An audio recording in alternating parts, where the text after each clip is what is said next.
Good morning and welcome to the 18th Borderway Agri Expo here at Carlisle. Many thanks for joining us today. We've got a fantastic show of cattle in this main ring, starting very shortly, 8:30. So anytime soon we have Mr. Berwyn Hughes, who is judging the baby beef section at this year's show for us. And Berwyn comes from Cumhendred near Lampeter. So many thanks to Berwyn for giving up his valuable time here today at Borderway Mart for what is the 18th Agri Expo.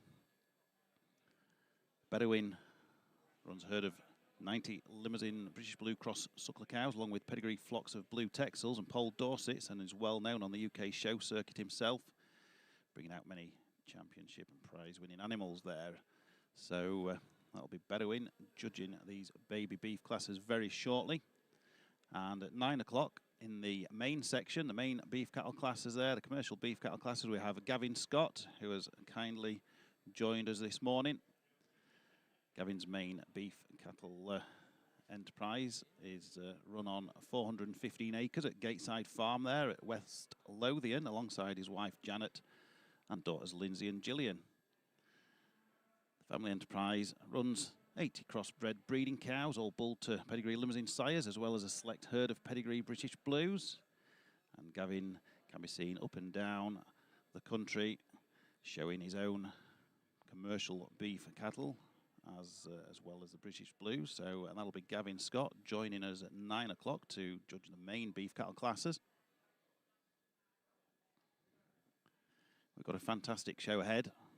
I was looking down the cattle lines early this morning, and there's some fantastic animals about, as you would expect for this show. This is the 18th running of the Borderway Agri Expo, and I think it goes from strength to strength year on year. As I'm sure you'll all agree, we see some fantastic cattle, starting with the baby beef at 8:30. Just running slightly late this morning, but I'm sure there's a lot of busy stockmen out the back there preparing some fantastic animals for display today.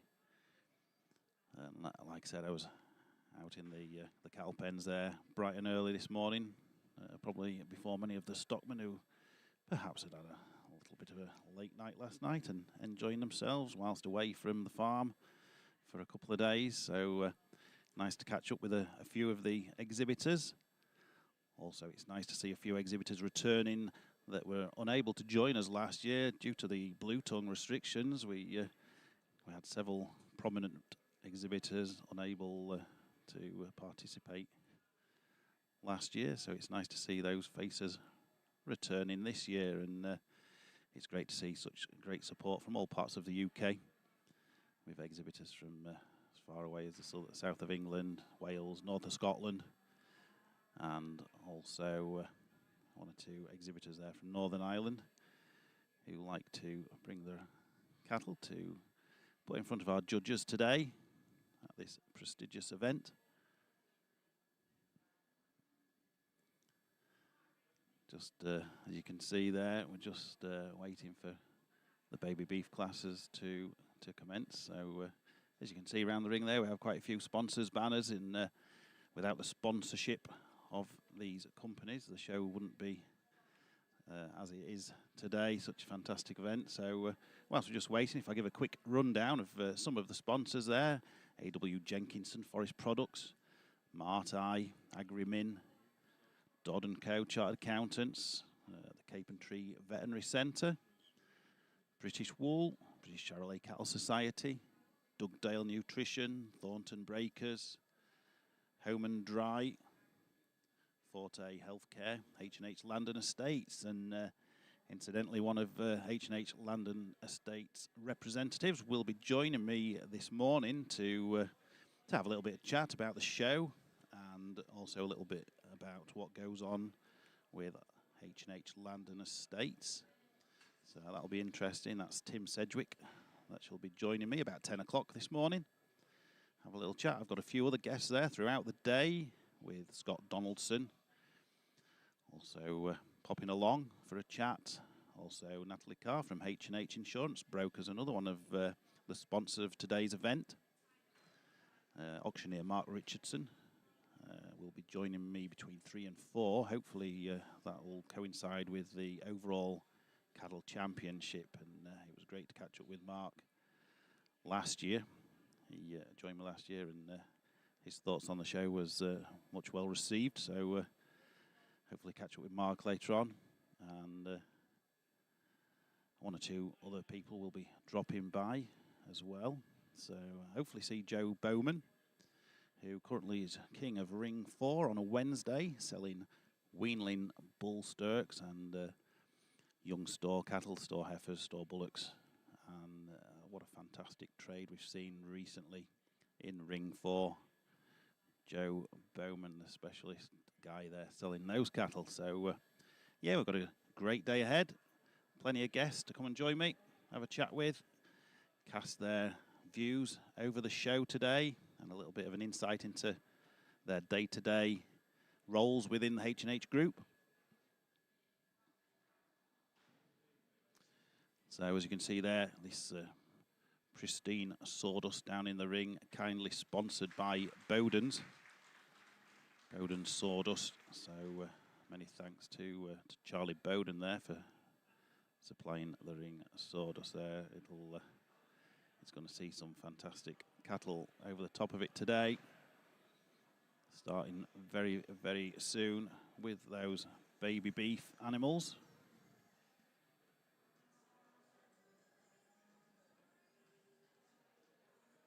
Also coming up later in the day, we have the David Tomlinson Lifetime Achievement Award.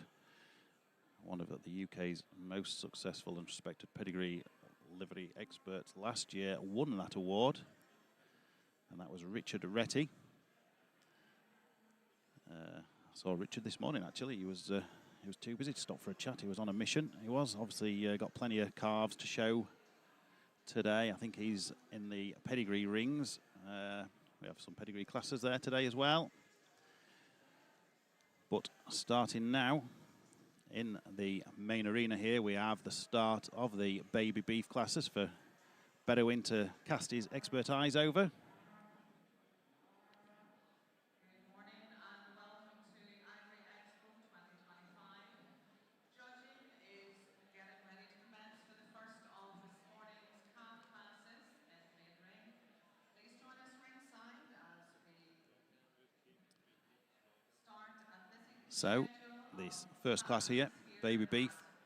This is class 24, baby beef native steer or heifer. Born on or after the 1st of January 25 and with a maximum weight of 400 kilos. Any animals that were more than 401 kilos last night in the weigh-in will automatically be moved to the appropriate classes in the main commercial section.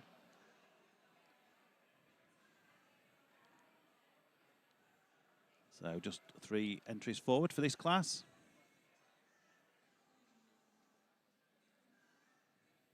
First up, we have number 154 there from Jason and Sarah Wareham with the Bandit. And this is a Galloway cross, born 20th of March 25, bred by the exhibitors, sired by Wareham's Blackjack Galloway, and the dam there being a limousine cross. So, as I said before, it's nice to see exhibitors returning that were unable to show the cattle last year. Jason and Sarah being one of those exhibitors, so it's a pleasure to have them returning back here at Carlisle.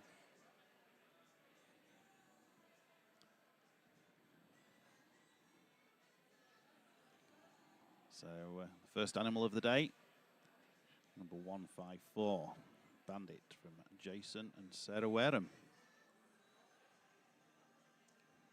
Galloway cross.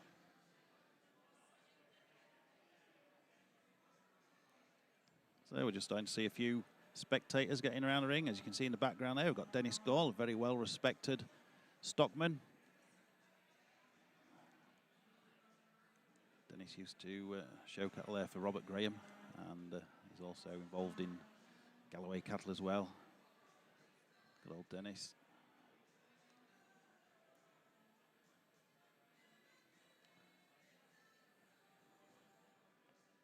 So next up, we have number 151 there. That's from Temple Farm. And that is Martini, an Aberdeen Angus cross, born 2nd of March, 25.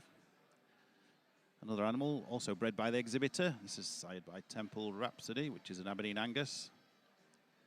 And the dam being Temple Janie. So this is obviously a purebred Angus heifer from Temple Farm.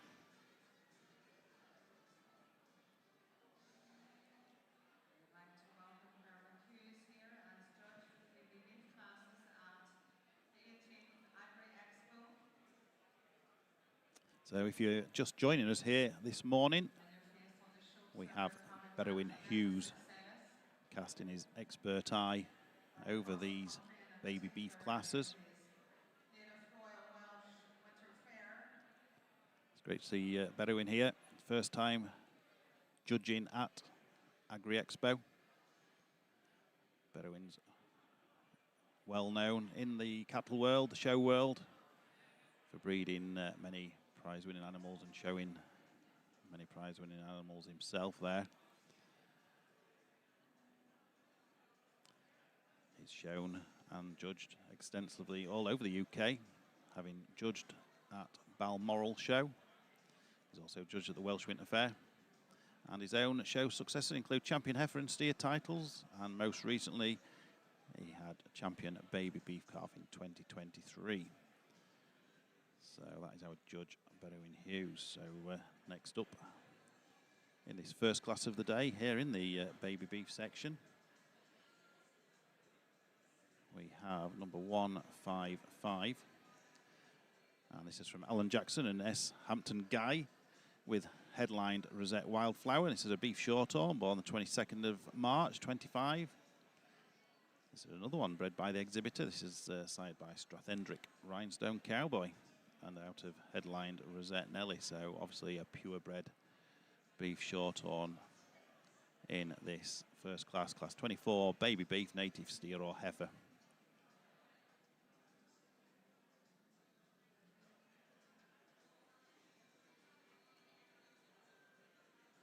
Three nice calves, as you can see.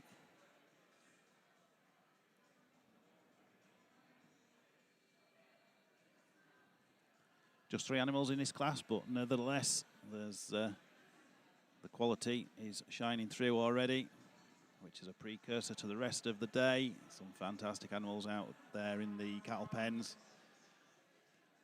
This morning I spent a little bit of time there walking through the shed there to see what was going to be shown throughout the day, and I can tell you there's some fantastic cattle that will be put forward throughout the day here at Borderway Mart.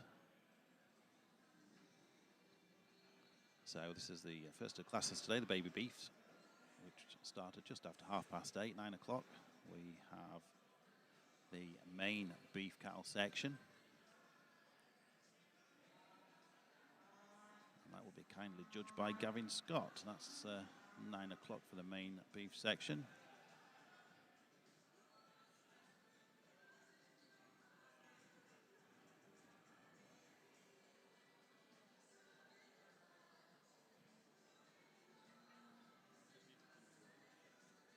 So our judge is just getting these lined up. Three nice calves.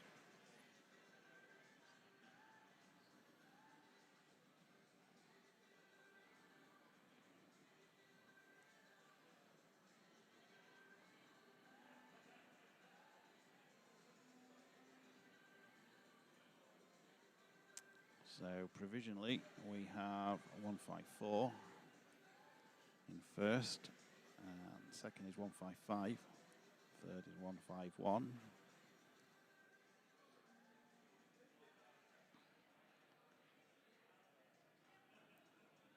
So Berwyn's just casting his eye over these three fine examples of native beef cattle. A Galloway cross, purebred shorthorn, and the purebred Angus there. And that's his decision made for the first class of the day, 154. Many congratulations there to Jason and Sarah Wareham with Bandit, the Galloway cross, born 20th of March.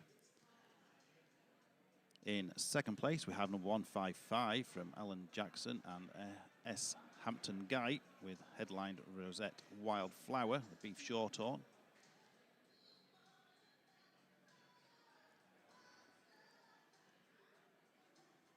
There's Berwin just settling himself in, having a chat with the exhibitors. Nice to see.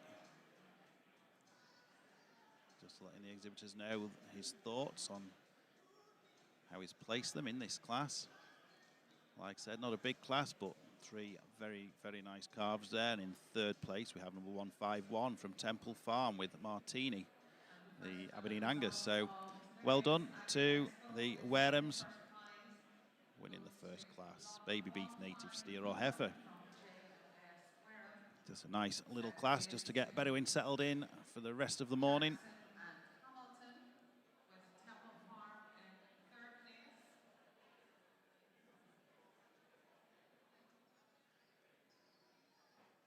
Like I said, coming up at 9 o'clock, we will be starting with the main beef cattle section.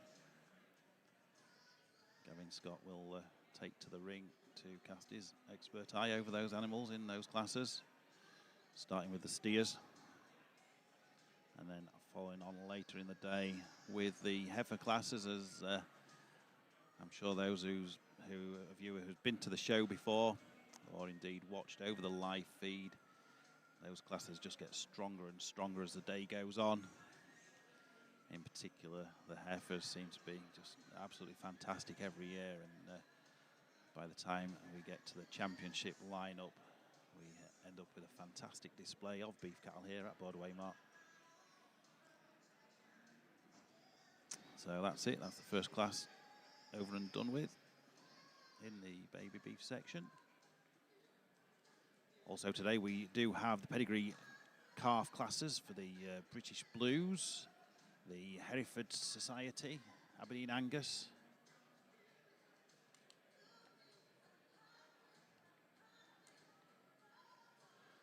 beef shorthorns also have their pedigree calf classes.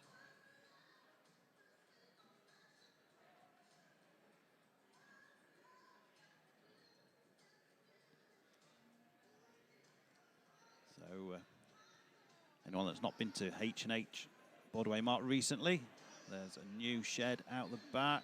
The old building there, the low building as it were, has been modified, and we've got a fantastic new shed there out the back to accommodate all the livestock here today, and indeed all the trade stands. We've got 120 trade stands in the market. So if you are popping down at some point later in the day, do indeed visit as many trade stands as you can. There's a fantastic array of trade stands there. And at 2 p.m. incidentally, we have the Best Trade Stand Award being nominated there in the main arena. That's 2 p.m. So if you have a trade stand here today, perhaps you could be in for Best Trade Stand Award. And that will be given out at 2 p.m. in this main ring. But back to the baby beef classes here. Moving on to a stronger class this time.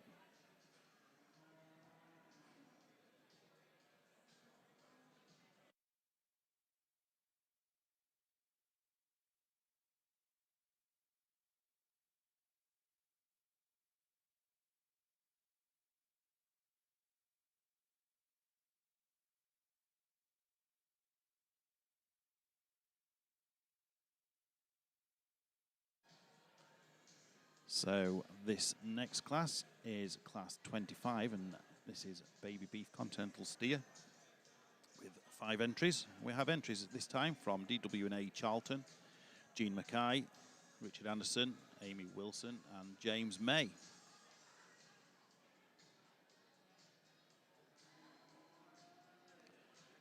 So probably first time out for many of these calves.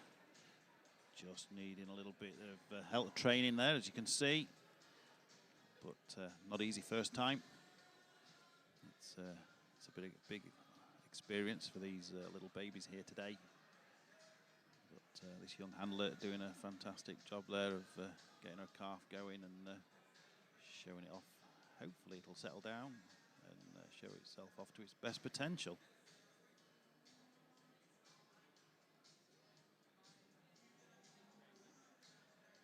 So, like I said, this is the beef Continental steer class, class 25. Some nice calves this time, and these range in weight from 185 kilos for number 172 there through to 350 kilos.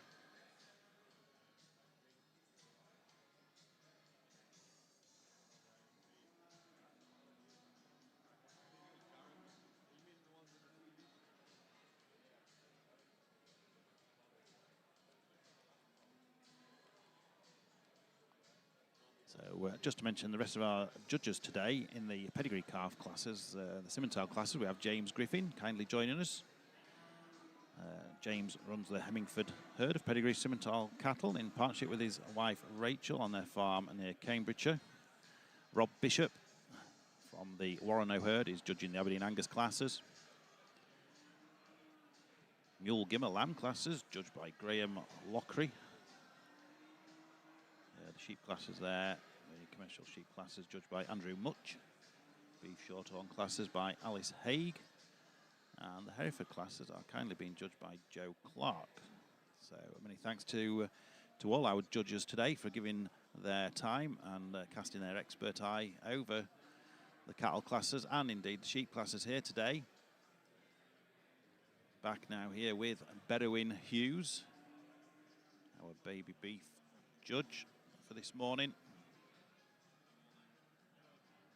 We've seen the first class being judged already. If you're just joining us this morning, the first class of baby beef calves was the native steer or heifer class, and that was won by Jason and Sarah Wareham with the Galloway cross. In second, we had a shorthorn, a pure shorthorn from Alan Jackson and S. Hamilton Guy. And in third was Temple Farm with an Aberdeen Angus. So first up there we had number 172, and that was from DW&A Charlton with their limousine cross called John Boy, 185 kilos and bred by the exhibitor. Next up we have number 171, and this is from Jean Mackay, regular exhibitor to Agri Expo. And Jean's come down from Ayrshire with her limousine cross, Mufasa, 258 kilos. Homebred once again.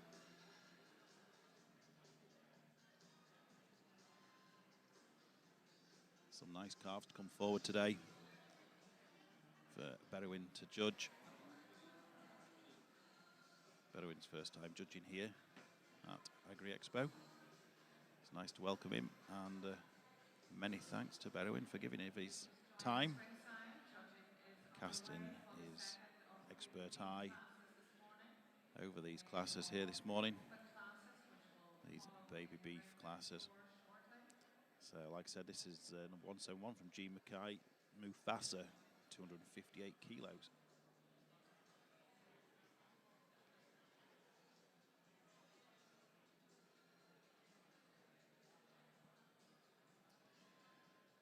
And this is sired by Cladda McCabe, the limousine sire, and out of Woodend, Leona, pure Belgian blue, 7th of May born.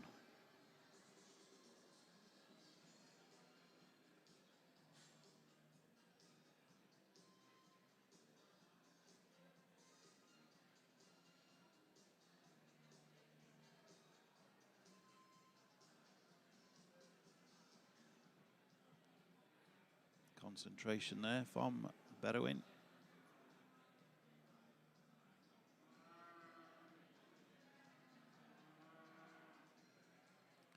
Next up, 164 from Dickie Anderson and family with his limousine cross, Ronnie, 338 kilos. Incidentally, Dickie Anderson has another calf in called Reggie, and these, the two calves are brothers. So Ronnie and Reggie, you can see where this is going, the craze. So that is 164.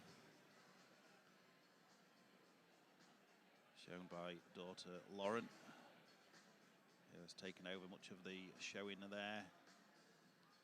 Nice to see the next generation of young stock people showing cattle. I'm sure we'll see that throughout the day. The next generation of farmers, beef farmers, and indeed in the other classes there, some very good young handlers in the sheep classes.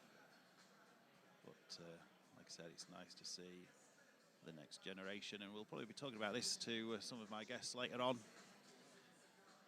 The future of farming and what their thoughts are on the future of farming, and can we keep these youngsters in the industry? Hopefully. I think as the day progresses and we see many more young handlers in the ring today, hopefully I think farming should be okay for the future.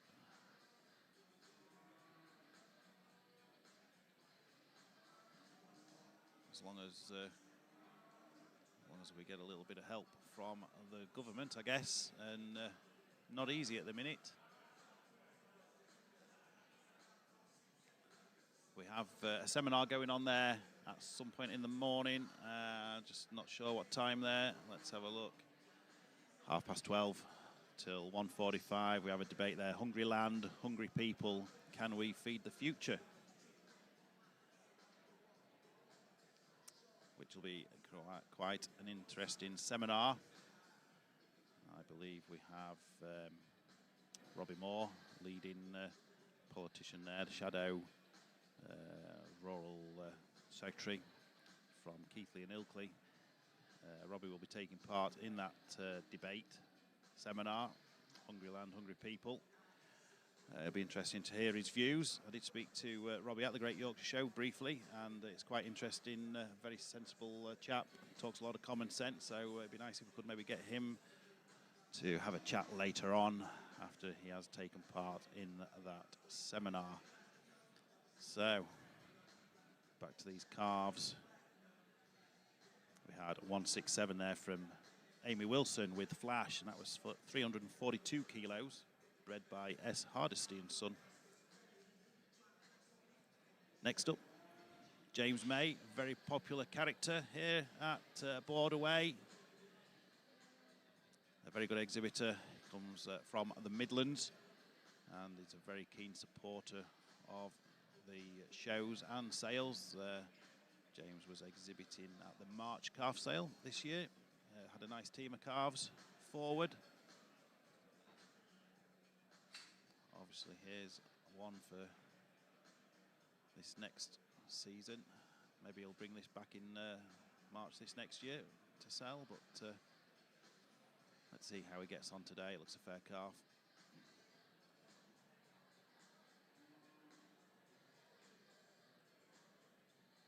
This is Billy Bob. This is by the limousine out of a Belgian blue dam, homebred, 23rd of February born. 162 from James May. So we're starting to see a few folk gathering around the ring now. It's been an early start for many. Travelled long distances to get here. Obviously having to check the stock, feed the stock before they come to the show, and make their way here. As you can see throughout the day, I'm sure those seats will be packed full of spectators as we go forward throughout the morning and into the afternoon. Very shortly we shall be starting alongside these calf classes with the main beef cattle section. Gavin Scott will be joining us to judge those.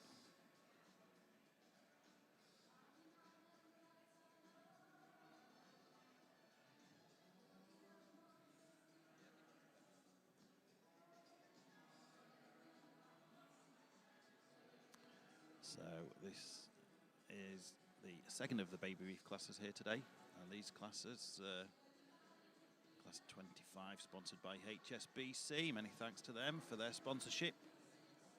And also we have H&H Land and Estates sponsoring the baby beef classes also.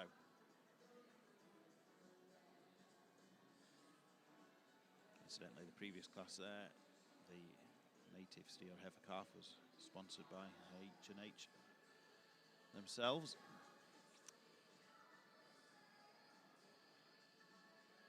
So Borderway just casting his eye over these calves as they go on parade there around the ring, having looked at them all individually.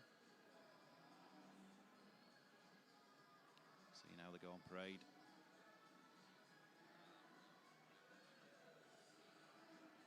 So provisionally pulling in number 172 there.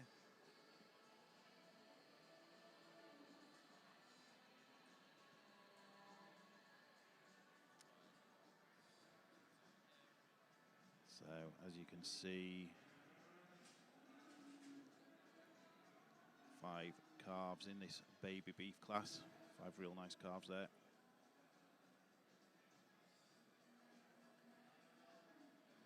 It's probably not going to be an easy task today. There's some fantastic calves out there.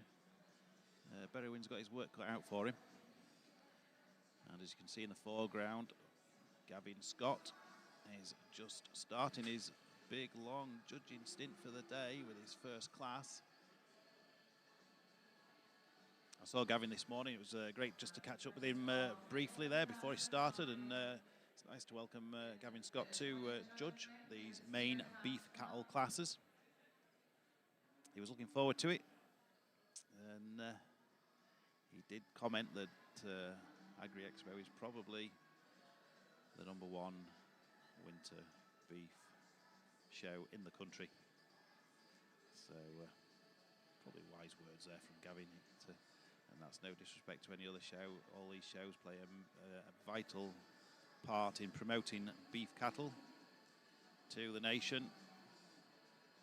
Such is the quality of animals being produced in the UK to very high welfare standards, very high quality.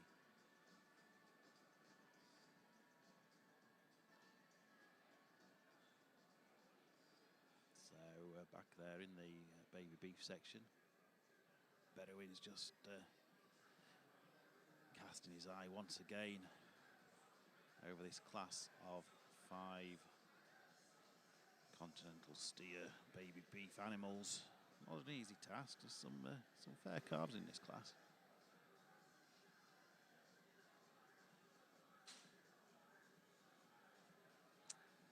In the foreground there, we've got 3 animals in this first class of the day for Gavin.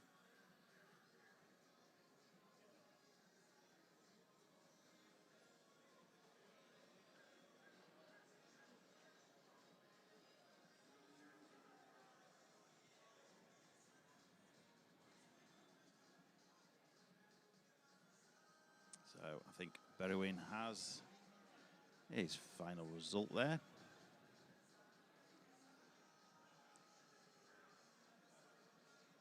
And it looks like in first place is 172 from DWNA Charlton with John Boy. Second will be 171 from G Mackay with Mufasa.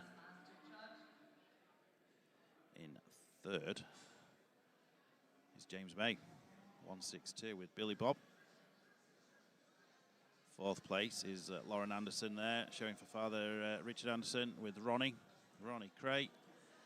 And last but by no means least, 167 from Amy Wilson in fifth. So many congratulations there to all the exhibitors, in particular DWNA Charlton with number 172.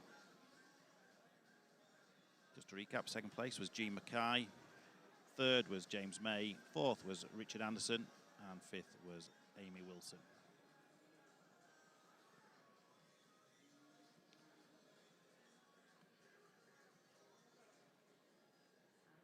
So in this first of today's main beef cattle section,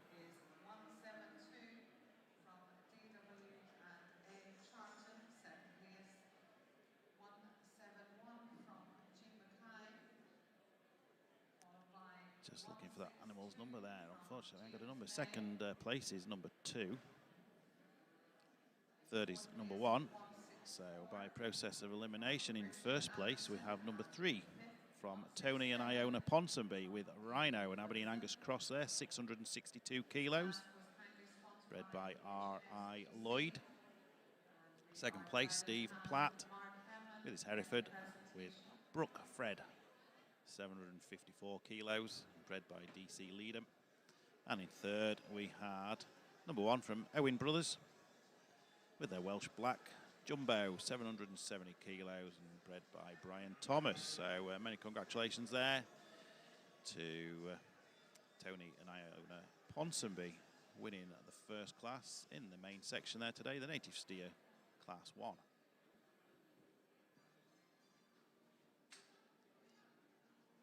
So just a nice steady class there to break our judge in today, Mr. Gavin Scott. Many thanks to Gavin for joining us here today at Borderway Mart.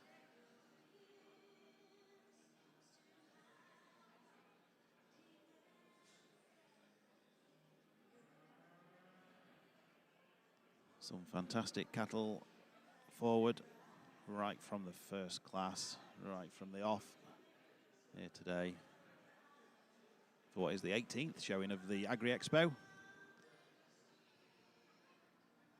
And what a fantastic job H&H and all the team do to put on such a fantastic show. Laura Miller is the main organiser of this event, and Laura's done a fantastic job as she does every year, and it's great to see such a fantastic display. Very well organised show, and a credit goes to Laura and all the staff here at H&H. It all comes together pretty well, but I'm sure behind the scenes it'll be a little bit hectic and fraught at times, but no doubt it all comes together on the day.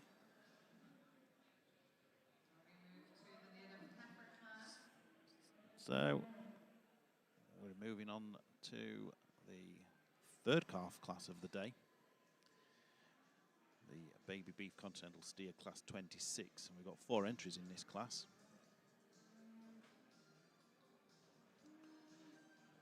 There's Alfie, top stockman extraordinaire, does a great job.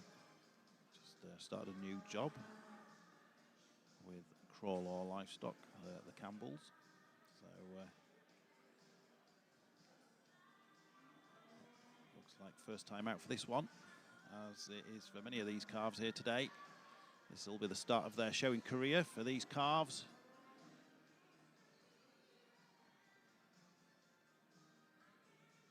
So 4 nice calves in this third calf class of the day. We have entries this time from TW Hutchinson, Andrew Ireland, Alan and Susan Campbell, and Richard Anderson.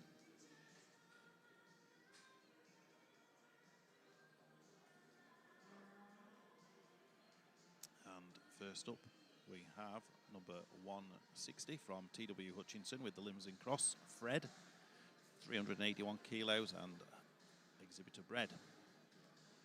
So, and that calf is sired by Solomon, the Limousine sire, and for Limousine Cross dam.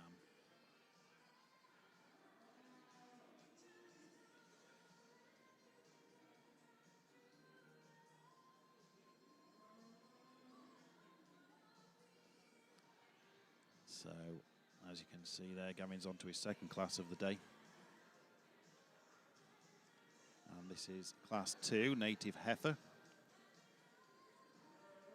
with entries from Jason Sarah Wareham, Foster and Hargreaves, Anderson and Blair, Andrew Ewing, Mudden Bentley, Tidder Roberts, and Wilson Peters.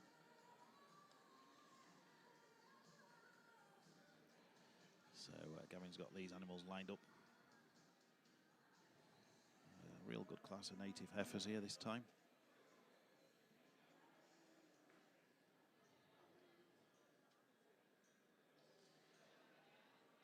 And it looks like his preliminary lineup starts with Wareham's.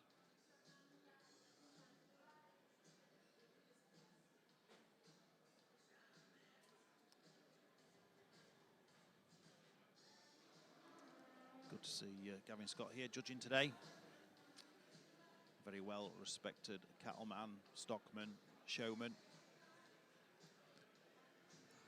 Very good supporter of the shows up and down the country. And it's nice to see Gavin in the middle of the ring, actually making the decisions today.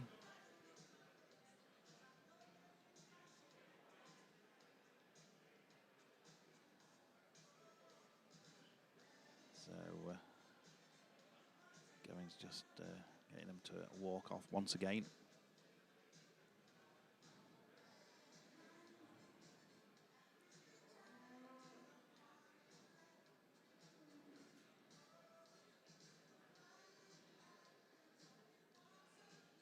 Five very good native heifers.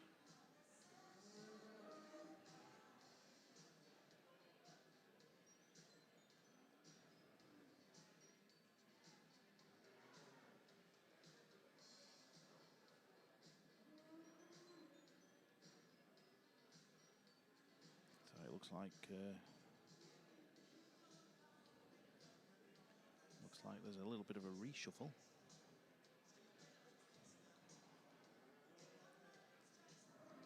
Pulling in into first place there, number 10 from Anderson and Blair. And it looks like Wilson Peters in second. Third is the Warehams.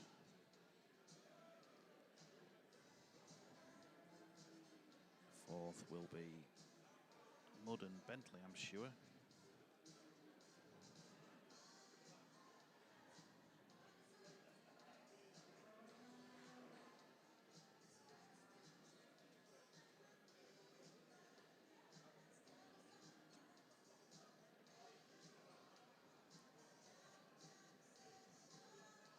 So there we have the result in this native heifer class. In first place we have number 10 from Anderson and Blair, the Aberdeen Angus Cross Atomic, 580 kilos, bred by the exhibitor. In second place we have Wilson Peters with the Aberdeen Angus Cross Dirty Martini, 616 kilos, bred by JD Steele. Third place, the Warehams with the Galloway Cross Havoc, 530 kilos. And in fourth place we have Mudd and Bentley with the Galloway Cross, known as Maddie, 602 kilos. And last but not least, in fifth is number 9 from Tidder Roberts. And that is Lady Red, an Aberdeen Angus Cross, 602 kilos once again, bred by MJ Hughes. So many congrats there. Anderson and Blair winning with Atomic.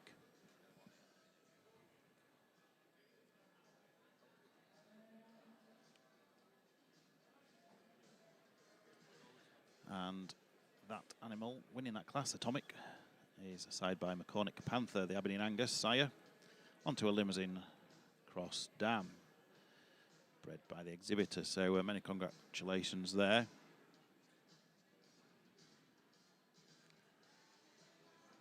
Some fantastic animals here at Borderway Mart, right from the off, right from the first couple of classes there. Some fantastic animals, starting off with the natives in this main cattle section.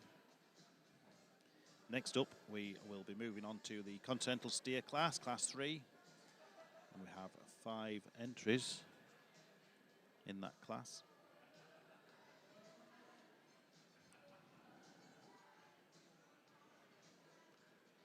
So that is Blair and Anderson winning that native heifer class there in the foreground. And in the background, we have the baby beef classes, kindly being judged by Berwin Hughes.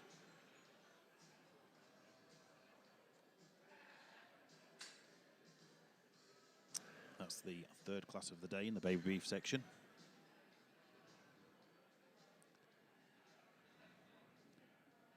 Not a big class, but big on quality.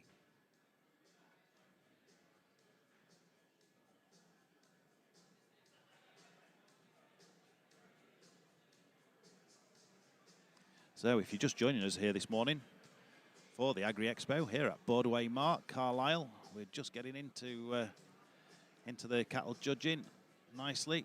Third class there of baby beef for Berwin Hughes, our judge today. And in the other ring, we have Gavin Scott judging the main beef cattle classes. Many thanks to both judges for coming and giving their time and expert eye to give us their opinion on what is promised to be a fantastic show of commercial beef cattle here at Borderway Mart today. Stay tuned all day. We've got guests joining me later on to give their opinion of the show, I guess, and give a little bit of insight into the background of other activities that H&H do. We have Tim Sedgwick joining me at 10 a.m. Tim is from Land and Estates, H&H Land and Estates. So we might just find out a little bit about land values and which way the market is going there.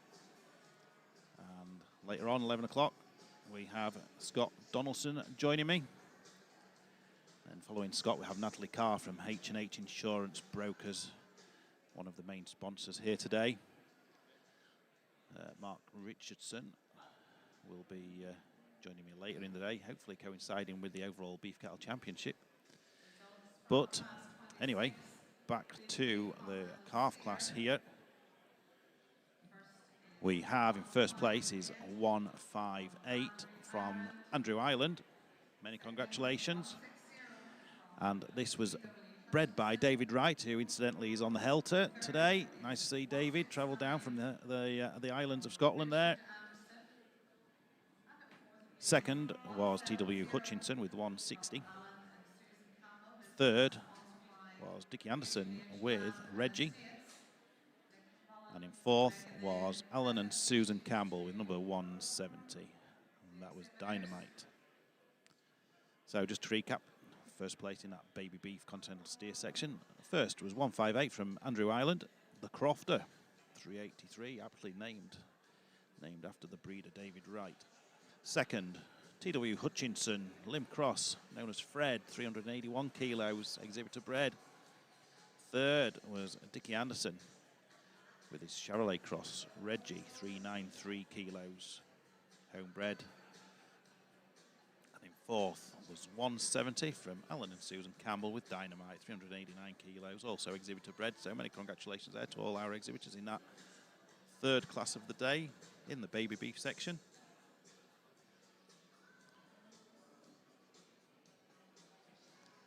So in the foreground, we have Gavin Scott moving on to his third class of the day. And this is Continental Steer, Class 3. 4 entries forward.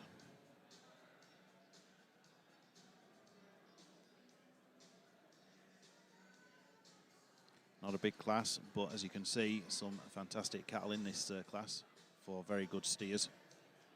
These range in weight from 442 kilos up to 578 kilos.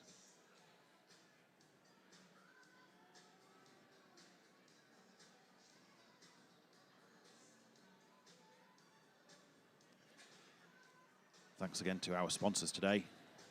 Without such great sponsorship, the show would not go on as it is in the professional and tremendous, the tremendous way that it does. Some fantastic prize money forward for the exhibitors to compete for.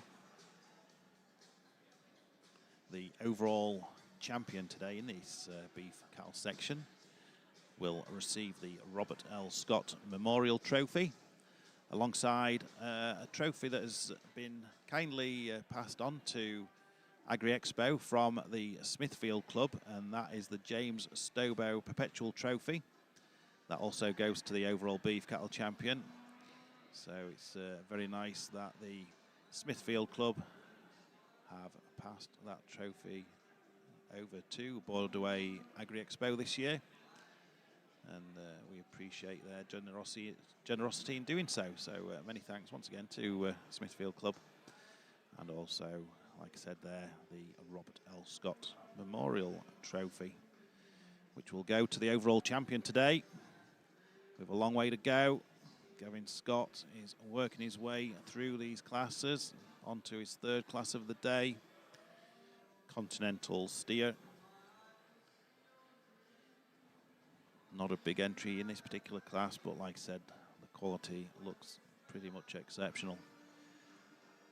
As we move on to the next calf class of the day.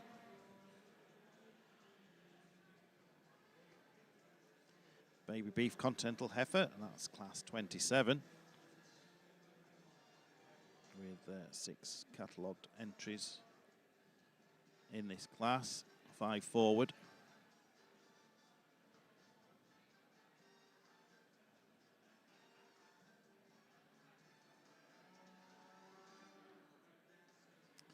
So in this baby beef Continental Heifer class, class 27, we have entries from David Miller, Amy Wilson, G. Mackay, Jay Heath, Lucy Clark, Andrew Kirkbride.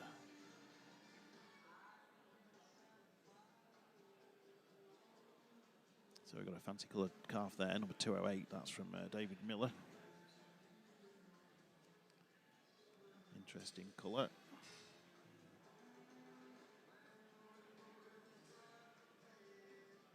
Side by a new up-and-coming red and white British blue sire is Priceless.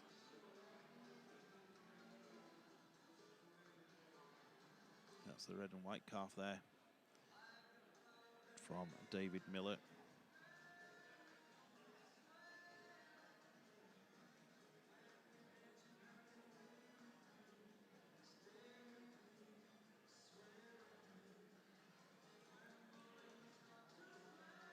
So the ring's starting to fill up with a few more spectators. It's early yet, 20 past 9, just gone. An early start for many of these exhibitors here today to get their animals ready. It's nice to see a lot of returning faces from all parts of the UK, some of which could not sadly join us last year due to blue tongue restrictions on cattle movements, but this year we seem to have a bit of common sense prevail, and the show is back up to full capacity. Every corner of the market is taken up with either livestock or trade stands.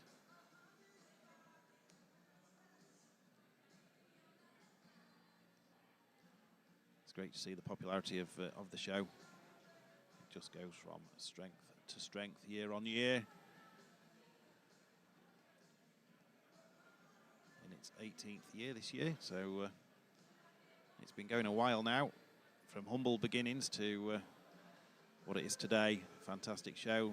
If you're listening today, obviously you're not able to make it this year. Hopefully you'll be back next year, but stay tuned and keep watching. We've got some fantastic cattle to be judged here today by our baby beef judge there, Bedouin Hughes, and also Gavin Scott here in the foreground. So it looks like we've got some results in this class, with first place going to number 29. This is from Edwards Brothers, Spiced Rump. Fantastic beast there. Second is 39. Third is 43. Fourth is 41. And fifth is 159. So, just to recap there, with this Continental steer class, first place goes to number 29 from Edwards Brothers, Spiced Rump, bred by CL and FE German, 578 kilos. I believe this bullock did very well just a couple of weeks ago at Darlington at their Northeast Live competition. So many congratulations there to Edwards Brothers winning the class, the Continental steer class. Second place, Shona Stevenson with Tango, 554 kilos. Third place was Ginger Snap from Dufton, Bell and McGimpsey. Fourth place goes to Rowlands and Francis with JC Dew, 560 kilos. And in fifth was Lucy Clark with Minnie Meister, 442 kilos.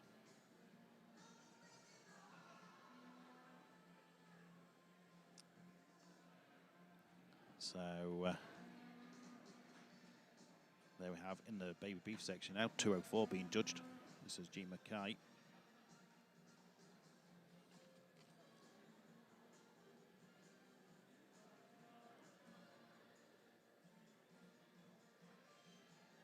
And that is Starburst, 267 kilos, limousine cross, bred by the exhibitor.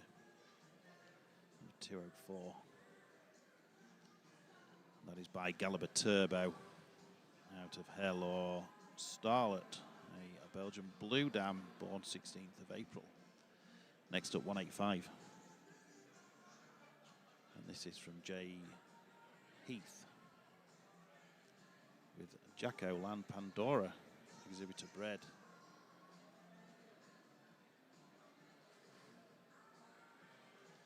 And this is a Belgian Blue sire onto a Belgian Blue Dam.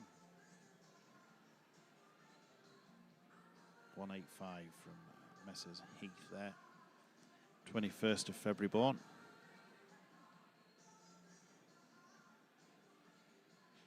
So another nice class of calves for Borderway to judge. 6 entries this time.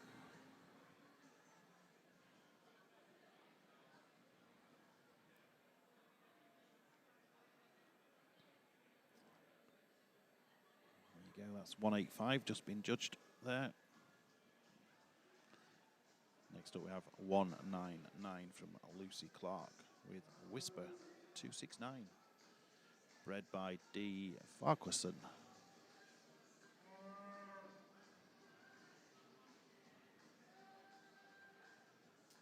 And this is side by the limousine out of a Belgian Blue Cross Dam. 1st of April born. Lucy Clark with Whisper. I believe Lucy's a new exhibitor this time. Like I said before, it's nice to see the youngsters taking part. Young stock people, stockmen, stock women. Got to be PC these days.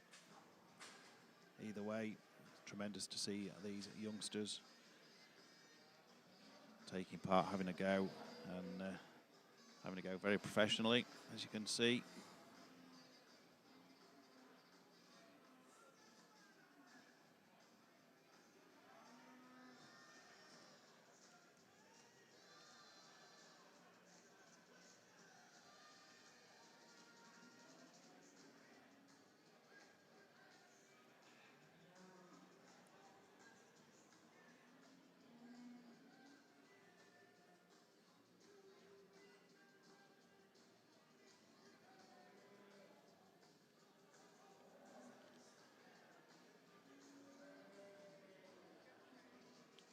So next up in the baby beef section we have 201 there from Andrew Kirkbride with his limousine cross, Sambuca, 282 kilos, and once again exhibitor bred. It seems if quite a few animals this year are exhibitor bred, which is good to see.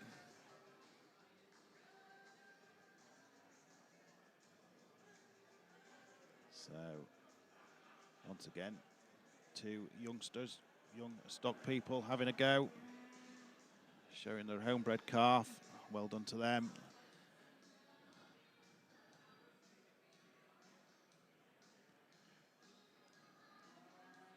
Hopefully there's a future in farming.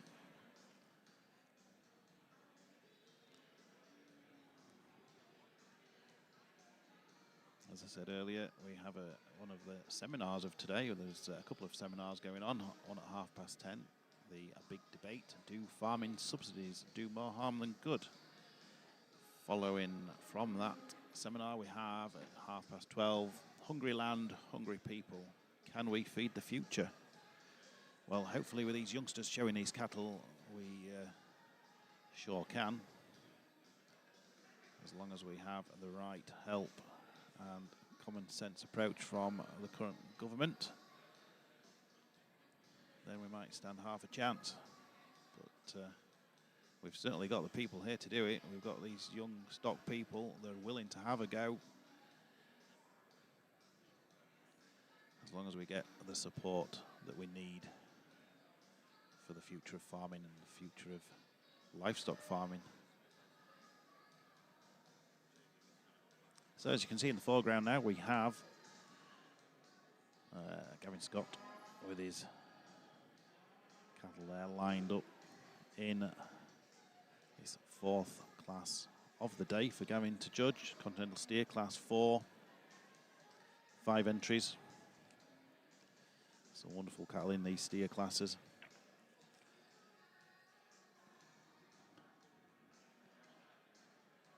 The general consensus year on year is the steer classes are good, but the heifer classes are even better. But looking at these early steer classes that Gavin's casting his expert eye over, the steers are pretty good this year too.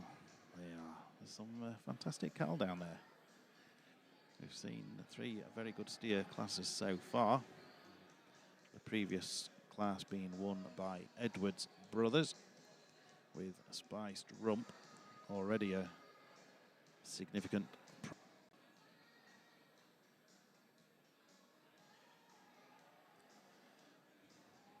Many of these animals limousine sired. The old saying there in the early days of the limousines, rumps are trumps. And as you can see from this fantastic view of these excellent beef cattle, rumps certainly are trumps.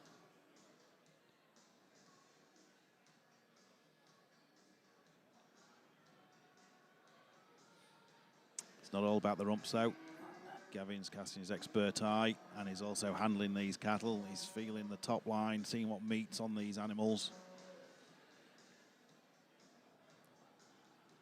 When beef cattle are being judged, you've got to get your hands on. It's a hands-on approach. These cattle are all about the beef industry.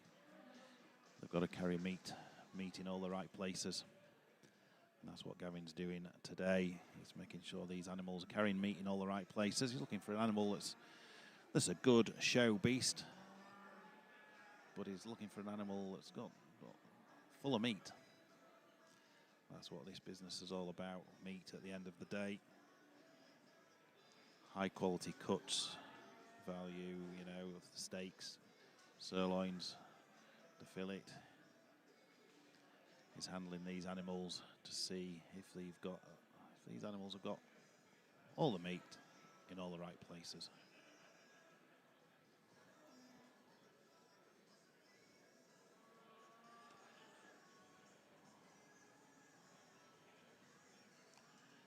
Looks like we might be getting a result there in this Continental Steer class. So it looks like first place goes to the Vancers there with number 16. And this is Mayhem, 590 kilos, bred by James May. James was showing a calf there earlier. This is probably one of those animals that he sold at the March sale here at Carlisle. Second place goes to Sellers and Sutcliffe. Third goes to TE and FM Edwards, number 30 with Crunchy, 590 kilos. Fourth goes to number 36. Fifth goes to number 13 from Amy Wilson.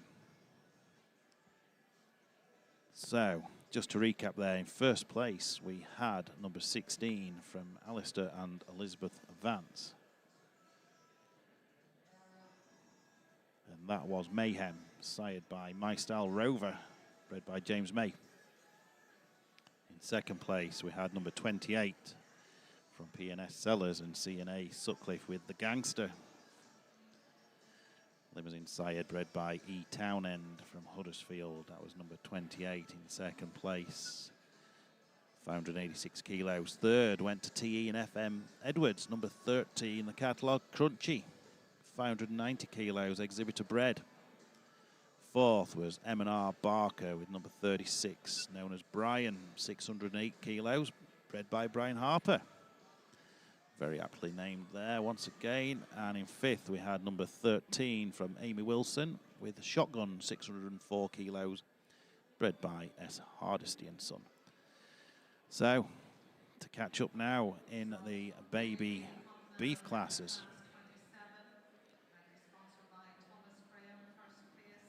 In first, we have 204 from Jean Mackay. Second to 201 from Andrew Kirkby. Well done to Jean with Starburst, 267 kilos, homebred. Fourth, 206, Amy Wilson. Fifth place, 208, Just David Miller. see what numbers in second there. 201 in second from Andrew Kirkbride. Well done to Andrew. Third was 199 from Lucy Clark. 206 was in fourth from Amy Wilson. Fifth was David Miller. And in sixth was 185 from Jay Heath. So many congratulations there in this baby beef Continental Heifer class 27. First place goes to number 204 from Jean Mackay with the Starburst, 267 kilos. Second was Andrew Kirkbride with the Sambuca, 282 kilos. Third was Lucy Clark with the Whisper, 269 kilos. Fourth was Amy Wilson with Peaches, 249 kilos. Fifth was David Miller with Boo, aptly named, I guess, this time of year, Halloween. Very good, 170 kilos. And in sixth was Jay Heath with Jacko Land Pandora, 268 kilos. Well done there, and in particular to G. Mackay with Starburst, first place in that baby beef Continental Heifer class.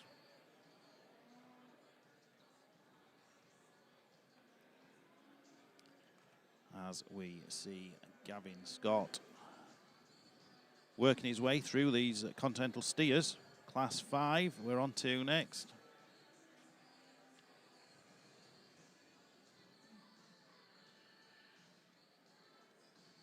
And we have 5 catalogued entries in this steer class. I think with maybe 4 entries forward.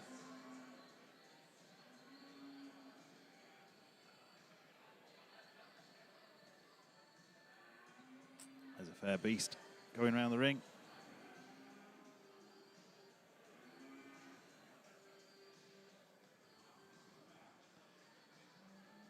There's Richard Priestley with his what looks like a pure limousine bullock. Paul Tippett with what looks like a pure limousine bullock again. The Hitman from Willodge. We just saw there, the Hitman from Willodge, 640 kilos. Willodge did well there. Was it last year or the year before with a Rambo sired bullock, a black bullock, very good beast. Looks like they're back again to give it another shot this year. 4 animals forward in this class. Like I said before, maybe not big numbers, but certainly big on quality.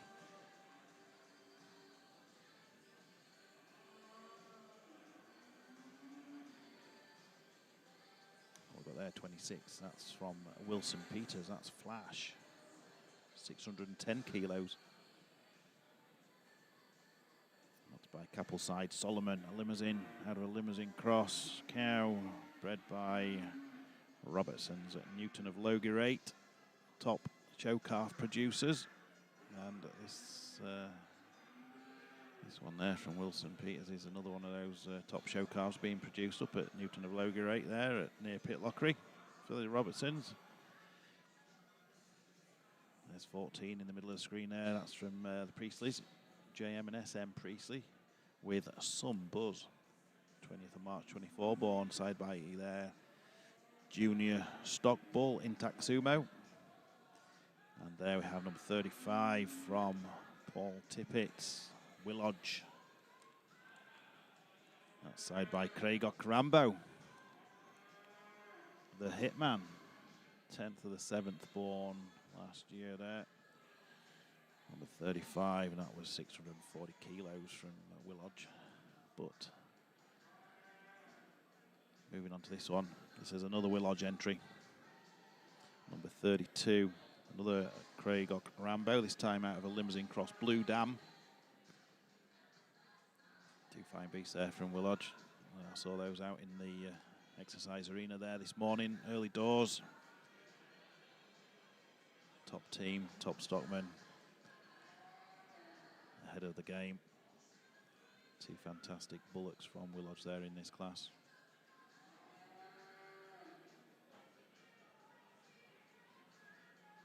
Four very good limousine sire bullocks. Majority of cattle here today are limousine sired. Such is the popularity of the breed as a terminal beef sire. The carcass breed. Limousines introduced into the UK from France. The start of the 70s, 71, 72. First imports came into the country and the breed has gone from strength to strength. Such is the quality of the carcasses of limousine cattle. Such a versatile breed as well. Even the limousine cows, whether it be crossbred or purebred, make tremendous suckler cows in all sorts of environments. Whatever part of the UK you'll find limousine suckler cows doing a great job. Either put back to the limousine bull or crossed with sires such as the Blue or Charolais. Oh, looks like we've got a late entry. The fifth animal for this class has joined us. Fantastic beast. It's a good job they're not any later, else I might have missed it. Must have had a late night, these two youngsters, the Wilkinsons. Although very, very professional and capable young stock people. Obviously just adding the finishing touches to this animal before they brought it to the show ring, but well worth waiting for.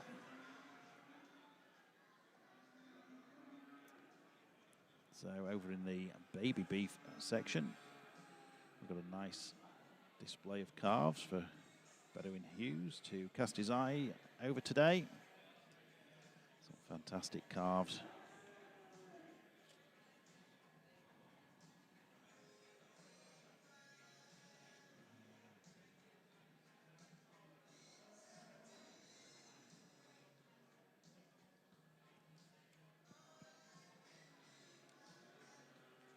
So we're on to baby beef Continental Heifer class 28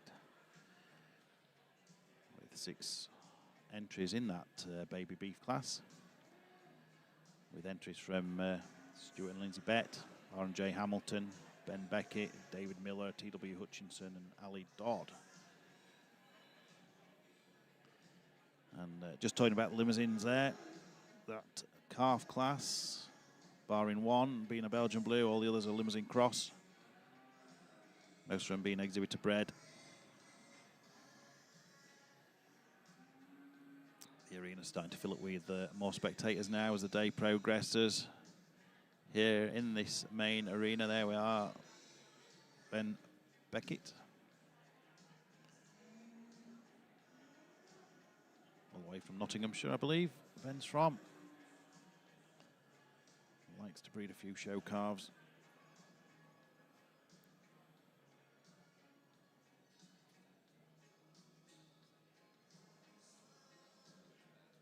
That's number 186 from Ben Beckett, Red Wine. 307 kilos, homebred.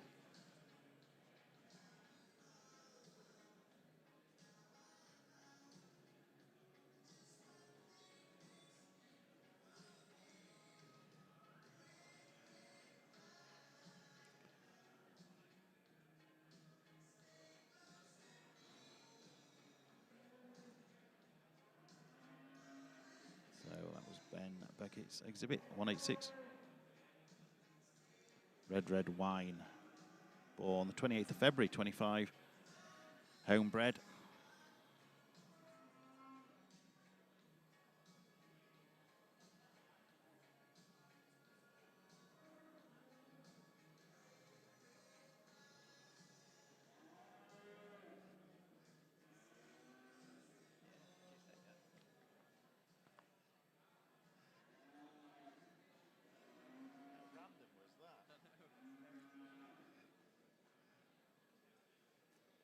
So next up in the calves, I think we have 192 there from T.W. Hutchinson.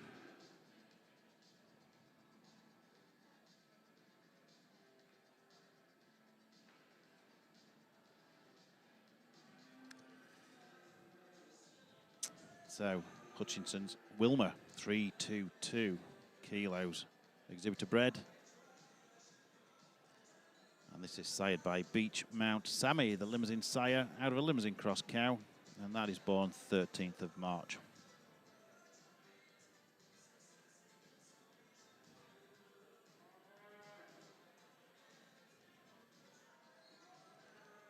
So next up in the calf section,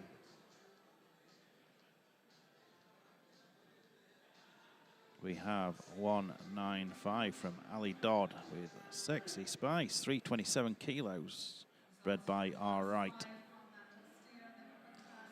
So if we can cut back to the main classes there, looks like Willodge has taken first place.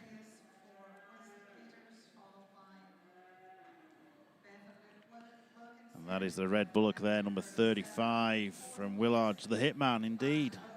He's certainly on a mission today, the Hitman. Second was Wilson Peters with Flash. Third was Wilkinson's with number 37. Fourth goes to Willodge, number 32 with Bang On. And in fifth place was the Priestleys with Some Buzz. So what a fantastic class of bullocks there in this Continental Steer Class 5. 5 very, very good animals there for Gavin Scott to cast his expert eyes on today. It's always been a case of the females supersede the steers, but so far we've seen some fantastic steers here today at Carlisle. And by no means least, this one here from Willodge, the Hitman, 640 kilos, just ideal. Nice weight, great conformation, full of meat. Winning this Class 5. Next up, Class 6, Continental Steer. Moving up in the weights, they will range from 646 to 680 kilos.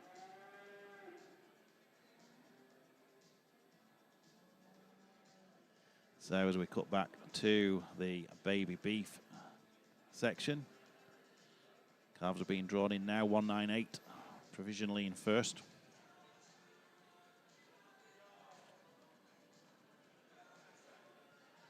That is from Stuart and Lindsay Bett. Regular supporters here at Borderway Mart. Stuart and Lindsay always bring a couple of nice cattle, usually amongst the prizes. And so far, so good for the bets in this class. Class 28 baby beef Continental Heifer. Provisionally in second is R&J Hamilton with Bonnie Blue.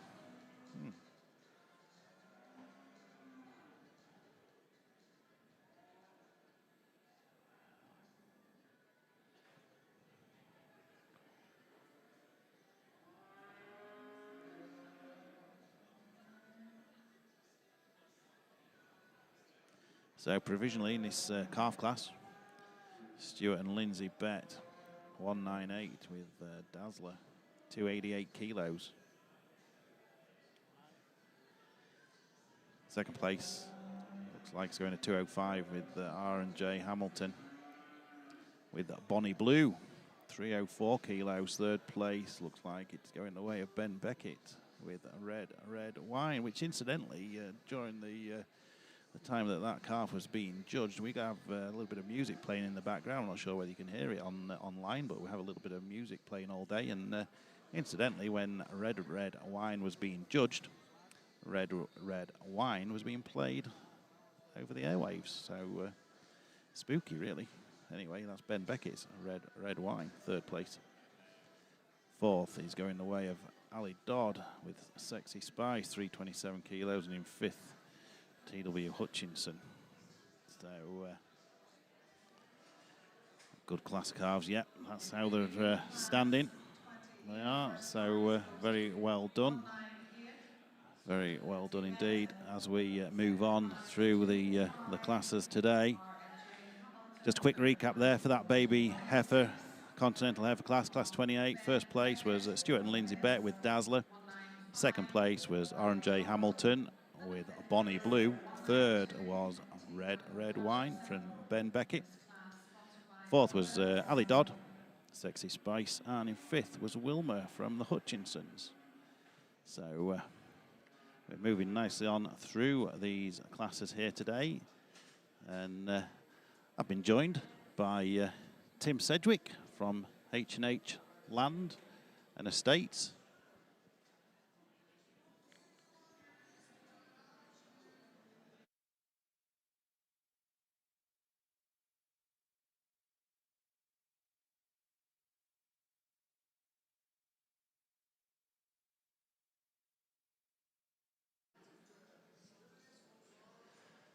So, Tim, nice of you to join me here this morning.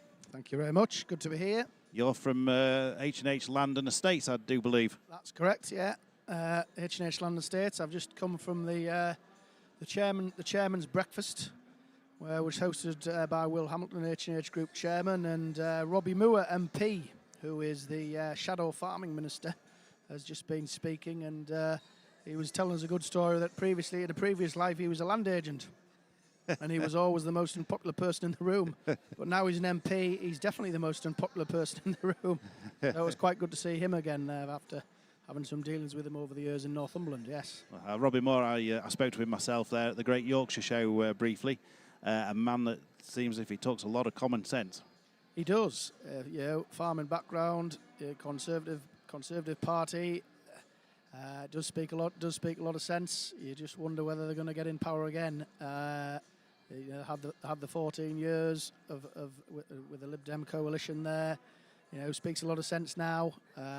But the way this Labour government are treating the farming industry at the moment, leaves a lot to be desired. But I think enough on politics. Oh, we could talk about politics all day. We certainly could. But what a fantastic show of cattle is here. A lot of people around the ring. Fantastic to see. You've got a very good job today, taking it all in from this vantage point. It is a great vantage point up on the balcony here, seeing these cattle from above, seeing where the meat is on the top line. That's where the expensive cuts are, as you well know, Tim. Your mother, top show person extraordinaire over the years, has turned out many very good cattle over the years. And can you give us a little bit of insight into that? I know obviously you're with the H&H Land and Estates now, but obviously you've been brought up with show cattle. Yeah, no, we have. Our farm is in the South Dome, County Dome, near a place called Newton Aycliffe. I have another farm near Bishop Auckland, and it's the farming's been in our blood and in our life for some time. We have sheep, cattle, we have pigs, have cereals at home as well, so my mother started off showing a lot of sheep. She was in with the North of England Mules. She did quite a lot of work with them. She was secretary for the Suffolk Sheep Society, so knows a bit of thing about a sheep, involved with the NSA, and that was something I was always brought up with. That awareness, that showmanship, the knowledge that the showing, certainly if you're commercial farming from a commercial operation, the showing was the shop window to get the name out there, to get your breeding out there, to get your awareness of how to turn out these animals. It was the shop window, so that when you went to the auction mart, people knew the name, and then they had a good idea of what they were getting. There's hell of a lot of hard work goes in by the exhibitors to turn out animals like this. Long distances. I was round the cattle lines last night. There was a chap telling me it took him 8 hours to get here, come from down Bedfordshire yesterday. So that just shows the effort that goes in, and they were on washing the cattle and preparing them till God knows what time last night to be ready for today. So a hell of a lot of effort, a hell of a lot of knowledge goes into it. Blood, sweat and tears often, and cost as well of the travel. So, but just to see everybody here, to see this celebration of agriculture, of UK agriculture.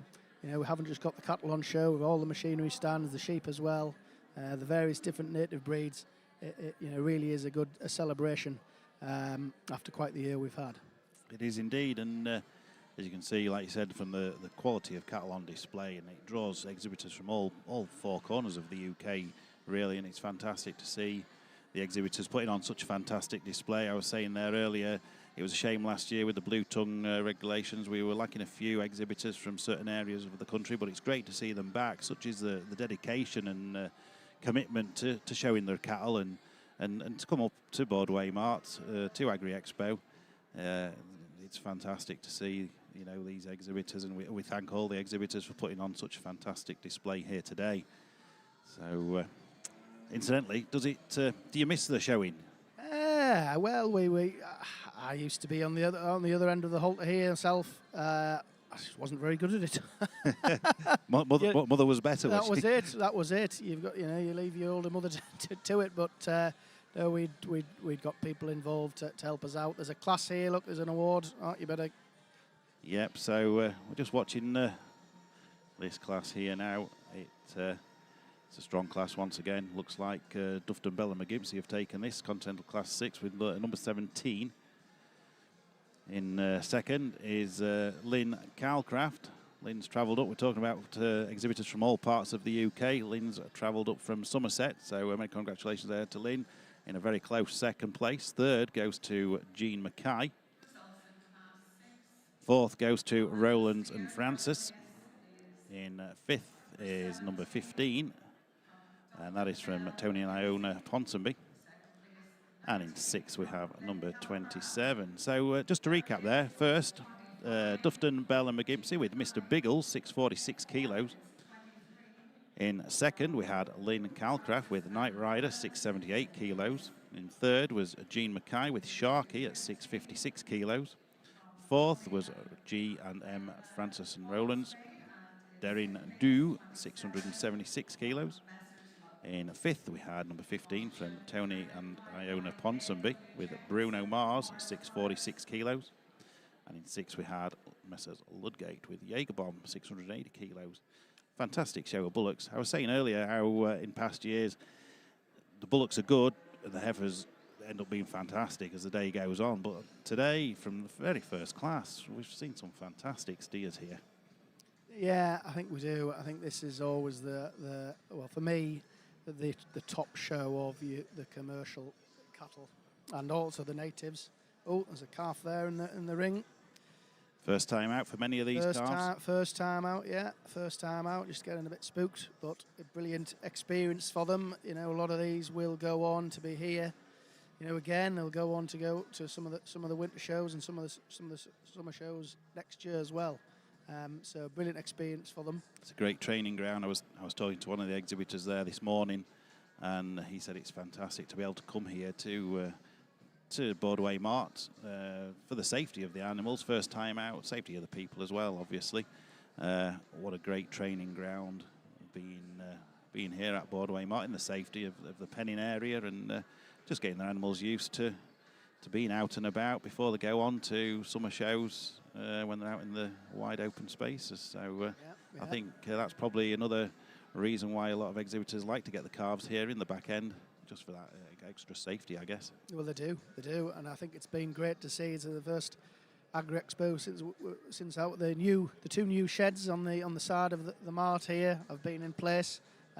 Really adding a new dimension of space. When the exhibitors are out there, just the space of these two new sheds, a big investment by H&H there. Which has gone down very, very well, not just with the commercial mart, but obviously today as well, and Agri Expo to see the exhibitors there. We've got all the native rings in that new space. A big program of modernisation here at Borderway. It is the pinnacle, in my opinion. I would say that, of course. The pinnacle of auction mart in the north of England, perhaps the UK, with all these people coming, and we need to make it a presentable place.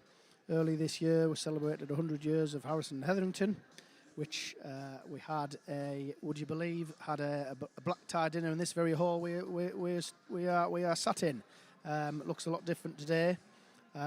So yeah, continuous investment into infrastructure here. They're taking all the asbestos off some of the roofs, which is that'd be fun. Which is no mean feat, and it's a certain type of individual you get in to do that, and they're certainly enjoying it. But yeah, what a great show here.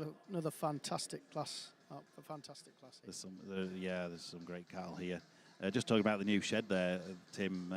If no one's been to Borderway for a few months, what was the low building, I guess, is now on a par with the rest of the shed. So it's a great open space there, and like you said, the pedigree calf classes are being judged in those pens. I guess it's only really just got finished in time, but I imagine there's some penning still to go into there for your regular weekly sales. What is the aim of, what is the purpose of that shed in particular?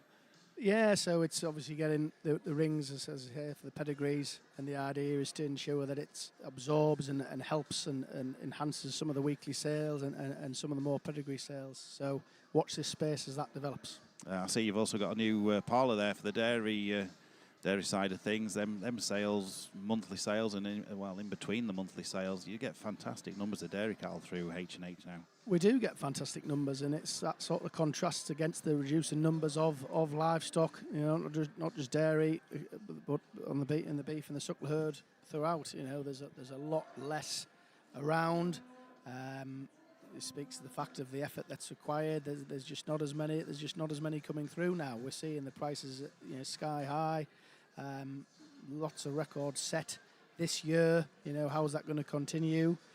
It's been a funny year. We've had an exceptionally wet start to the year and then a very dry year.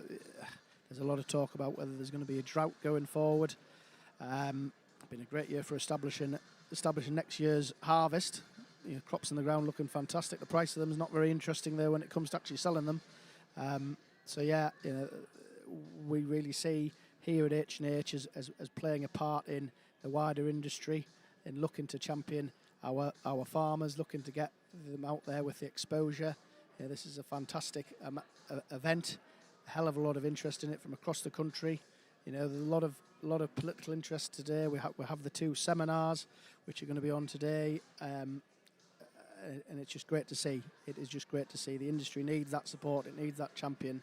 And we at H&H, we're very conscious of our heritage. Talking about the 100 years earlier.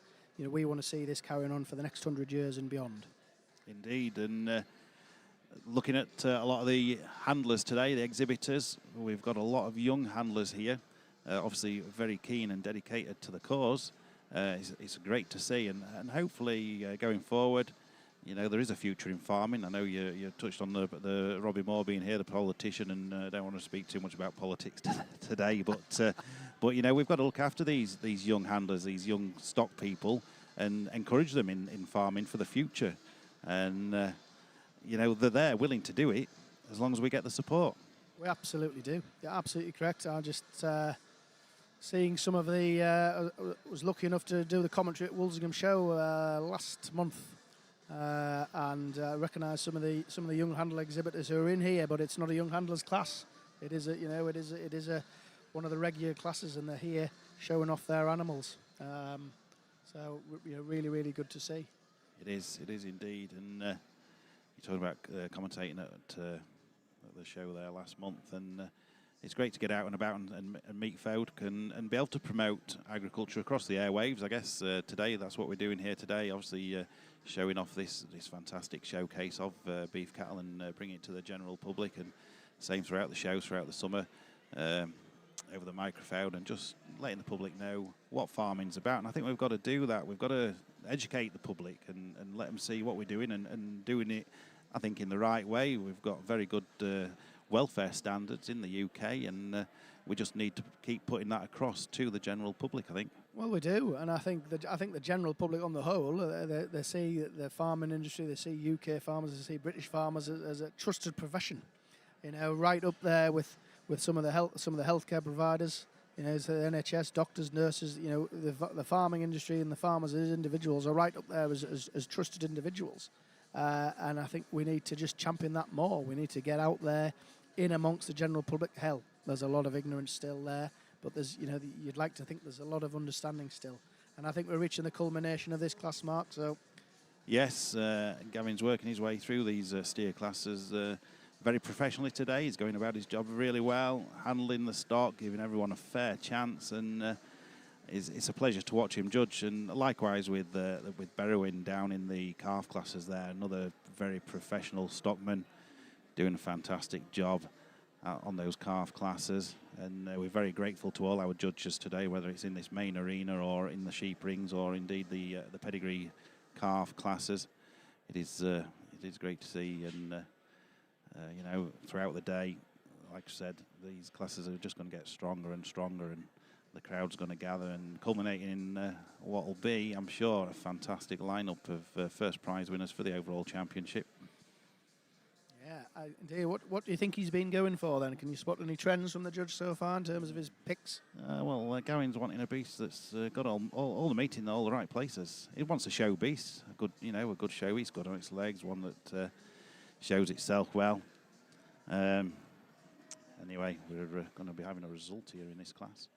So just to try and keep up, in the main beef section there, in first place goes to number 11 from Olivia Matten and L. Rodney with Batman.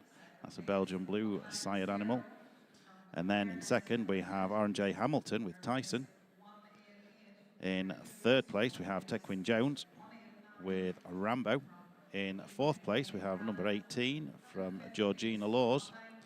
And in fifth we have number 22 from RF Whitfield. So just to recap there, in first place, number 11 from Matten and Rodney with Belgian Blue Cross sired Batman, 704 kilos.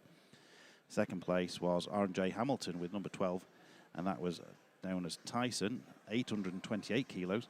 Third place was Tequin Jones with number 33. That was a Limousine Cross known as Rambo, 718 kilos.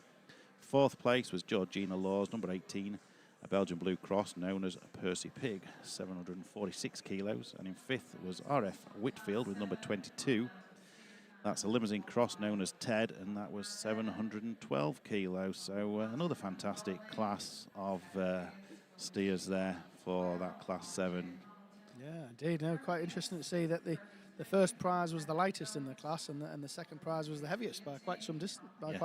Yes, indeed. It's interesting. Very, very similar looking bullocks in my view. So he's like you say, he's looking for the show animal, and I think this first prize won here from Matten and Rodney there, just in the ring, getting presented with a with what could be a very, very young handler there, baby in his arms of young Mr. Rodney. Yes. Showing off the bullock, and they're just trying to get it to. It's not showing itself as well for the photos as it was in the ring there. Perhaps knows its job's done. No, that's it. And like you say, the next generation there once again, and let's say we do get the support. And I think, to be fair, farmers are resilient. They take all what's thrown at them. So I'm sure there'll always be a future in farming, regardless of what happens. Absolutely. Couldn't agree more. It's a resilient industry, very, very resilient industry.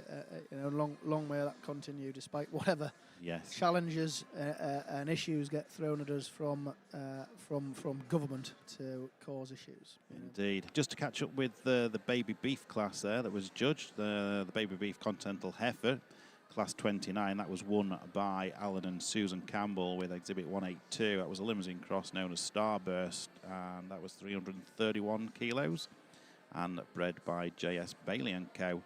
In second, we had 190 from Cairness Limited with a Limousine Cross known as Fendi, 335 kilos, bred by Mr. G. Yar. And in third was Leah Hughes with You're the One, 341 kilos. So congratulations once again to Alan and Susan Campbell for winning the Class 29 with Starburst. So going back to your role in H&H Land and Estates, how's the farmland market looking at the minute? Well, I think it's widely different in whatever areas you are. There's a lot of different drivers to that. Scarcity in some areas, an oversupply perhaps in other areas, but you've got to have buyers. We've had some very, very successful auctions this year over on this west side, around the Penrith area. We had some land and buildings at Temple Sowerby that were away by auction, and purely agricultural, and reaching 28,000 an acre at auction. You know, a lot of buyers there who, you know, with deep pockets for one reason or another. A lot of the A66 money coming to the fore. So you know, that's been very successful. And yet, in the same time, there's quite a lot of farms coming on the market in Northumberland, and yeah, they're sticking, which probably belies the fact there's quite a lot on, and there's not as many buyers as there used to be. But this, if you look back, several decades, the land price has just ballooned. And it'd be interesting to see what happens if the government goes ahead with this IHT change to limit the threshold on agricultural property relief and business property relief to £1 million.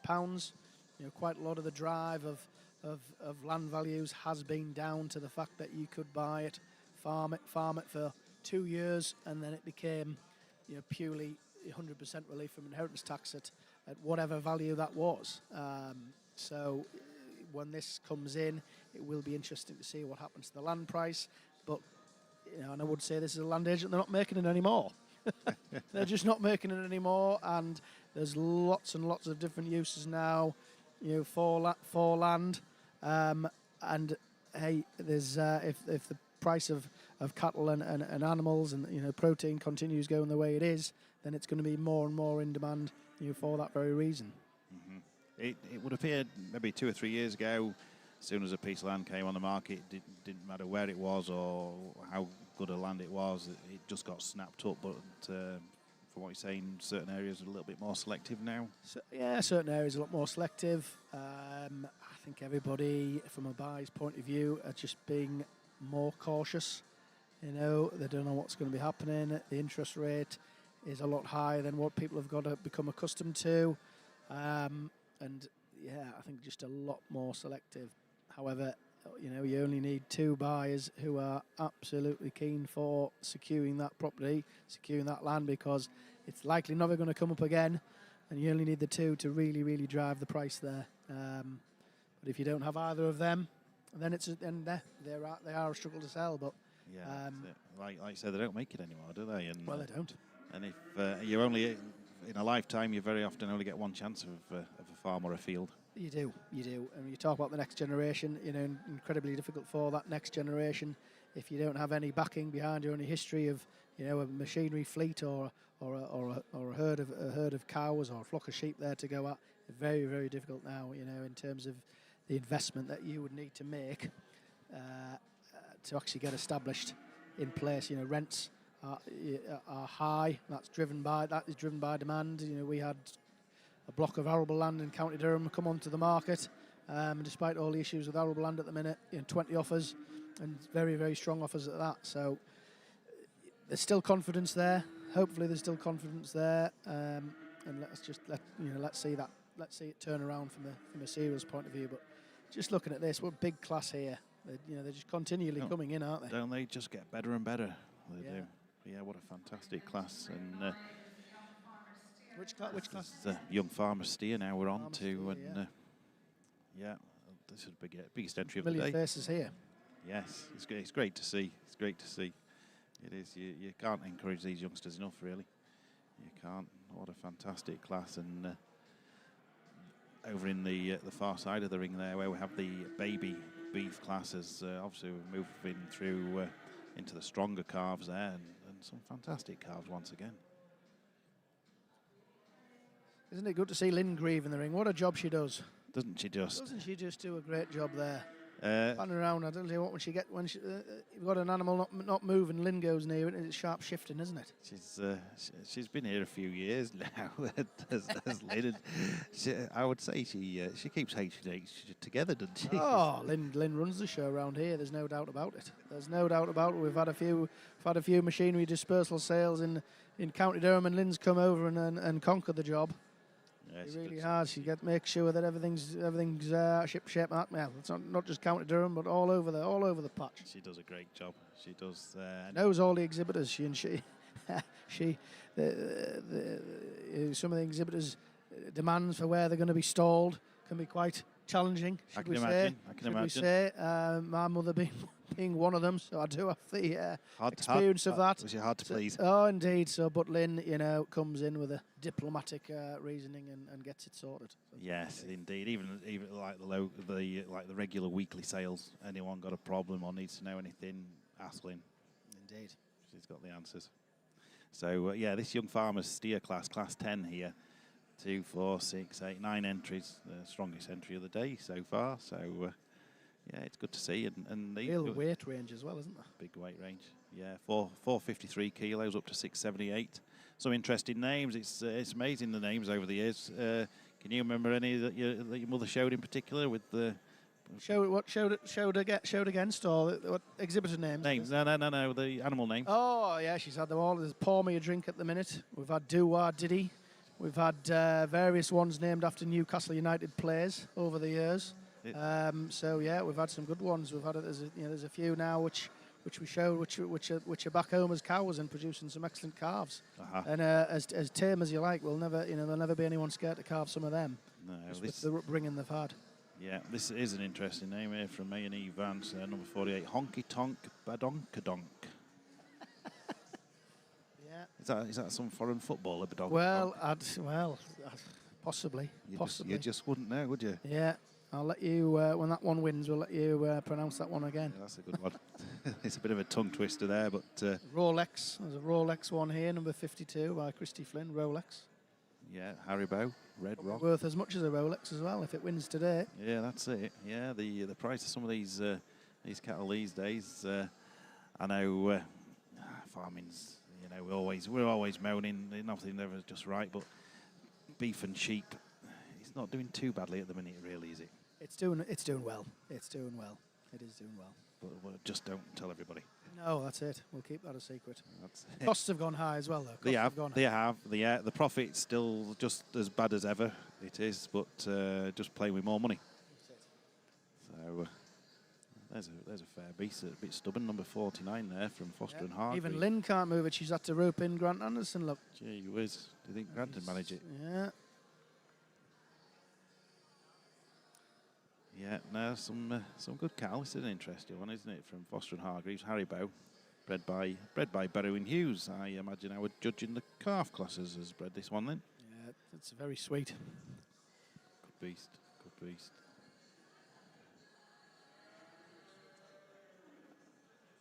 Haribo.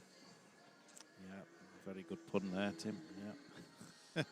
I think it's far too early in the morning for me to be rolling them out. I think it was far too early. When I was looking around the cattle there this morning, I was here at 5:45, and there weren't too many folk about at 5:45. I think they started rolling in with some blurry eyes. You weren't just coming back from a night in Carlisle, were you? I wasn't, no, but I think a lot of them were. Yeah, I've heard that. Yeah. A little bit worse for wear, but it's amazing how they can go from that to turning the cattle out to such perfection in the show rig. Yeah, that's it. From Botchergate to Borderway in no time at all. Exactly. Yes, indeed. Yeah, there'd be one or two nightclubs would have some interesting characters in these Carlisle townies. If I can say that, they would wonder what had hit them last night. No doubt. They would. There'd be a sea of shuffles and everything else. Yes, indeed. I've never seen such a tyre before. Oh dear. Oh, you've got to have a laugh.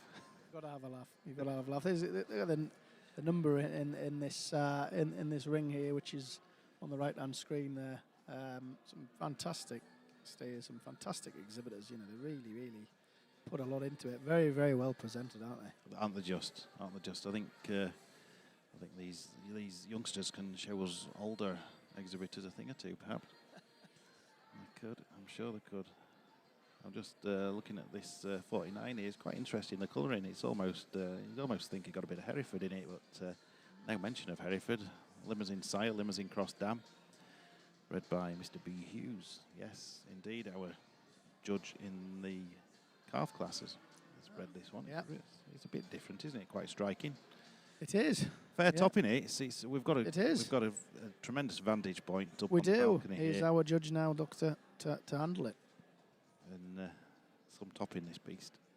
There is 49 from Another young exhibitor there, Rose Foster from down in the Midlands, and has been showing for the last 2 or 3 years at Borderway. Great to see new exhibitors coming into the job. Yeah. So this will be the. How many years have you been doing the live commentary now? Then. This is my 3rd year. 3rd year, yeah. 3rd year, yeah. I must be okay because I keep asking me back, but Well, I don't know why. You do a good job. You're an assured voice of Agri Expo. Well, yeah, I suppose. Yeah.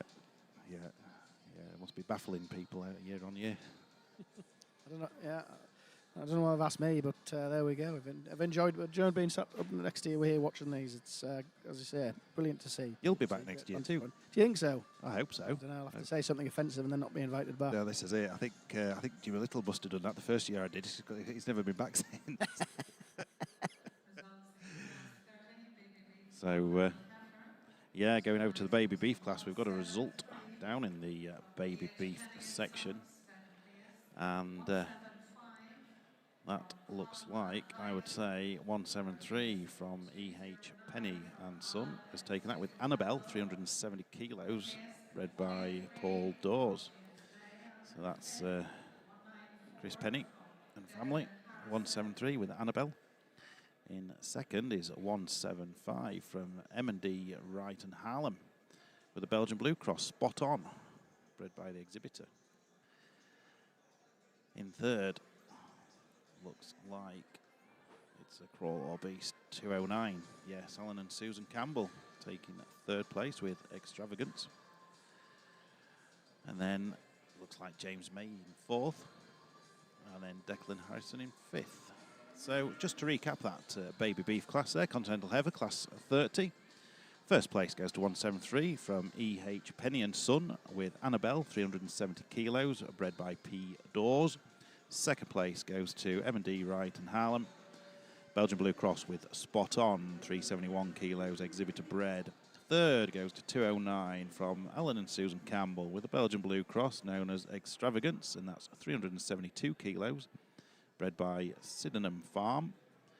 Fourth place goes to James May with his Limousine Cross Red Hot, 364 kilos, homebred. And in 5th was Declan Harrison with Lady Million, 368 kilos. And that was bred by John McAllister. So back over now to the main commercial classes. This young farmers class. He's got a very, very hard job on his hands here, I think, to pick a winner out of the... How many have we got in this? 9, I think there is. 9, yeah, 9 or so. There's, strongest class of the day. Yeah, really, the young farmers steer, and but there can only be one winner. There can only be one winner, and he has a heck of a job. He's looking at them all. You know, he is giving them all a fair crack of the whip. They're all getting a look. I think he's handled them all there now, and he's now going to place them. Yeah, provisionally pulling them in, and I don't think he's changed too many today, if at all any. He's very decisive. He's Gavin doing a great job. He's a very well-respected stockman and showman. He's been on the scene for a good few years now, and very well liked, very well respected. Turned out some good cattle of his own over the years, and it's great to be able to have him here today to cast his expert eye over what is a fantastic show. This is the last of the steer classes this morning. Moving on to the heifer classes, which if the past years are anything to go by, they just go from strength to strength, and the heifer classes are just fantastic, aren't they? Oh, they are. You really, really see the future of some of the breeding coming through, and the fact is, it's just getting better and better. Well, he's made his. He's got them lined up here, but he's having a good look at his current first placed one. Yeah, one from Wales, B.O. Roberts. Very, very, very good top on it. Super Ted, 644 kilos, currently standing in first. Second will be from Amy Vance there, Honky Tonk Badonkadonk. I thought you had to get that out again. 666 kilos, it's a devil, bred by DNF Leeman and Son. Another good beast, isn't it? There's another one at 666 kilos as well. Rachel Graham. Two devils. Two devils. And they're stood next to each other. Rachel Graham there with hers. Mr. Bombastic there stood in third. There you go.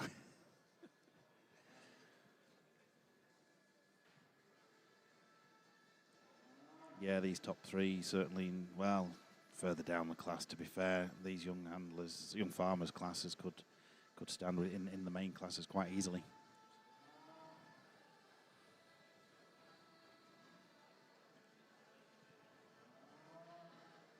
Well, there you are. It's gone to Wales with the B.O. Roberts with his limousine cross Super Ted, 644 kilos. Exhibitor bred makes it all that more special. Second place goes to Amy Vance with Honky Tonk Badonkadonk, 660. Can you say that, Tim? Honky Tonk Badonkadonk. There you go. Third place, number 46 from Rachel Graham with Mr. Bombastic, also 666 kilos. Fourth place goes to number 45, and that is from Mrs. Ludgate. Fifth is Amy Wilson. Sixth is Leah Hughes. Seventh is Edwards. Eighth, I think I missed one somewhere. Maybe not. Now there's 9 entered. I think they took the one out we thought was a Heifer. I think they took that one out. Ah, yes. Number 49. It's not there, is it? I don't see it now. We must have missed that. Talking too much. Yeah, indeed. 51 will be. That was 7th. We'll try and catch up with the results lower in the classes there, but certainly first place goes to B.O. Roberts, 47 with Super Ted.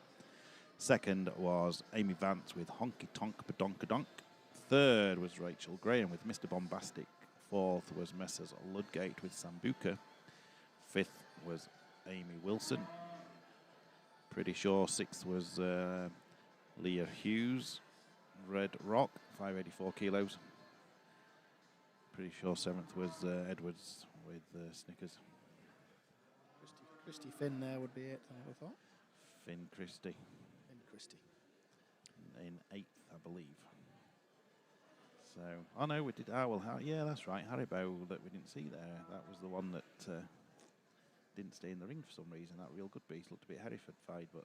Well, Mark, I'm going to have to dash. We're just about to start our seminar in ring 4, good luck with that. Which is on farm subsidies and whether they've been a success or not.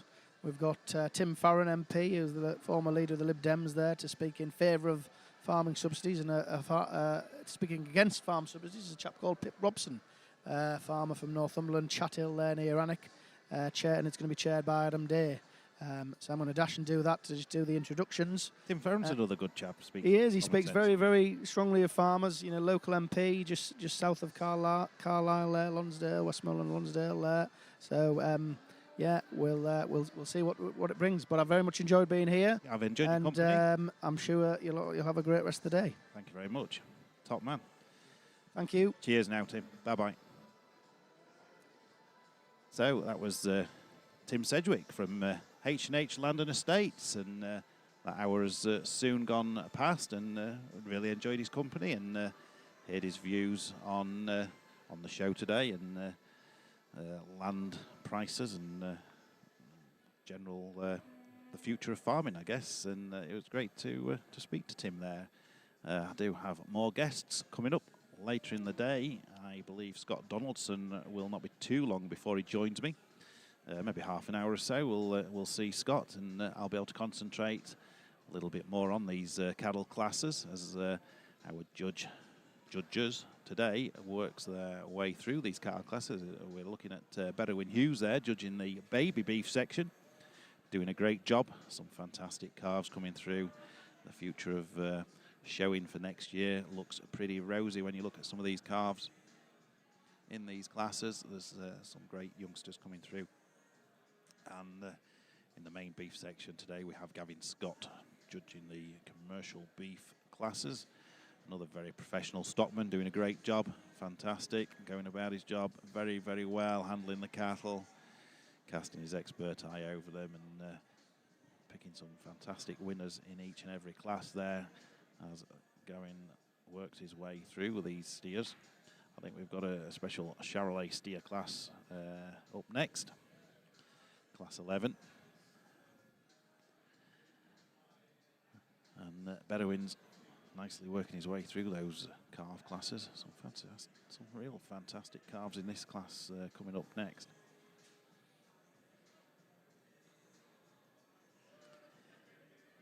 So I believe the next calf class is class 31, baby beef Continental Heifer,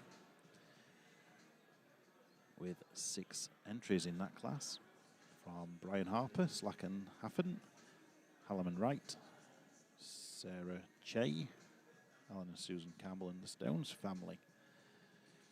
That's in the baby beef Continental Heifer class, class 31. Some, as you can see, some nice calves.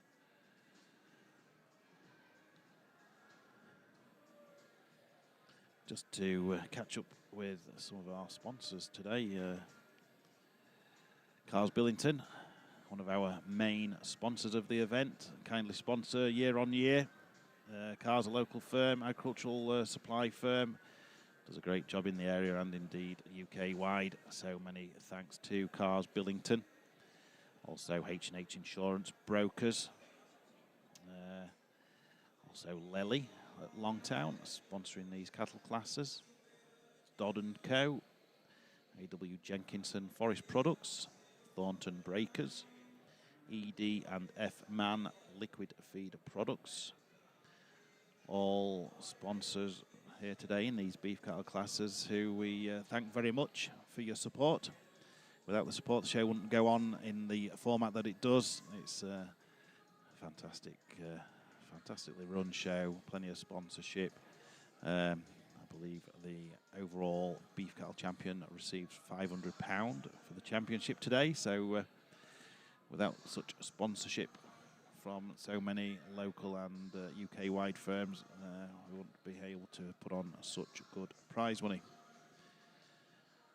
Also there we have Norvite sponsoring, Forte Healthcare, Livestock Information Limited, Agri Limited, Dugdale Nutrition, Lloyds Bank, Taff Valley Limited, Cars Billington, and indeed Harrison and Hetherington Limited.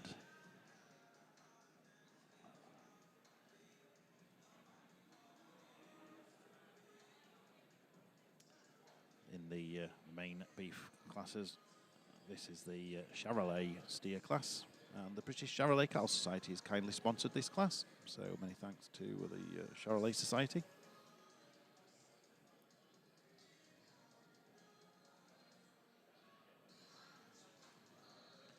I believe this Charolais class is the final class of steers today.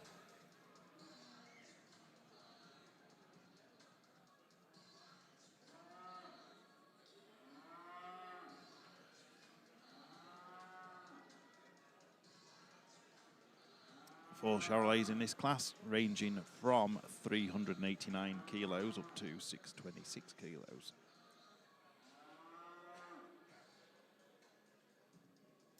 We have exhibits in this class from Alan and Susan Campbell, Richard Anderson, Tony and Iona Ponsonby, and Amy Wilson.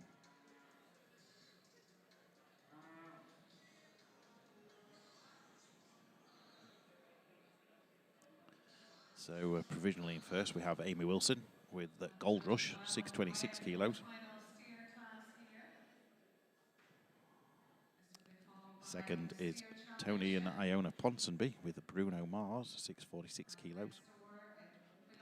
Third goes to Dickie Anderson with daughter Lauren leading Reggie, 393 kilos. And fourth is Alan and Susan Campbell with Dynamite, 389 kilos. So many congratulations there to local exhibitor Amy Wilson. Just lives about 15 minutes away from the market. Buys calves in the spring to show throughout the summer. So it's great to see Amy supporting the show once again. And that is Gold Rush taking first place. Second, to recap, Tony and Iona Ponsonby with Bruno Mars. Third was Dickie Anderson with Reggie. And in fourth was Alan and Susan Campbell with Dynamite.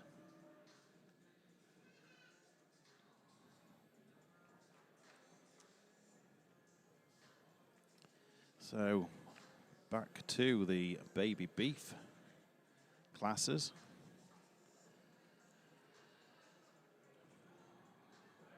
Bedouin Hughes is working his way nicely through these. He is actually on the last class of baby beef calves.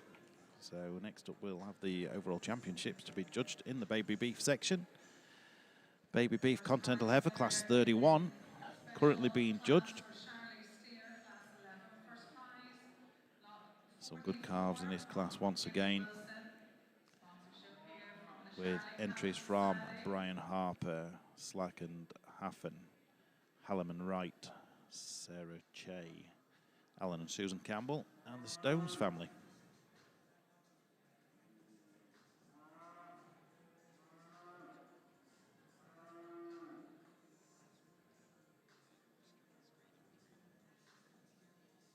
Not an easy task today.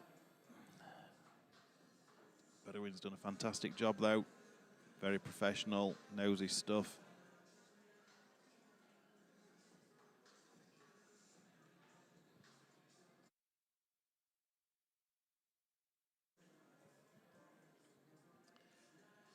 Just getting another lineup of these. Look at this lineup of calves here.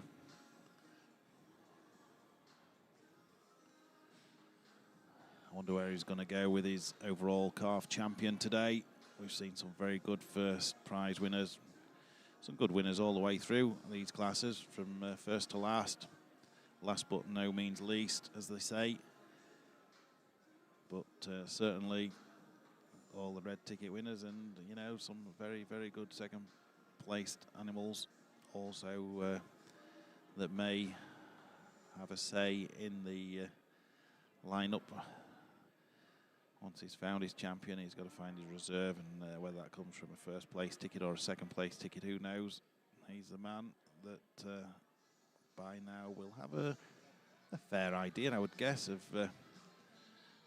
what he's going to pick out as his overall champion.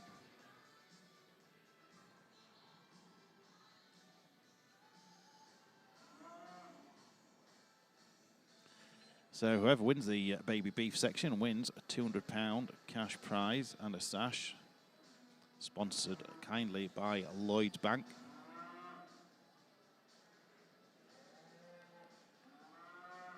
£50 to the reserve.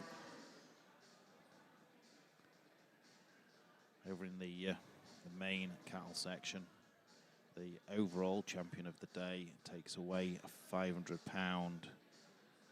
plus. The heifer champion gets £200, steer champion gets £200, plus the prize, the first prize in the class. Whoever takes away the championship today takes away a nice little cash haul with them. So very much a show worth coming to, and that's why we see so many exhibits here year on year, such as the quality of the competition. In the baby beef section there, looks like we're going to be getting a result there. 187 is prominent there in first place so far.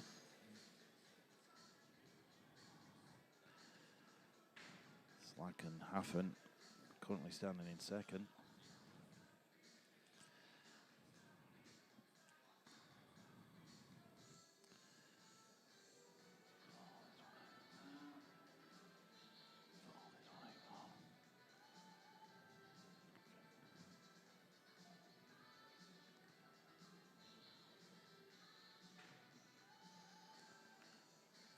So, Bedouin getting one last look at this final class, this final lineup. The last class of the day, other than the championships. He's had some very good first prize winners. Meanwhile, in the main cattle section, Gavin Scott has his first placed steers lined up for the overall steer championship. There's a lot going on in this main arena here this morning. Two very, very good classes being judged. The final class of the day in the baby beef and the steer championship lineup. What a fantastic show cattle. Some very good steers been through this ring this morning. And there's Bedouin Hughes, I think, is going to give his results on this last baby beef class.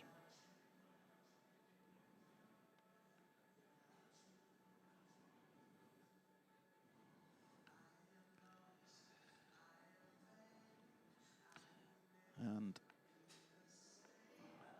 there's Gavin just handling these steers once again. But baby beef class, we have a result there. First place goes to Brian Harper with number 187. That's a limousine cross with a Greenwell's Hattie exhibitor bred. Second goes to 196 from Messrs Slack and Haffen with Cruella DeVille, 383 kilos exhibitor bred. Third goes to Mark Hallam and David Wright, 176 Belgian Blue Cross, known as Swish, 391 kilos. That's exhibitor bred. Fourth place goes to the Stones family, 184 with That's My Girl, bang on, 400 kilos, just made it into the weights. Fifth place goes to 193 with from Sarah Che with Sorrel, 393 kilos. Sixth place goes to Ellen and Susan Campbell with number 180 with Adele, 399 kilos. As we watch Gavin Scott culminating in the steer championship this morning. What a fantastic lineup of steers, 2, 4, 6 steers there.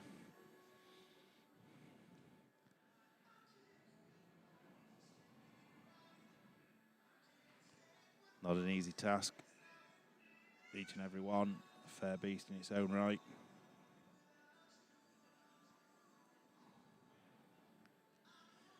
There's the Willodge beast, the Hitman. Is he going to hit the top spot this morning? He's not going to be far away, I doubt, but all these bullocks are well worthy of a slap on the rump, as it were.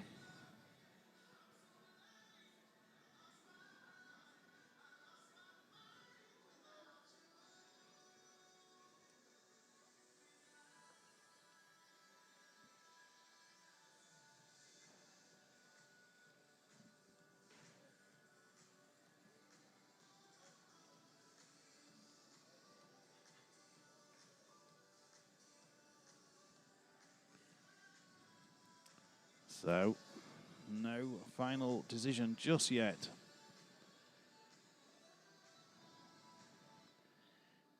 Gavin wants to make certain which way he's going.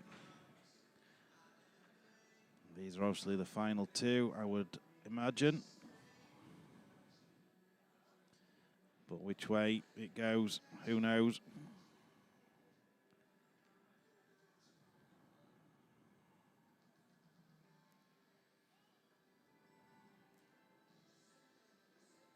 Two very, very good purebred limousine bullocks.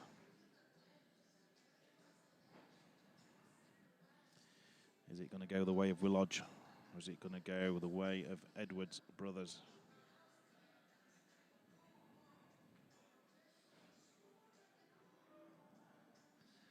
Edwards Brothers with Spiced Rump, already a prize winner at Northeast Live at Darlington Auction Mart there a couple of weeks ago, over in the Northeast. The Willodge Bullock, the Hitman. I dare say first time out for this lad, I might be wrong. But I don't believe these two bullocks have met before.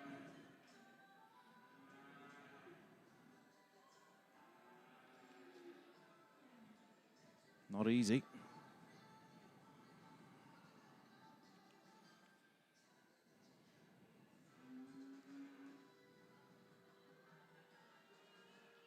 Obviously two beasts that handle exceptionally well. There you go, Edwards Brothers. Many congratulations, Spiced Rump. 578 kilos, bred by CL and FE German.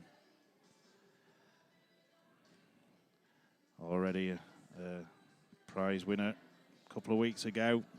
continuing the trend here today at Borderway Mart Agri Expo.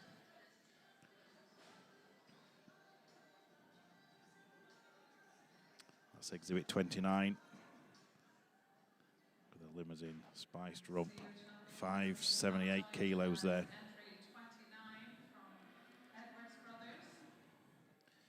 Many congratulations to the Edwards. Great team, great family. Doing a great job in showing cattle for a good number of years, very successfully. That is spiced rump, sired by My Style Pellegrino. And out of a limousine, so that's a pure limousine steer, bred by the Germans there at Glangudgeon down in Wales there. An animal born 8th of June 2024. So I think we're just waiting for the second prize winner to enter the ring from that class to decide the reserve steer champion. As we see Bedouin Hughes looking at his first prize winners going round the ring here in Borderway Mart. Some fantastic calves on display. As you can see, all these first prize winners, all very, very good animals. Hopefully see these animals next summer on the show circuit. Some may return back to Borderway Mart this time next year. We may see an odd one or two through the sale ring, perhaps at the March show calf sale here in Borderway Mart, where many fat stock show winning animals are sourced in the spring at that main event there. What a great lineup of calves coming forward.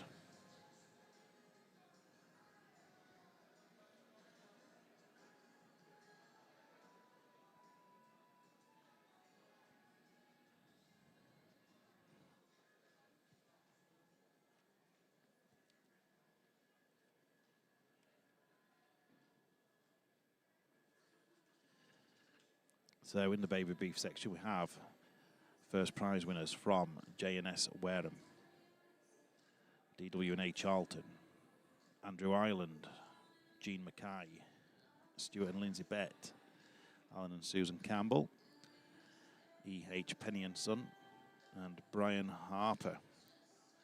So those are all the first prize winning animals in the calf section here this morning at Borderway Mart for the 18th running of the Agri Expo, a show that goes from strength to strength year on year, as can be seen in the quality of cattle forward and the number of exhibitors and spectators here today.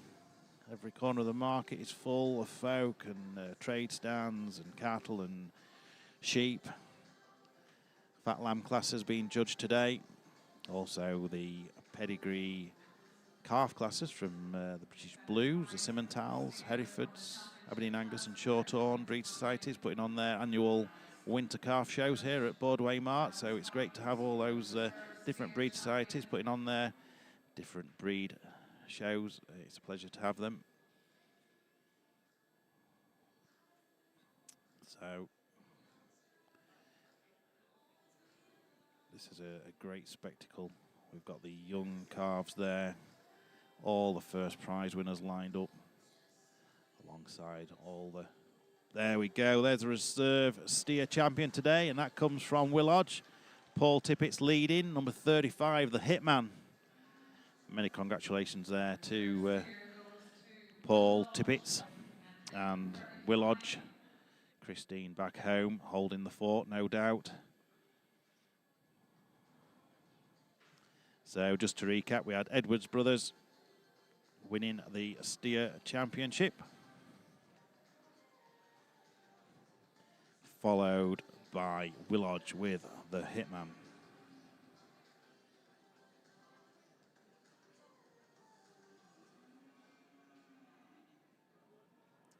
What a fantastic lineup. There was some good cattle out there this morning. I told you you were in for a treat, and we've seen some wonderful steers put forward here this morning for Gavin Scott to judge. I believe Gavin will have a short break at some point. Maybe get a start with the Heifers. then we'll have a short recess at some point just for a wee break there.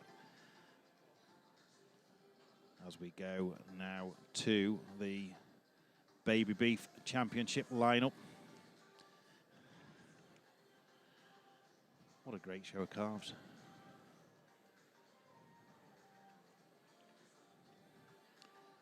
Which way's our judge going to go?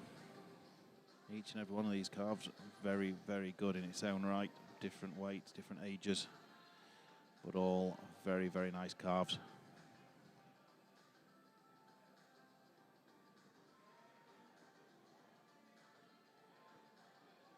There you have a David Wright animal that he bred, sold on to Andy Island. Shown in Andy Island's name here today.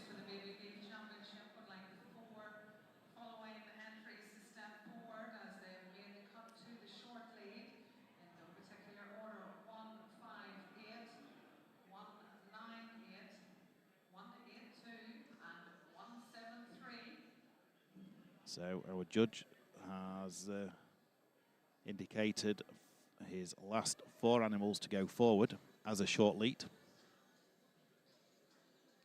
One of those being the steer calf there from Andy Island. Calf there from Stuart and Lindsay Bett. Heifer calf there from Susan and Alan Campbell. And also the heifer at this near end from Mrs. Penny.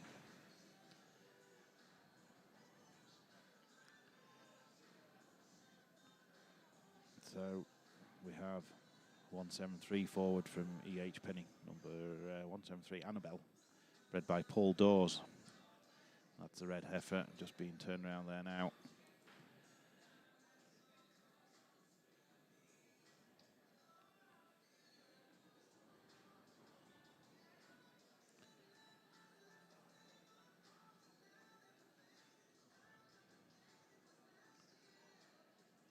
What a fantastic lineup. Which way is he going to go?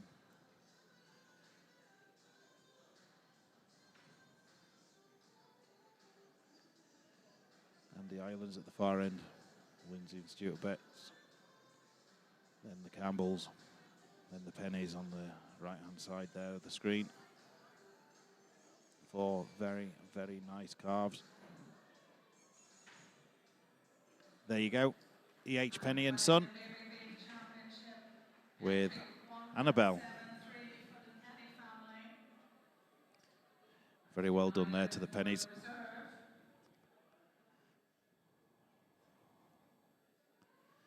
Just looking for the reserve now.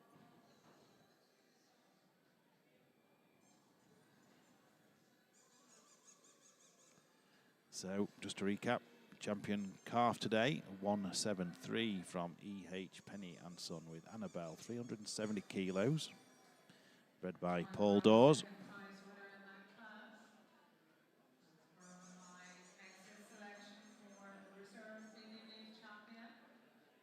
Now looking for reserve. Sally Lloyd there, handling second place from that class.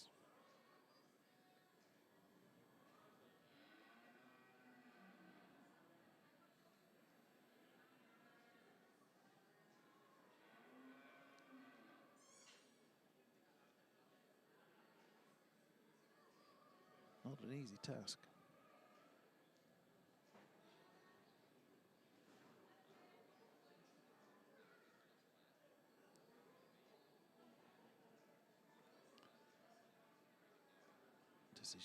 Decisions. So these exhibitors still in the lineup. This is a vitally important decision.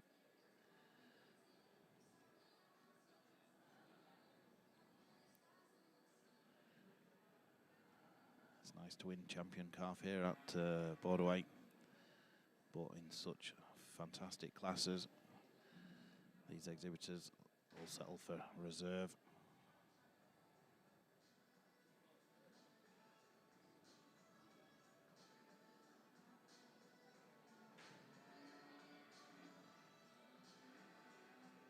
Which way is it going to go?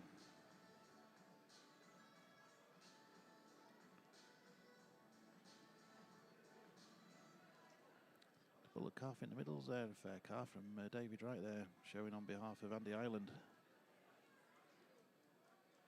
That's not taken away from the Campbell's calf, or other calf there, Sally Lloyd's, or indeed the red calf from the Betts.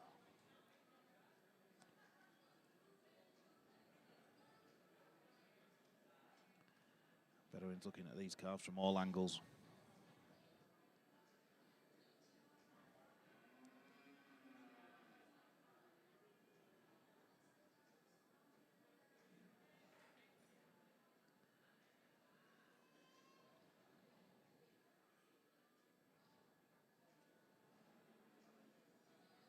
Well, we've certainly got our money's worth out of Bedouin today. He's done a fantastic job, giving everyone a fair chance. Gone about his job very, very professionally today, as he does indeed every time he judges show cattle, commercial cattle, pedigree cattle, or sheep. Very professional, competent stockman.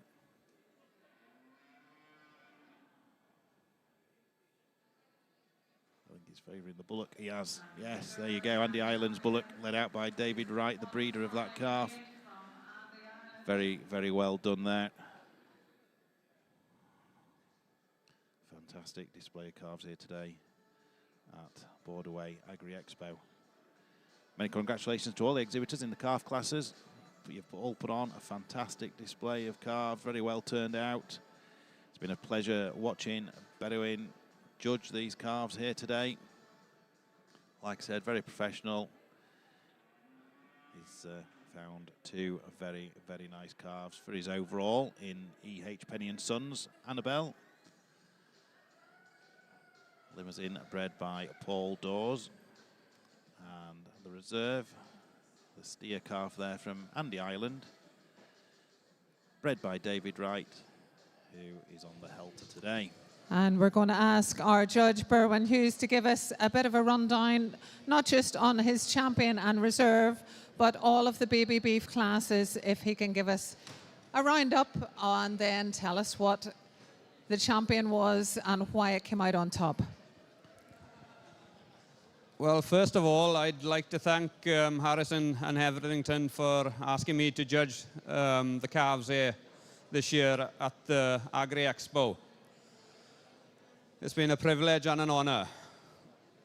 I was looking for the calf with that little bit of an X factor when it first walked into the ring. A smart, correct calf with a lovely end, good square plates, nice second thigh. But I had to emphasize on the importance of legs, because without the legs, there's no beast in my opinion. And the champion and the reserve that I have today, the heifer is as good a heifer as I've seen for a while in a show ring. It's very difficult to falter. She's so long, so balanced, lovely top on her, just a natural top.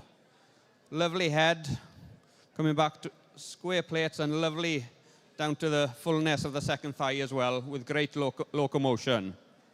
Again, the steer, a very powerful steer, and I thought he matched the heifer to what I wanted today. Very flashy, powerful bullock. Okay, with those little words, thank you very much. Ladies and gentlemen, a word from our judge, Berwyn Hughes, a master in his own right at showing cattle. We are very privileged to have him here at Agri Expo. His judging day is far from over, though. We will ask him to place the young handlers in due course.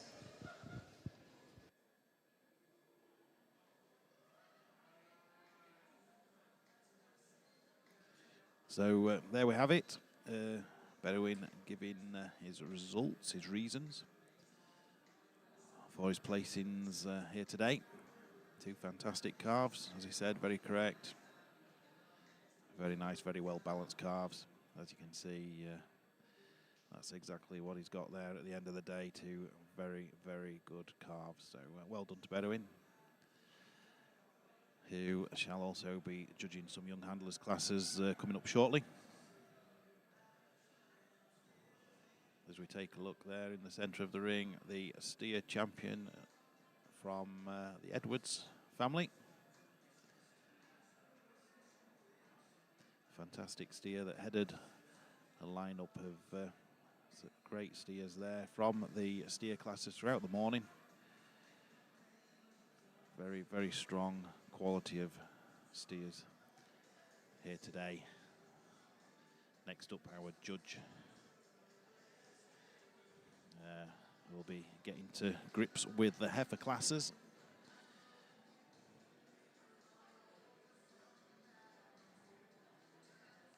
Gavin Scott has done a fantastic job so far of judging this morning, judging the steers. Worked his way through very professionally and culminating in the steer champion from the Edwards, with reserve going to Willodge, another very, very good red limousine bullock. So just to recap, and what's coming up this afternoon.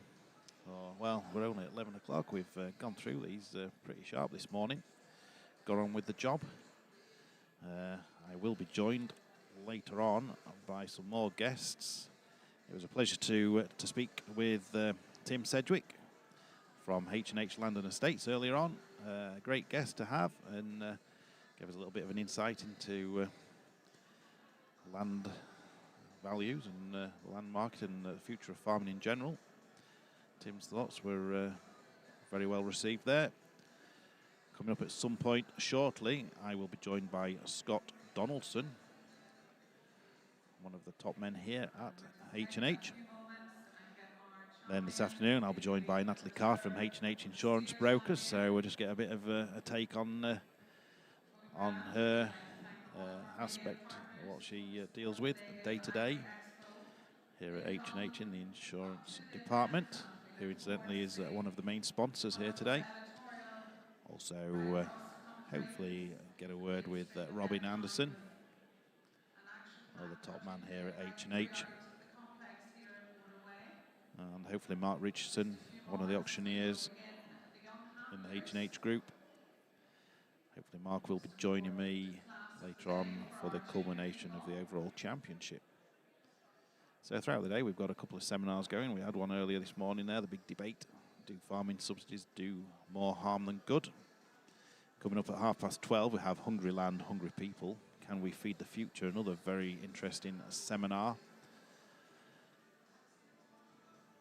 At 1 o'clock approximately, we have the David Tomlinson Lifetime Achievement Award. That will be announced here in the main ring.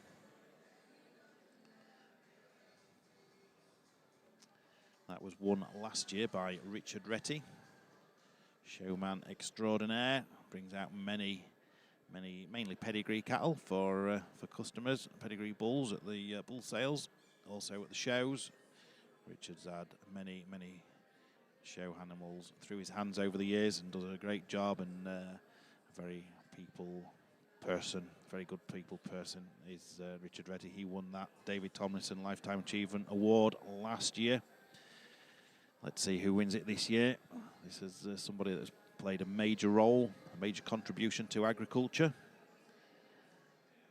So that will be announced approximately at 1 o'clock. Throughout the morning, we have the Simmental Calf Show, Pedigree Calf Show, the Beef Shorthorn Calf Show, Hereford Calf Show, the Aberdeen Angus Calf Show, and the British Blue Calf Show going on this morning. I'll try and bring you some results of those classes as we go along through the day. Just like to mention our sponsors today, without whom the show wouldn't be possible. So just to go through some of the sponsors there, we have Martai. That's the online platform for auctioneering. Many of you will no doubt be familiar with Martai. Tuning in and pressing the button and making a bid. It's a very good platform there if you're unable to make it to a sale, to be able to bid from the comfort of your own home. Sometimes a little bit dangerous. Press the button too many times and you've bought something that maybe got carried away with, but hey ho. Agri, another one of our sponsors, Agri in bolus, all trace boluses there. The Beltex Sheep Society kindly sponsoring. ED and F Mann also sponsors. A.W. Jenkinson, Forest Products. Dodd & Co, Chartered Accountants, Business and Financial Advisors. We've got a British Wool Board. We have Gary Phillips, Agricultural Motor Engineers. Forte Healthcare. Dugdale Nutrition, British Charolais Cattle Society. Thornton Breakers, Home and Dry. The Foundation of Alka Systems Technology. We have Livestock Information. We have HSBC, XL Vets, Lely, Show Winners, Marti once again there, Lloyds Bank, Norvite, specialist in animal nutrition, TARF, Agricultural Merchants, Stan Palmer, the Isuzu pickup specialists, Texel Sheep Society, Thomas Graham, Local Hardware and Ironmongers, Thomas Graham, good local firm, H&H Land and Estates, main sponsors. Who else? We've got lots of sponsors today. Barclays, Rabbi, that's the Royal Agricultural Benevolent Institute, a very good charity there. Bowden's, Charlie Bowden, kindly sponsored the sawdust for today in the main ring. So many thanks to Charlie, a very good supporter of H&H sales, being a very well-respected sheep and cattle breeder, puts a lot of animals through H&H sales. So many thanks to Charlie Bowden there for sponsoring the sawdust. Very much appreciated. Also Pioneer Food Store, another great sponsor, local firm, buys a lot of animals through the fat ring here at Carlisle for their food outlets. So many thanks to Pioneer.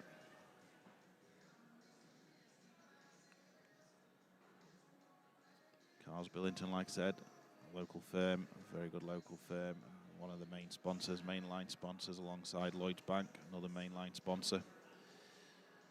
H&H themselves sponsor a lot of the competitions here today. Many thanks to our judges for giving their time today. Berwyn Hughes, we've just seen judging the calf championship there. You can see those two animals still in the ring there. Champion calf from E.H. Penny and Son, with the reserve going to the Black Bullock there from Andy Island. So thanks to Berwyn. We have Ian McInnes judging the British Blue classes in the pedigree blue calf section. We have Gavin Scott, who is judging the main beef cattle section here today. We've just seen him judge the steers. Going on after this break to judge the heifers. Simmental classes are kindly being judged by James Griffin. Aberdeen Angus calf classes, Rob Bishop has kindly come up from Berkshire to judge those.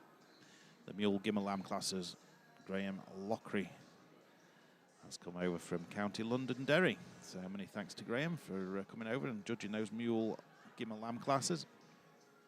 The commercial lamb classes are being judged by Andrew Much.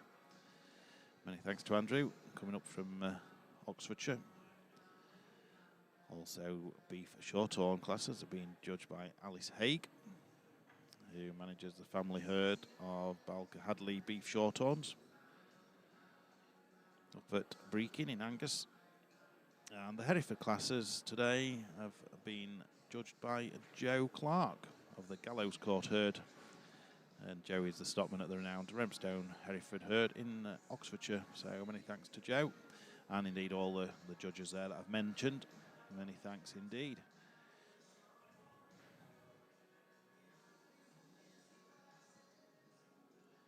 So I think we have a little bit of a break before we go on to the heifers. So stay tuned. Very shortly, I shall be joined by, who's on the rota? There we are, Scott Donaldson up next. So stay tuned. Don't go too far away. We'll keep you up to date with all what's happening in and around Borderway Mart, Agri Expo, the 18th run-in of what has become a fantastic show.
So if you're just joining us at Borderway Agri Expo, after a small break there, you've been watching the young handlers classes, with the first class being for the 14 years and under. Now moving on to young handler 15 to 21 years on show day. And we've got a good entry in this class once again, with number 229, Veronica Webster. 230 is Imogen Spark. 231, Savannah Kirkbride. 232 is Cameron Harrison. 233 is Lucy Clark. 234 is Craig McKinnell. 235 is Olivia Matten. 236 is Bradley Haffen. 237 is Enli Tidder Edwards. 238 is Zara Gornell. 239 is Elizabeth Haffen. 240 is Michael Brannan. 241 is Mared Alor Hughes. 242 James Ludgate. 243 Jack Heath. 244 is Thomas Brannan. 245 is Gwyneth Williams. 246 is Grace Denning, and 247 is Libby Garth. So fantastic number of young handlers in this class, this senior young handlers class.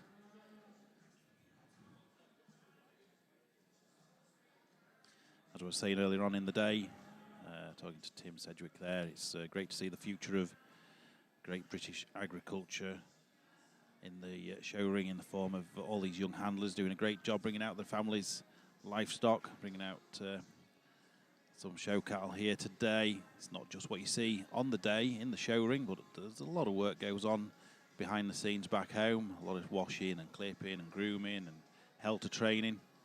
And it's a great credit to all these youngsters here today to put on such a great show. You know, they've done the hard work at home. It's nice to come to a show like Borderway Agri Expo to show what they've been doing at home and hopefully win a prize or two.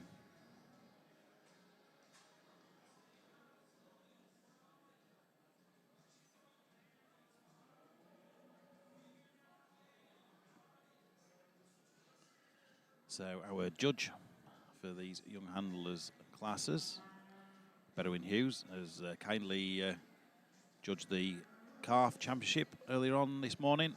Done a fantastic job. Many thanks to Bedouin for coming and joining us here today, and to giving up his time and giving his honest expert opinion on the animals forward.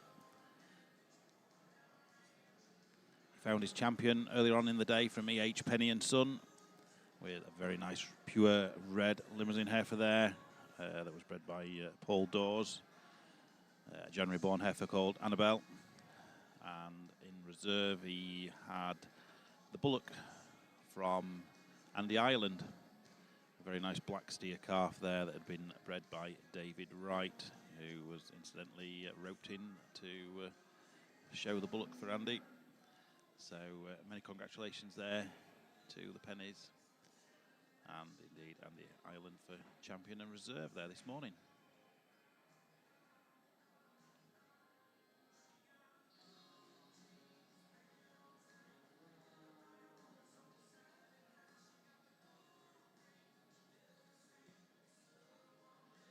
So many of these young handlers will potentially have already shown animals throughout the morning, and back to give it another go in their own right.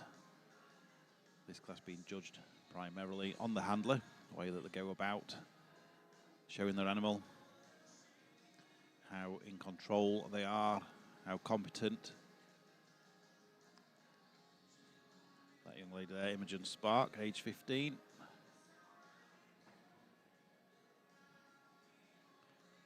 Very nicely well shown there. Watching the judge, keeping an eye on the judge, seeing what he's doing, seeing what he wants her to do. She knows what she's about. Next up we have 231, that's Savannah Kirkbride, also 15.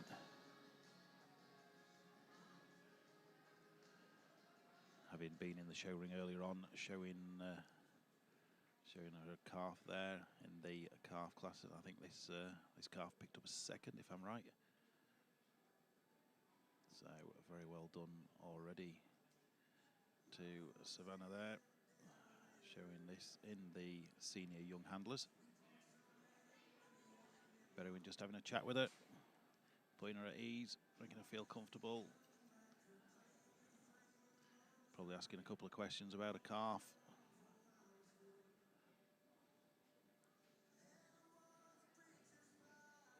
So next up we have Cameron Harrison, also age 15.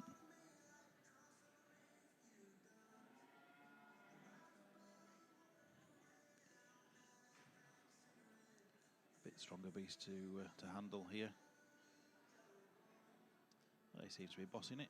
He does.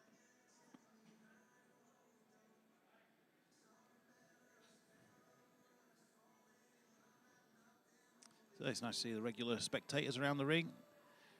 Come year on year back to Borderway Mart to see such a fine show of cattle here today. There you are, Berwyn's just asking this young man one or two things about his heifer. No doubt answering confidently.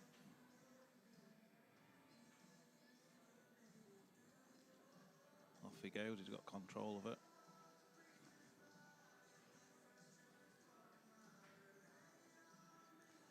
So next up we have number 233, this is Lucy Clark, also age 15. Or 16, I should say.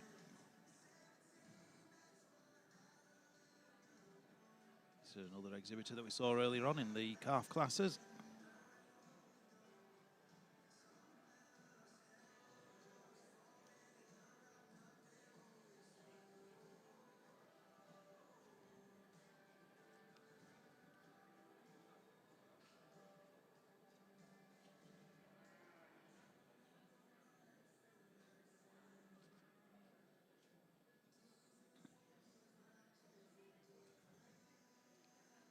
So this calf's nicely settled, having been in one of those earlier classes.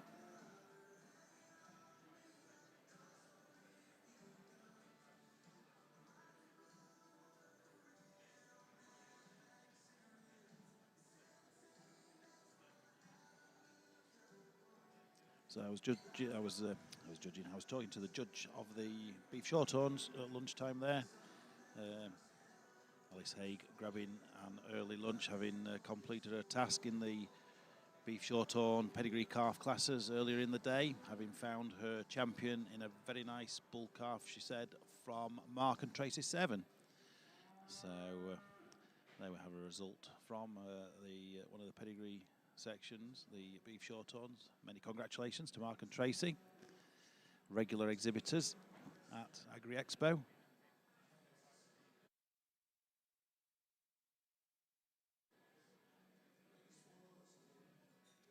Next up we have Olivia Matten, also 16 years old. Very confident show person, regular at the shows in North Yorkshire and also Great Yorkshire Show. Doing very well at the Great Yorkshire this year with some of her own cattle, and Olivia also helps other people to show their cattle, so well done there. Very confident in the way that she shows her animals.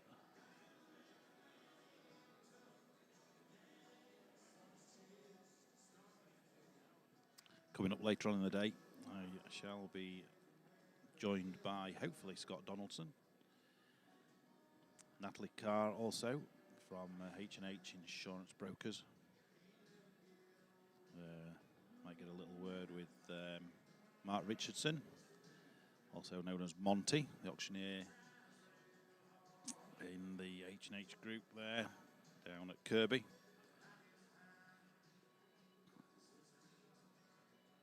Also hoping to get a word with Joe Bowman, one of the main auctioneers here at Carlisle. Joe sells in ring number 4 on a Wednesday, predominantly. The weanling cattle, weanling bull ring, a highly successful sale ring, producing some fantastic prices week on week. So that's Joe Bowman, hopefully joining me later on this afternoon. So there we have Bradley Haffen, age 16, just been judged by Bedouin. A very keen young individual, local, not too far away there, down near Penrith. Good local exhibitor, very keen young man.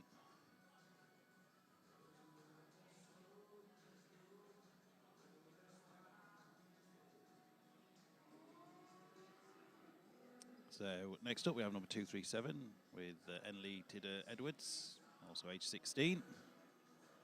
One of many Welsh exhibitors here this week. It's great to see exhibitors from all parts of the UK, whether it be Wales, south of England, top end of Scotland, and indeed Northern Ireland. It's one of those shows that attracts exhibitors from all four corners of the UK, which is great to see. The winner of the steer class earlier on was that was a Welsh animal, Welsh bred, Welsh fed from the Edwards family. So many congratulations to them winning the steer class. I was getting a quick word with Gavin Scott, our judge in the main classes, there just at lunch, an early lunch break for Gavin, before he goes on to judge the heifer classes. And he said the champion steer handled very, very well.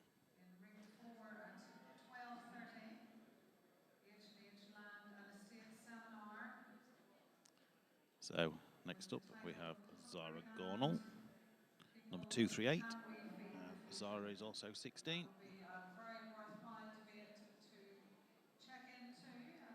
Having a little chat there with our judge, Bedouin Hughes. She's obviously giving him the lowdown on her heifer. I believe this is a purebred limousine heifer from, I believe it's bred at Tom's Choice Limousines, if I'm right.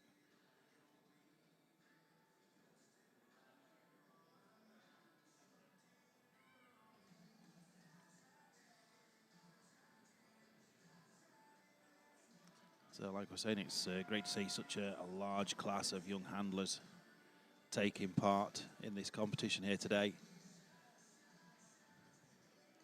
It's great to see that there's so many youngsters taking an interest in livestock farming, in agriculture in general, and hopefully they'll be able to play a part in the future of the family farm in many instances.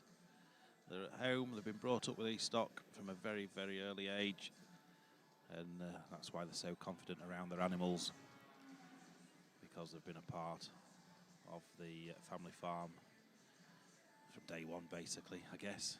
So it's great to see. Let's hope they stick in the farming. Many of these perhaps will maybe go on to have probably a proper job, I suppose, in some respects, and earn a proper living, and then many will come back and do a bit of weekend farming, help the parents out at weekend or evenings.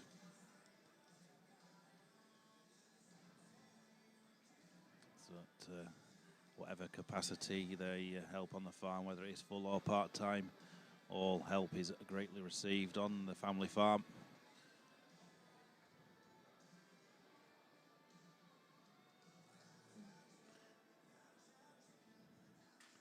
So next up we have number 246, and this is Grace Denning, and she's 19.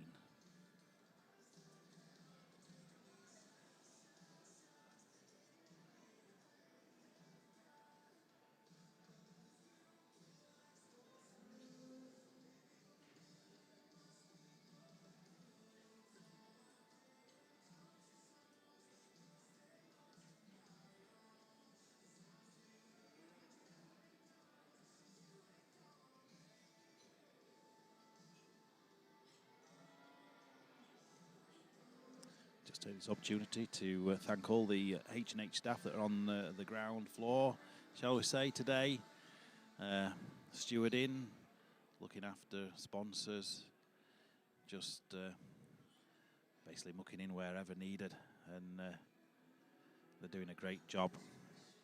There's a lot of work that goes into putting on such a fantastic show here today at Borderway Mart. Many of these, the staff, whether it be yard staff or auctioneers, all playing a vital role in the smooth running of the show here today. So many thanks and many congratulations to them for putting on such a fantastic day for all the exhibitors and the spectators alike. So next up here we have what looks like a late entry, 248. Not too sure who this young man is. Obviously a late entry, but a young man doing a great job there. Knows how to handle his beast. Just getting a little bit unsettled with the judge, but he's keeping it under control.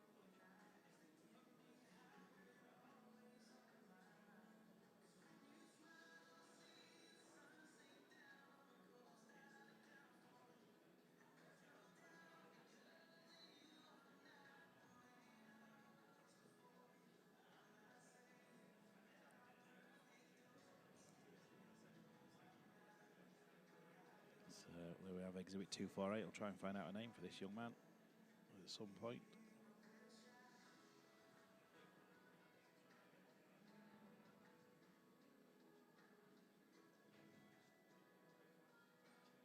So there we are. Berwin has individually inspected these animals, had a chat with the handlers, just to get an idea how competent they are at showing their animals.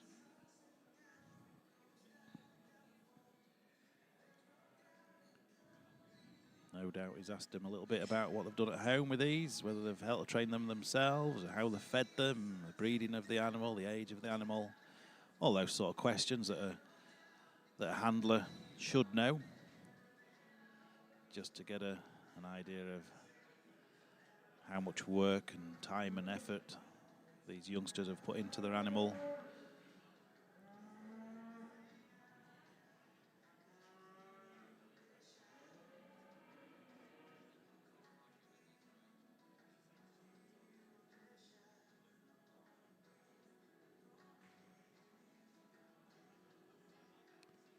So just to recap the exhibitors in this class, we have 229 is Veronica Webster, 230 is Imogen Spark, 231 is Savannah Kirkbride, 232 is Cameron Harrison, 233 is Lucy Clark, 234 is Craig McKinnell, 235 is Olivia Matten, 236 is Bradley Haffen, 237 is Enley Tidder Edwards, 238 is Zara Gornell, 239 is Elizabeth Haffen, 240 is Michael Brannan, 241 is Mared Alor Hughes, 242 is James Ludgate, 243 is Jack Heath, 244 is Thomas Brannan, 245 is Gwyneth Williams, 246 Grace Denning, 247 is Libby Garth. I think there's perhaps one or two missing actually from that list, but still a very good number of exhibitors in this class. Oh, we've got one taking a break.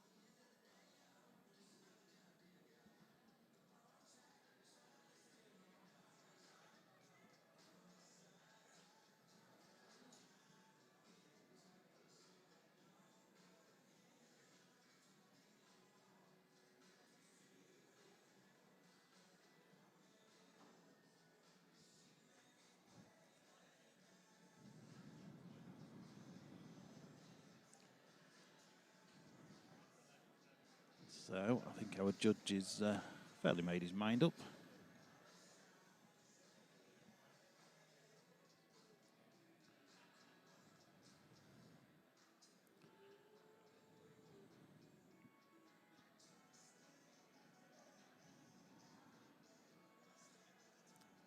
Just getting one more look down the front of these animals, of these exhibitors. making sure they are still keeping an eye on the game, as it were. You can't relax until the prize is given out. These handlers are still showing off their animals to their best advantage.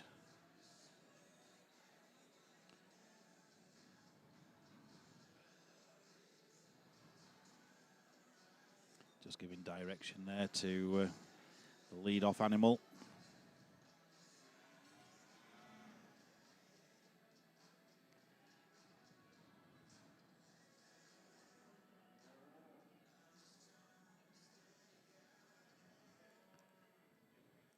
I think he's drawing them in some sort of order now.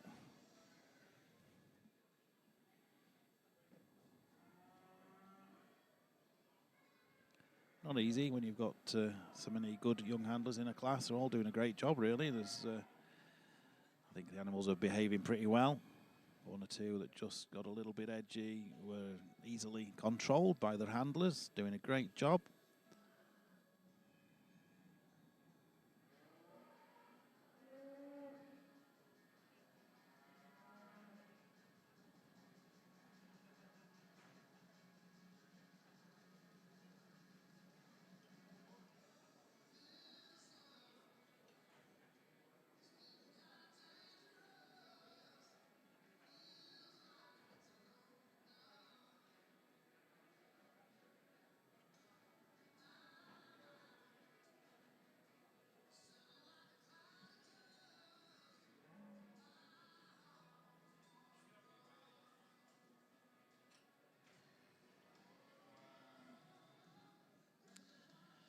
So this looks like the preliminary order.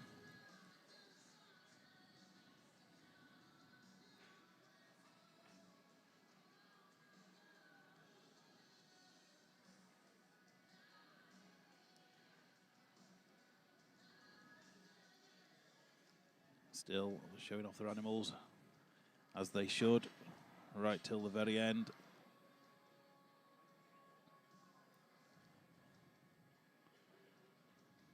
Got their animals set up, leg in each corner.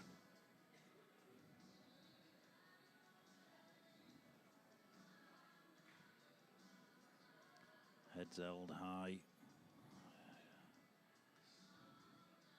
Talking to their animals, just getting them to just show their heads off, have a little bit of spark, a little bit of class, just keeping the heads up, their ears forward, just little noises, just can set the animals off with that little bit extra sparkle.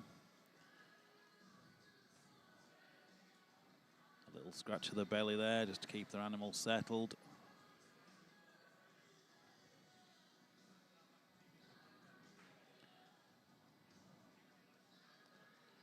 Not an easy task, as I said before. It's probably a more difficult class to judge than the overall calf championship. Not an easy task for Borderway.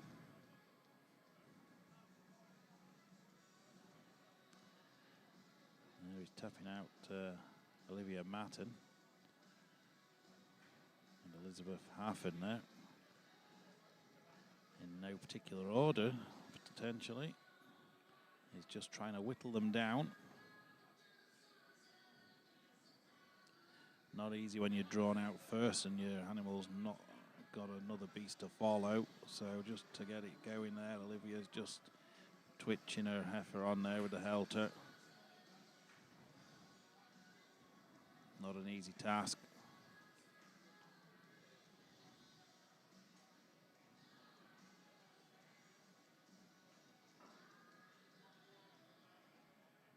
Well, she's got it going nicely now, though.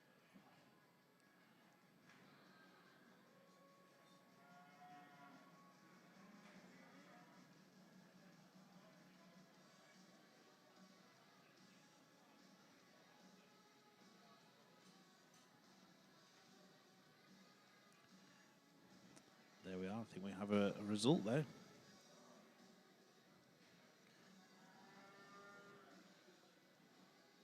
Or do we?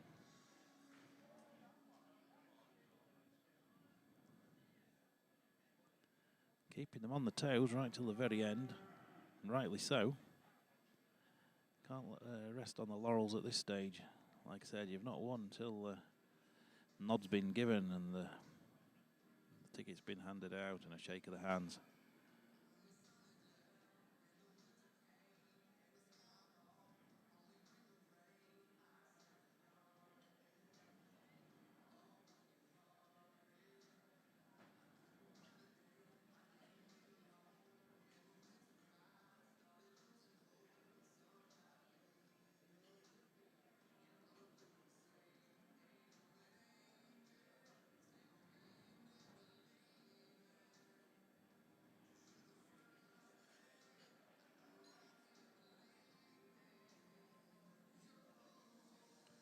Like I said, not an easy task. It looks like Olivia Matten's going to take it.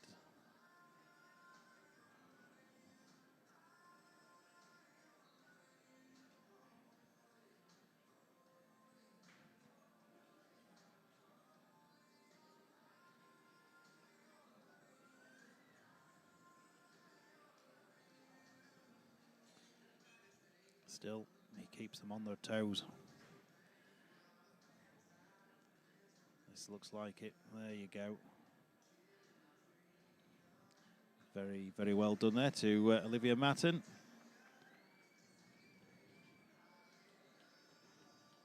Second, this is a young man, I haven't got his name. He's a late entry in the catalogue. I must get his name before the end of the day and give him a mention.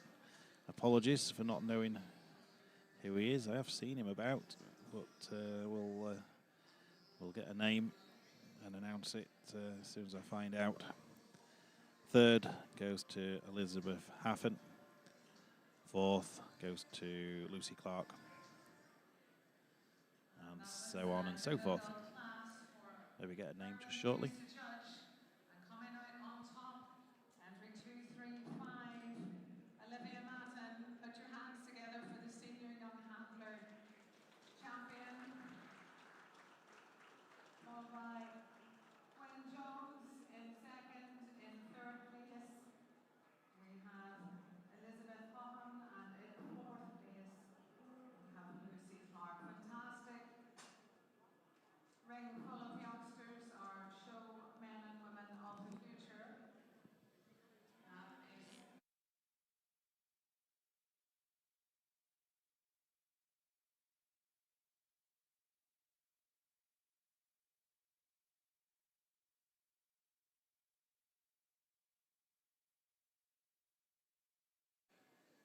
to XL Events for sponsoring all of this section. We're indebted to their support.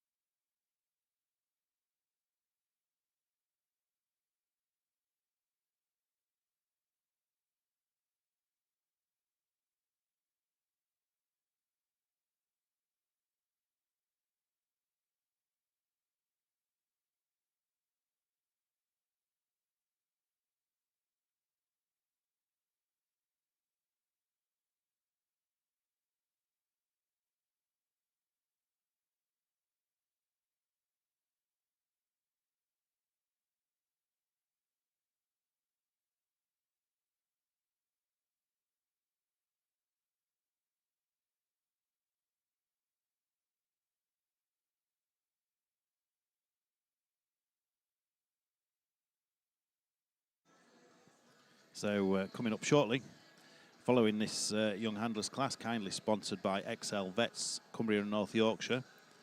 Just to recap once again, 235 was first place, and that was Olivia Matten. Very well done to Olivia there. In second place was 248. I believe that was Gwyn Jones. I'm sure that's I've got that right. Gwyn Jones in second there. Third was 239 Elizabeth Haffen. And fourth was 233 Lucy Clark. The team from H&H are absolutely thrilled that he was able to join us at 18th Agri Expo, and there is a presentation of course.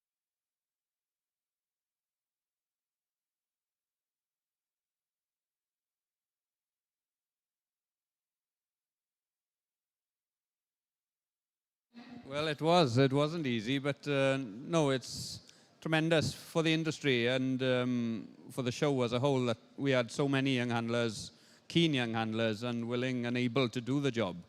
And no, to be fair, they were all.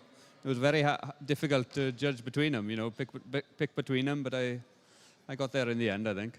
And you have three young handlers up and coming through the ranks. Are they out on the show circuit, or do you find that hard to watch? Yes, they're keen, especially in the sheep. You know, they're just coming to an age now that they can start handling calves as well. But with the sheep, they can handle them a bit easier. So, no, they are keen, but we'll see what comes of it.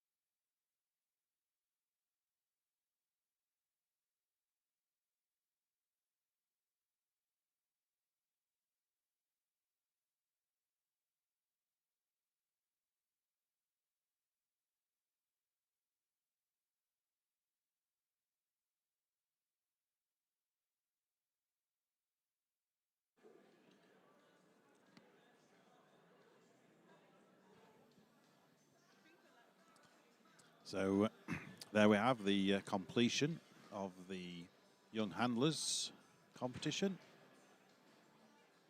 kindly judged by Bedouin Hughes. Many thanks to Bedouin for joining us today, giving up your valuable time and expert opinion. It's been very much appreciated and a pleasure to watch the judging there carried out by Bedouin, the young baby beef classes earlier this morning, followed by the young handlers. So many thanks once again to Bedouin. 12:30, we will be back with the main event, the main commercial beef classes with the heifers. And we have seen our judge this morning go through the steers very professionally. Gavin Scott, our judge today in the main beef cattle classes. Gavin found his steer champion this morning from the Edwards brothers. A very nice red limousine steer that I believe had done very well a couple of weeks ago at Darlington Market over in the northeast of England, and has followed on through to win the steer championship this morning. And then in reserve, reserve steer was from the Willodge team. That was the Hitman, and that was led out by Paul Tippett from Willodge. So many congratulations there to the Willodge team with their reserve steer. So don't go away, or if you do, make sure you're back for 12:30, where we will resume the judging with the heifers, with Gavin Scott in the middle of the ring doing the honours. We'll see you back shortly. Thank you very much.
Welcome back. If you are just joining us now after our lunch break, we'd like to welcome back Gavin Scott, our judge for these commercial beef cattle classes here this afternoon. Moving on to the heifers now.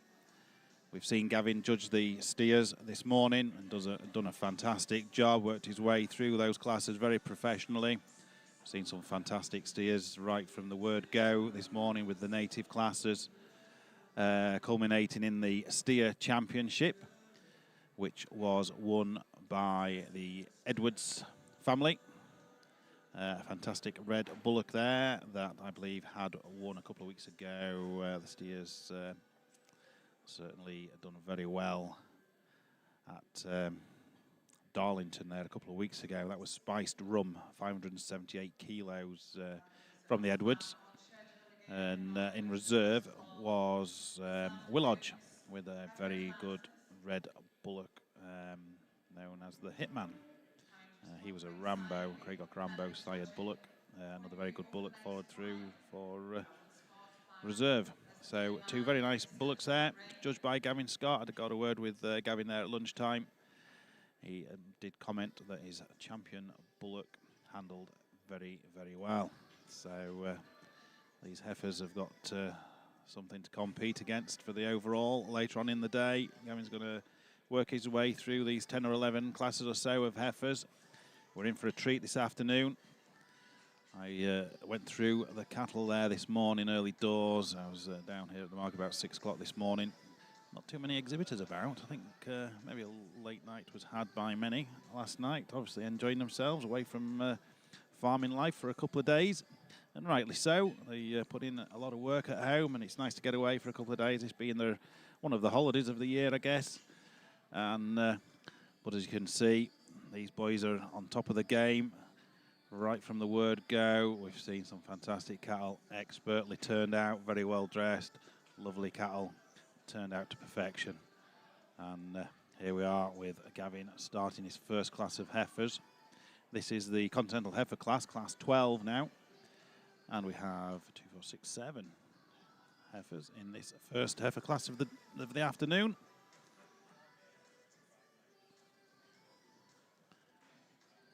So Gavin's just got them lined up there so we can handle them. Like I said, the steer champion there handled extremely well, was his comment there at lunchtime. He's looking for a good show beast, good legs, good show ring presence, but he's looking for a beast with meat in all the right places. Taking his time. He's took his time this morning, but he's gone on with the job. He's done a great job this morning, giving everyone a fair chance, fair go, handled every beast, but he's not wasted any time. He's done his job right. He's done his job well there this morning, and no doubt he's going to work through these heifer classes with great delight, I would say. He likes a good beast, does Gavin. He's shown many a good beast himself over the years. He knows what he's looking for. There you go, he's handling this good dark red heifer here. Some top in her. He's doing a great job. In the baby beef classes this morning, we saw Bedouin Hughes kindly give his time and his opinion on what he was looking for. He was looking for a nice, correct beast, a well-balanced beast, and something with obviously future show potential. And he found his champion with E.H. Penny's red heifer, Annabelle, which was bred by Paul Dawes. A lovely red heifer. And his reserve baby beef champion was from Andy Ireland, a nice black steer which was bred by David Wright, who had been roped in to show the calf for Andy, and did a great job there to win reserve in the baby beef classes. So as you can see, the arena's filling up with spectators. Such is the attraction of the Agri Expo This is the 18th run-in of the Agri Expo now here at Borderway Mark, Carlisle. Very kindly put on by Harrison and Hetherington as a way of saying thank you to all the customers that use H&H auction markets and services. Free to enter and free to get in the gates, I guess. And like I said, it's a little bit of a payback, a little bit of a thank you back to all the customers and clients over the years. So you can come and enjoy a day out here at Borderway. Like I said, it's the 18th running of the show. Just goes from strength to strength year on year. And we see some fantastic cattle brought forward every year. And I think we say this most years. The steer classes, we have some good steers. And this year, maybe in particular, the steers were really strong this morning. But they say the heifers get better as the day goes on. But I think we're starting with a great class of lightweight heifers here. This one at this end here from Mike and Mel Alford, lovely red heifer there. So Gavin will be feasting his eyes throughout the afternoon on these female classes.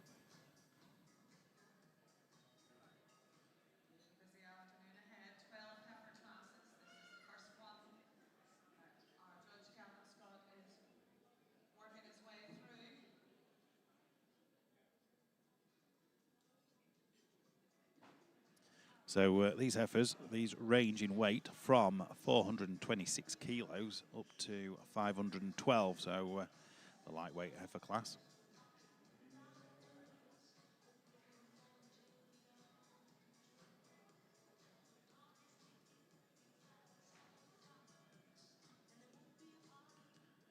So we have 181 from P&K Brannan, that's spicy, 426 kilos. Exhibit 130 from Heifer Phillips with third party, 433 kilos. 124 from Shona Stevenson, Hot Topic, 440 kilos. 179 GBH Commercials, Limousine Cross, Chasing Greatness, 483.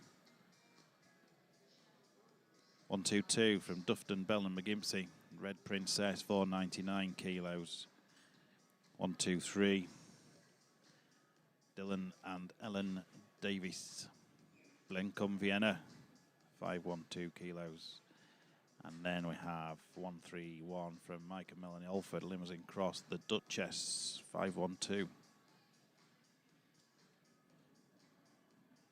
Mike and Mel, no strangers to the limelight. They've been bringing out very good commercial and pedigree cattle for a good number of years now.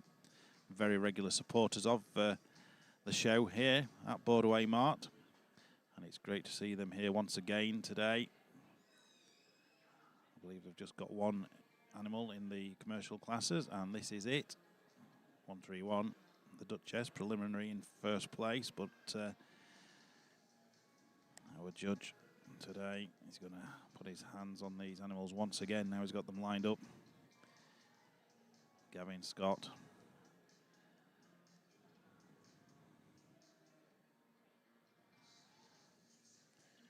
Some beast there on the end, 131 from the Alfords.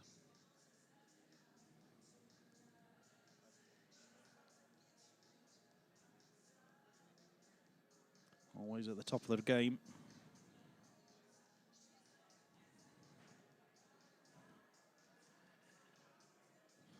Real nice class heifers there. There's two real good heifers there at the top of the class, the Alfords there, and then 179 from GBH Commercials. Two real good heifers. Two heifers for another day as well, but today's the day. Mike and Melanie Alford take first place in this lightweight heifer class, and many congratulations there to the Alfords. Second, indeed, does go to 179 GBH Commercials with Chasing Greatness. 122 in third from Dufton Bell and McGimpsey.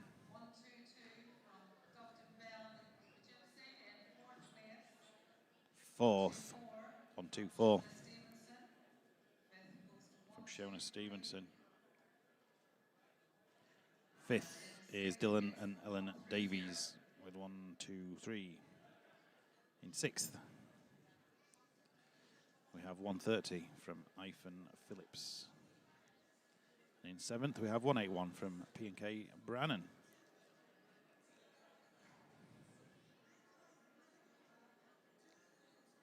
So, fantastic class to start the afternoon off there. In front of Gavin Scott, our judge for today's beef cattle classes there, the commercial beef classes. I think Gavin will be pleased with what he's seen so far. Certainly at the top of the lineup anyway there. 131 from Mike and Melanie Alford, the Duchess, 512 kilos. In second, 179 from GBH Commercials, Limousine Cross, Chasing Greatness, 483 kilos. Third place goes to 122 from Dufton Bella McGimpsey, Red Princess, 499 kilos. Fourth place goes to 124 from Shona Stevenson, another Limousine Cross, Hot Topic, 440 kilos. In fifth, we have 123 from Dylan and Ellen Davies, Blencombe Vienna, 512 kilos. That's pedigree limousine heifer there. In sixth place, we have Heifer Phillips with number 130, third party, 433 kilos. And in seventh, we have P&K Brannan with Spicy, 426 kilos. So well done there. Lovely class of heifers in this lightweight heifer class. Leading the way out the ring there, Melanie Alford with the Duchess.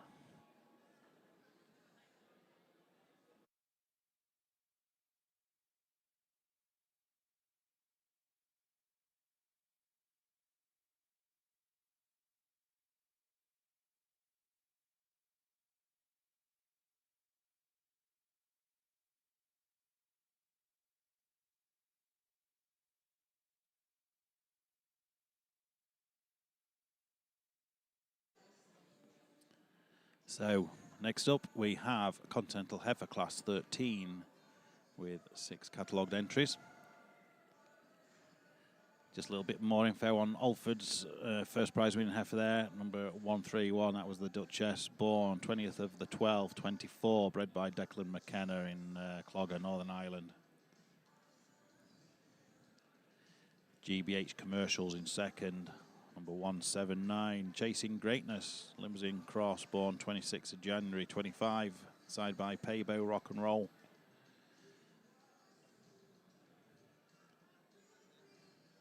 Third place was 122 from Dufton Bella McGimpsey, Red Princess. That was bred by Smallburn Farms at Elgin in Murrayshire.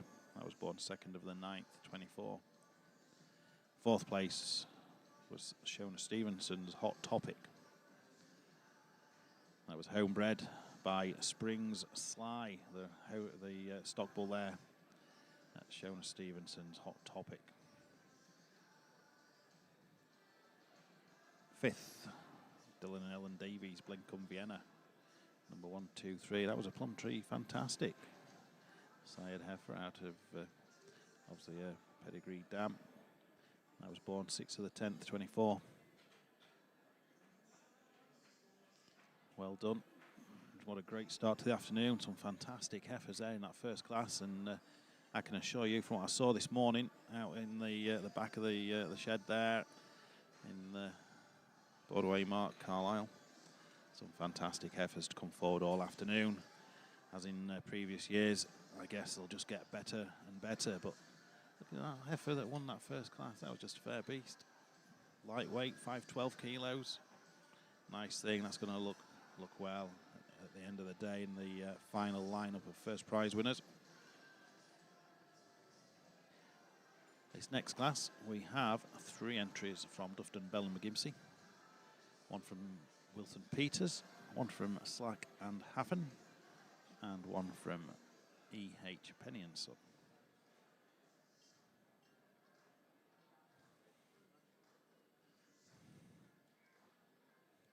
So hopefully at some point this afternoon I'll be joined by a couple of guests at some point there.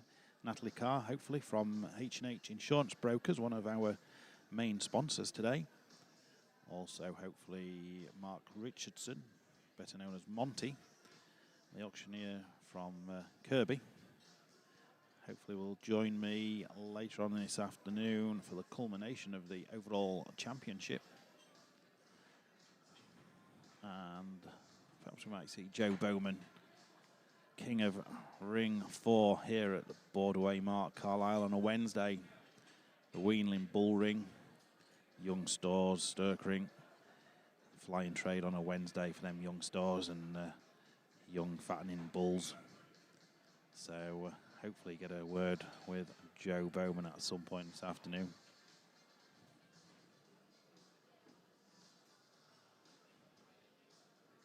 Oh, there's a dancer.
So here we are on to the second Continental Heifer class, class 13.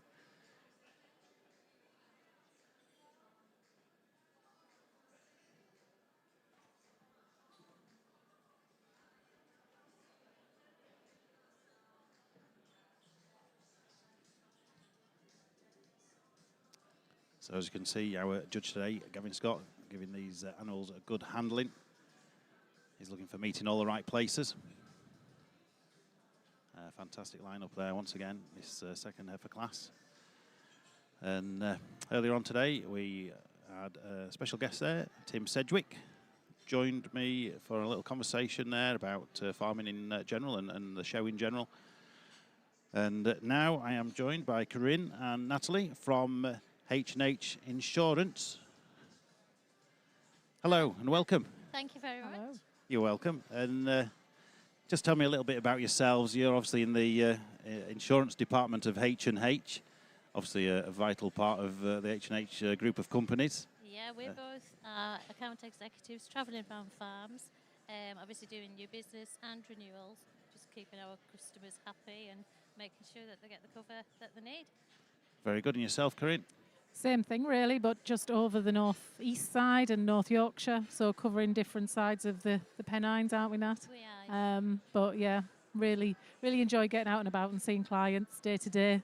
Yeah, really good job. Very good. And you're both from farming backgrounds? Yes, we are. So obviously you know the business inside out, really. So when you go to on farms and that to discuss farm insurance, you obviously know what you're talking about. Yeah, I think that's a good help actually, you know, when you're discussing farms and buildings and liabilities, if you kind of know what you're on about, that's Does help, a head doesn't it? start, definitely. What you've been doing so far today, obviously you've been out and about within the market here today. What have you seen so far? It's been a really good morning so far, to be fair. Since I've got here, I have been watching this ring. An awful lot of good stock around. Really good show today. And then I've been in the Land and Estates seminar, excuse me, in the ring. Really good turnout there actually to see some good speakers and discussing around subsidies, etc. Really good discussion, really good feedback as well from the audience that were there. So it was a really positive meeting, really good to be part of. I believe you had Tim Farron there, the MP, in that seminar, a man that talks a bit of common sense, I believe. He definitely does. He knows his game. He spoke really positively, positively for the farming community. He can really see a benefit. He thinks that, the discussion really was whether subsidies should still stick. And he was very for it, but just how they're used and make sure that we're talking about food production rather than other things that we have to do with the land as farmers and the added pressures that you have to put on it. Really, what we're there is food producers, aren't we? Yeah, it's. I don't think we're appreciated always from the government. Certainly not this government, perhaps. And it's nice to get feedback from the likes of Tim Farron, and I believe we had Robbie Moore, another politician, there in another seminar earlier today. Another guy that talks a lot of common sense, and it's a pity those two guys weren't involved in the current government, really. Definitely. Without talking politics today, but I was just saying earlier to Tim that joined me earlier. It's great to see so many young handlers in the ring here today, and we've got to look after these young people in farming, and encourage them. But it's not always easy, especially in the current political climate, shall we say. But like I said, it's really nice to see that there is a lot of youngsters interested in the job.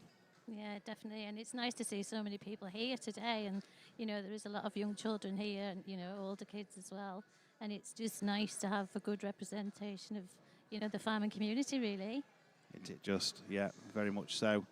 So, what else have you seen? I believe you, Natalie, was it you that had been giving out a prize or something earlier? Rosettes on Continental sheep just earlier. It's tough for those people, I imagine, when you're showing your sheep and, all the work that you've put into getting them ready for today, really. It's not easy. A lot of work goes into it back home, isn't there? Definitely. There's a lot of work goes into the photography afterwards, I think, as well, watching one of them earlier. It's a big day for everybody, isn't it? There's a lot of work goes into it behind the scenes, and I think once this show's wrapped up today, I think Laura in particular, that sort of organises the main of it, she starts on next year's show next week. Yes, definitely. So anyway, let's just cut back to the prize giving here. It looks like in first place we have number 80 from Dufton, Bell and McGimpsey with Special K, and that's 530 kilos.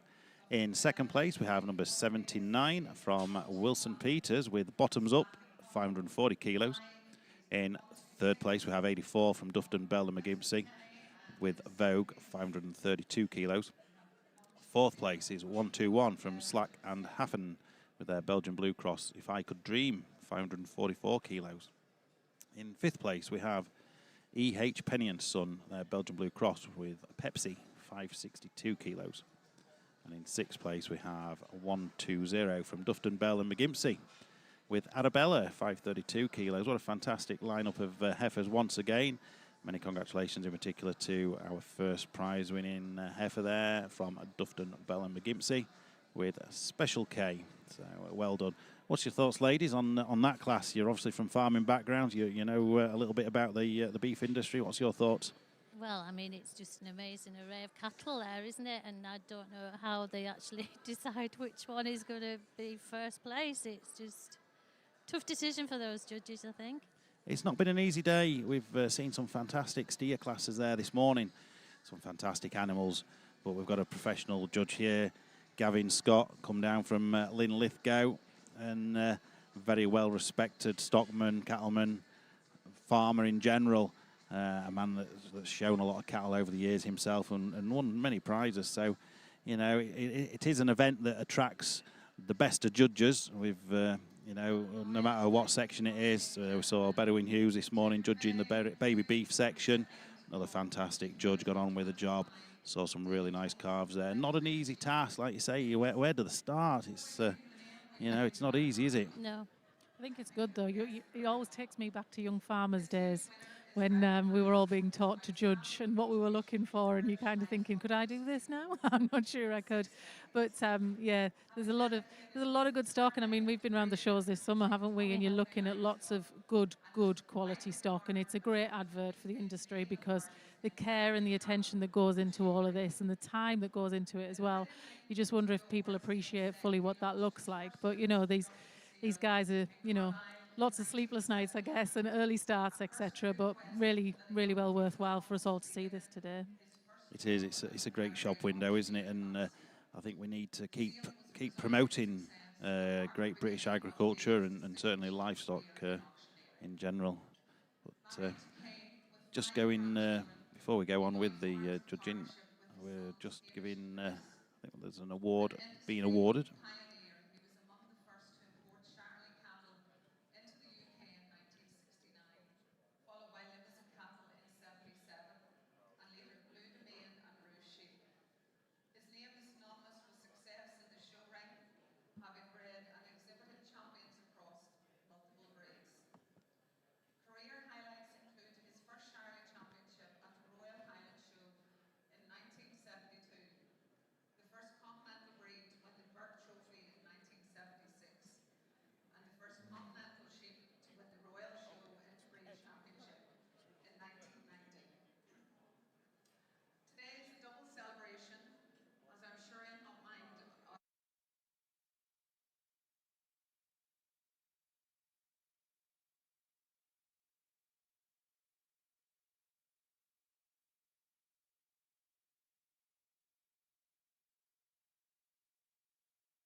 I'd have to admit I am a bit surprised, but I'm absolutely delighted to have received this prestigious trophy.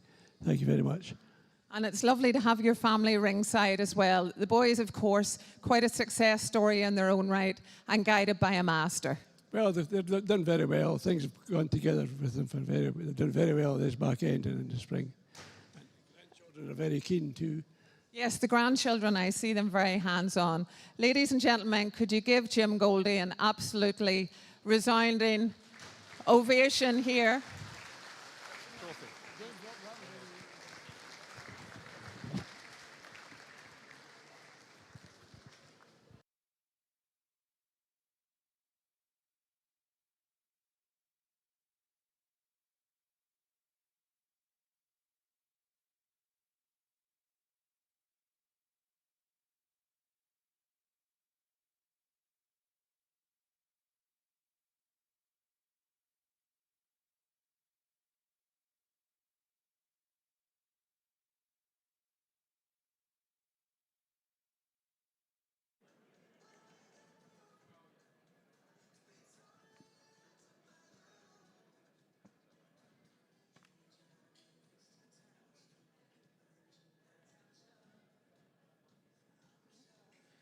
So as you can see there, Jim Goldie receiving the David Tomlinson Lifetime Achievement Award for services to agriculture. Many congratulations there to Jim. A very successful breeder of pedigree livestock for a good number of years. One of the early breeders of Limousin cattle and Charolais cattle, as well as pedigree sheep. So once again, many congratulations to Jim for winning the David Tomlinson Lifetime Achievement Award. So we'll be back into the normal beef cattle classes, moving on to the Continental Heifer class, class 14, with 6 entries in this next class. I am joined by Natalie and Corinne from H&H Insurance Brokers. Welcome back, ladies. Thank you. It's nice to see you here today. Obviously, H&H Insurance Brokers are sponsoring some of the show today. Yes, we do sponsor some of the classes. Yes, definitely, and you know we're all kind of trying to get involved as much as we can. You know, it's such a big day for us all, really. Yeah, every aspect of the H&H group, I suppose, are all pulling together to make today work in such a free-flowing and easy-looking way that it does work today. I know there's a hell of a lot of work goes on in the background. Like I said before, I think Laura Miller will be organising next year's show next week when she gets back and taking on board comments from today's show. I'm sure there's many positive comments come from the show each and every year, and improvements are made each year, and it's fantastic to see the new shed out the back there. The old low building was removed there early on in the year, and the new building there replacing that, and it's just made it an even better venue for such an event. And it's great to see, as you can see around the ringside there, all these sponsors that come together to make the show what it is today, like Barclays and HSBC, Bowden's there. Without their support, it wouldn't be possible. So, you know, obviously it's nice that the different aspects of the H&H group do lend themselves to sponsoring these cattle classes also. Been lots of positive feedback from customers. I was on the stand before, and they're enjoying the fact that the new building gives a little bit more space. And like you say, it's just a bit nicer environment this time. But you know, the classes, I think some of the external classes have done really well, and some competitors have done really well, and they've enjoyed the new setup. But yeah, lots of positive vibes. And the likes of, obviously we've got the cattle competitions here, the sheep competitions, also the trade stands as best trade stand award. Have you heard any results from that yet today? We've had a little wander around, especially the food stands just before we came on here. But yeah, that's definitely our mission after we've been on here with you, just to have a little wander around and see what we can buy. There's some really good trade stands, isn't there? You know, the livestock exhibitors put on a really good show, but the trade stands alike, they're very professional, aren't they? And obviously it's their shop window as well. And the more people that can get on the trade stand, the better. But you know, the quality of the trade stands, like I said, the trade stand competition, we look forward to hearing the results of that later on and seeing what companies have won. Some good food ones, isn't there? Some freebies. Yes, definitely. Oh, it's always the best, isn't it? These shows, whether it's the summer shows or the winter events even, it's nice to get around the trade stands for a drink and a little bit of light refreshment. It is. It's been a really good year for it, though, hasn't it? I suppose the weather's been really good. I know it's not been ideal for farming, but the shows, etc., have been really good for it. One of my last shows over in North Yorkshire of the year was a complete washout, and I did feel sorry for the stands that were there at the time because there wasn't very many people around. But the rest of the year, I think it's been a really good turnout as far as the places I've been. You the same, Nat? Yeah, it does actually make a nice change when you turn up to shows and you're not up to your knees in mud. And especially at the end of the day, trying to get everything packed up again. If it's like, you know, not mud and more mud, it's a definite benefit. Yes. Yeah, it's not been too bad a year. Challenging at times, I guess, weather-wise, but farming it's ruled by the weather, isn't it? And it's not easy. It's you know, when these farmers are turning out such great cattle, you know, all these shows, whether it's the show today or throughout the summer, you know, life's a challenge, but the weather's probably the biggest challenge that farmers have. Either that or politicians. It's the one thing that brings all the aspects together, though, isn't it? Whether you're an arable guy or a livestock guy or wherever you sit, the weather has some level of impact to you. And I think it's been an interesting one. But I think we've just got to be thankful we're not farming in Jamaica this week. Exactly.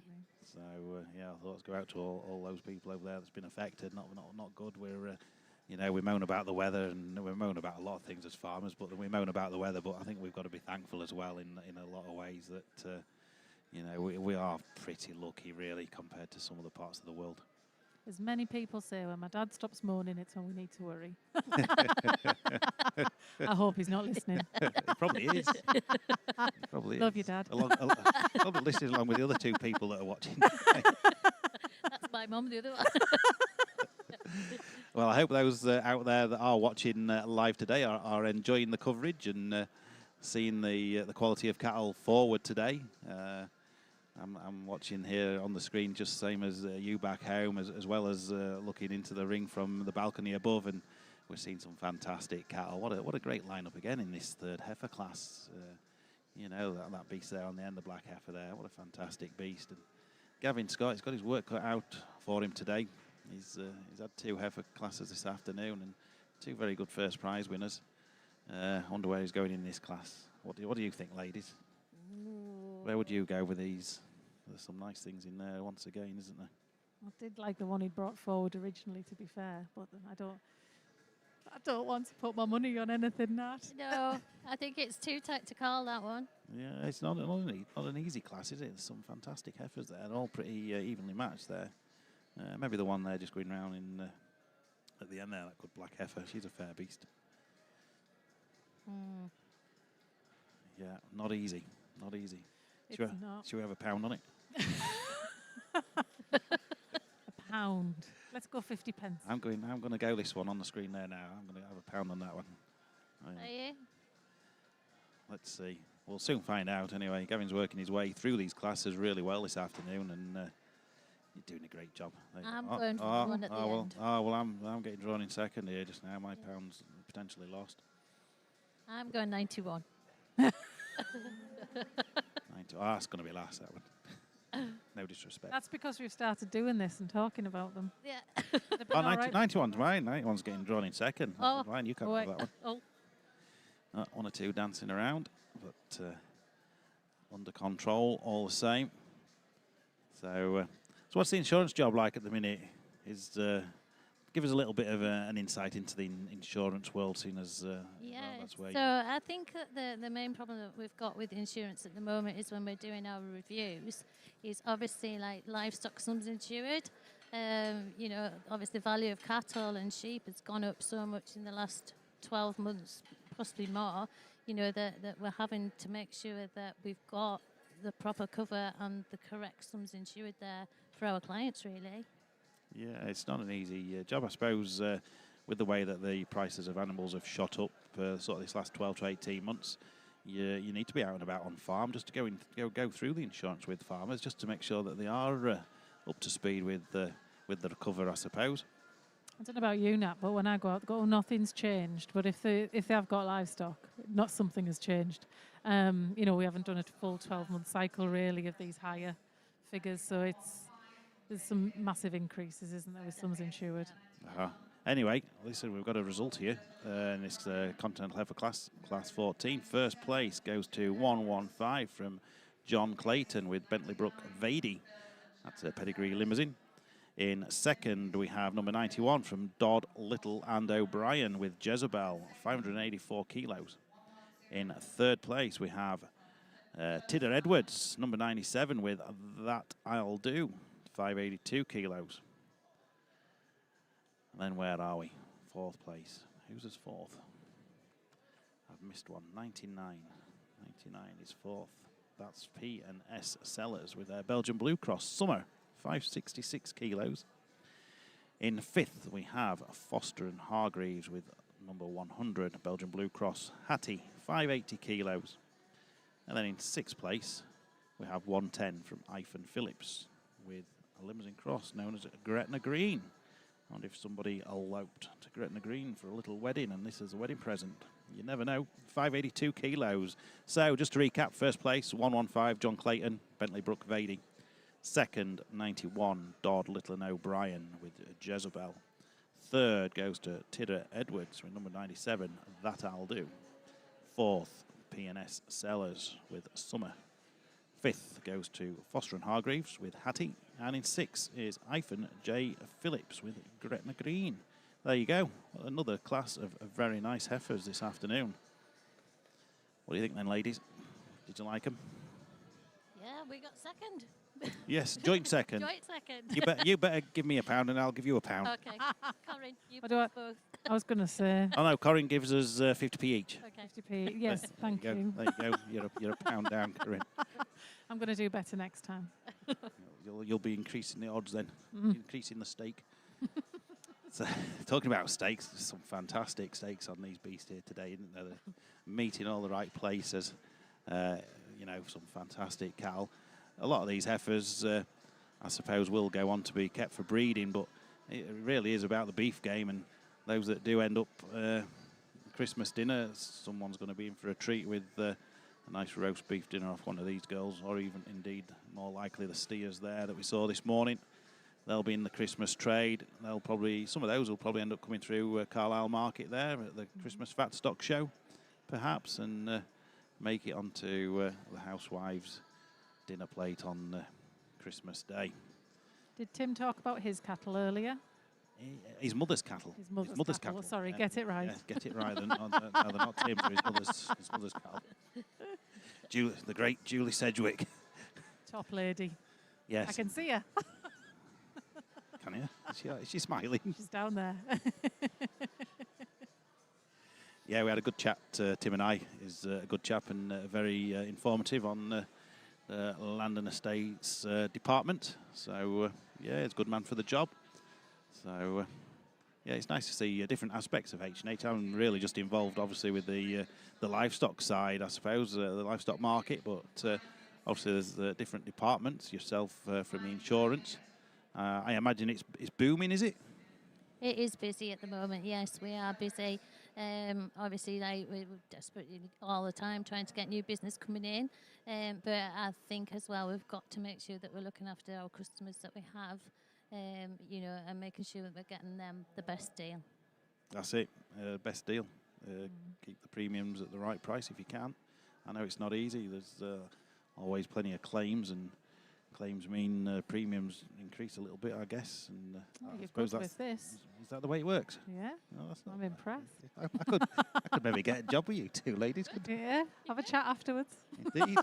Yeah, I don't know about you, Corinne, but every time we go around a farm, the first line that your farmer says to you, I hope you're going to sharpen your pencil. That's why we've stopped using pencil. Yeah, we don't use them anymore. No.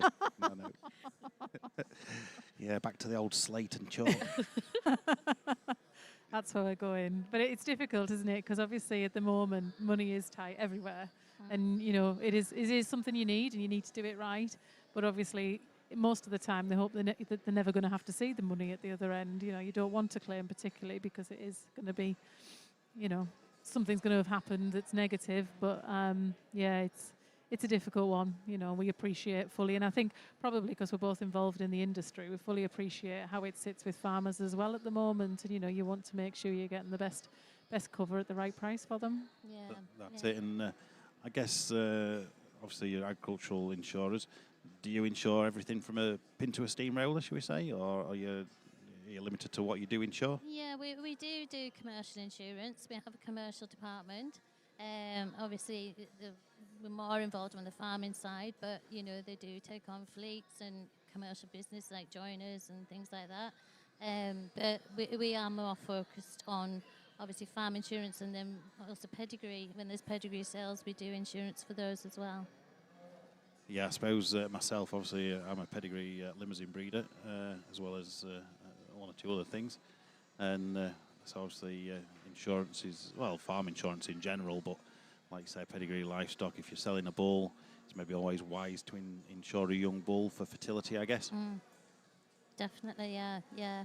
And also like loss of use, we do that sort of insurance as well on them. Yeah. So we're getting this class lined up here. Oh, what are you thinking this time? We're going to have another pound on. Oof. Corinne's skint now, ain't you? She just came with a pound in her pocket, did she, today?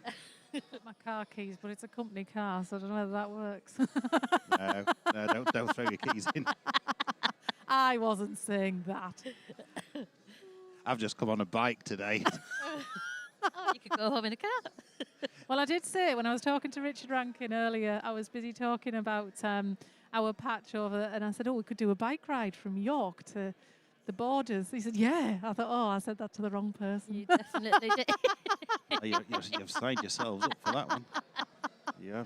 Yeah, look at this this class of heifers. That heifer there on the right-hand side, that was the champion at Darlington Northeast Live a fortnight ago. A Welsh heifer from the Edwards family, led there by Kai Edwards. Very capable stock person, real nice family.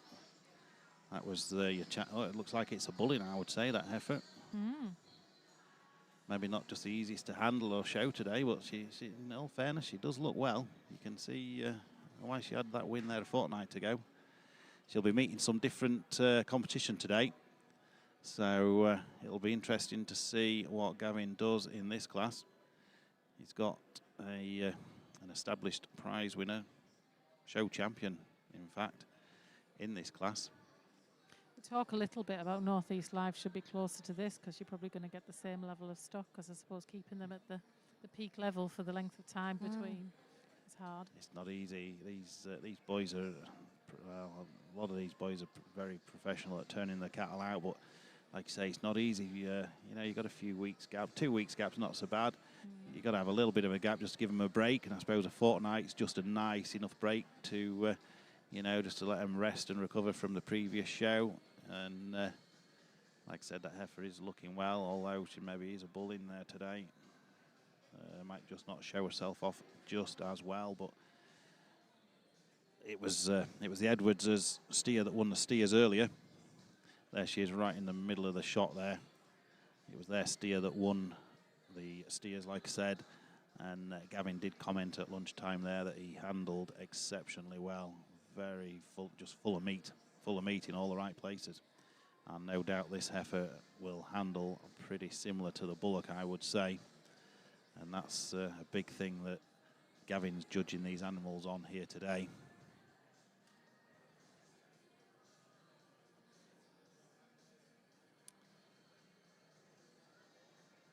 Not easy. It's not easy, is it? I don't know how they do it, to be honest. I think we'll get you judging next year, shall we? Oh, What do you reckon? I'd say everyone's one. Doing that together now. Yeah, definitely. Yeah, you'd be a right comedy duo, you two, wouldn't you? You'd be like a right pair. We were trying to find ourselves a joint name earlier in the week. I used ChatGPT to give it a go, but my name's a hindrance. Nat fits with a lot of things, It but does. But Corinne not so much. Did you come up with any good ideas on or not? Well, there was a chat with Nat. A chat with Nat. chat with- That's what we're having today. We're having a chat with Nat and Corinne. No. Can't remember now. Chat with Nat. they can't have been that good. if I you know. remember. Well, I didn't think they were. I felt I needed to be more inspired. Is it a case of where one goes, the other follows?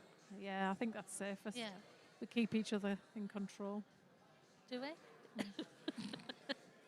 I Haven't started I singing doubt yet. it. I doubt it. I think that's why they've got us at opposite ends of the counties, yeah. We just tried to persuade a client on the stand that we're very shy and retiring. I He doubt didn't believe it, though, did he? No, I won't believe it either. No. No. There we are. There's a nice heifer. Look. Good class of heifers. We say this every year. They just get better as the classes go on. There you go. What's he doing this time then? Is he pulling her? Yeah. Mhm. No, is it? He's pulling her first, isn't he? Yes. Yeah, there you are. He's pulled the heifer from Edwards Brothers, the Edwards family. Provisionally in first. It's never over till the fat lady sings, as they say, and we'll have to wait for the nod Singing. from. Wait for the behave, ladies. We'll have to wait for a nod from Gavin. He's not finished his judging yet. He's still going to be He's going to put his hands on these beasts again, no doubt.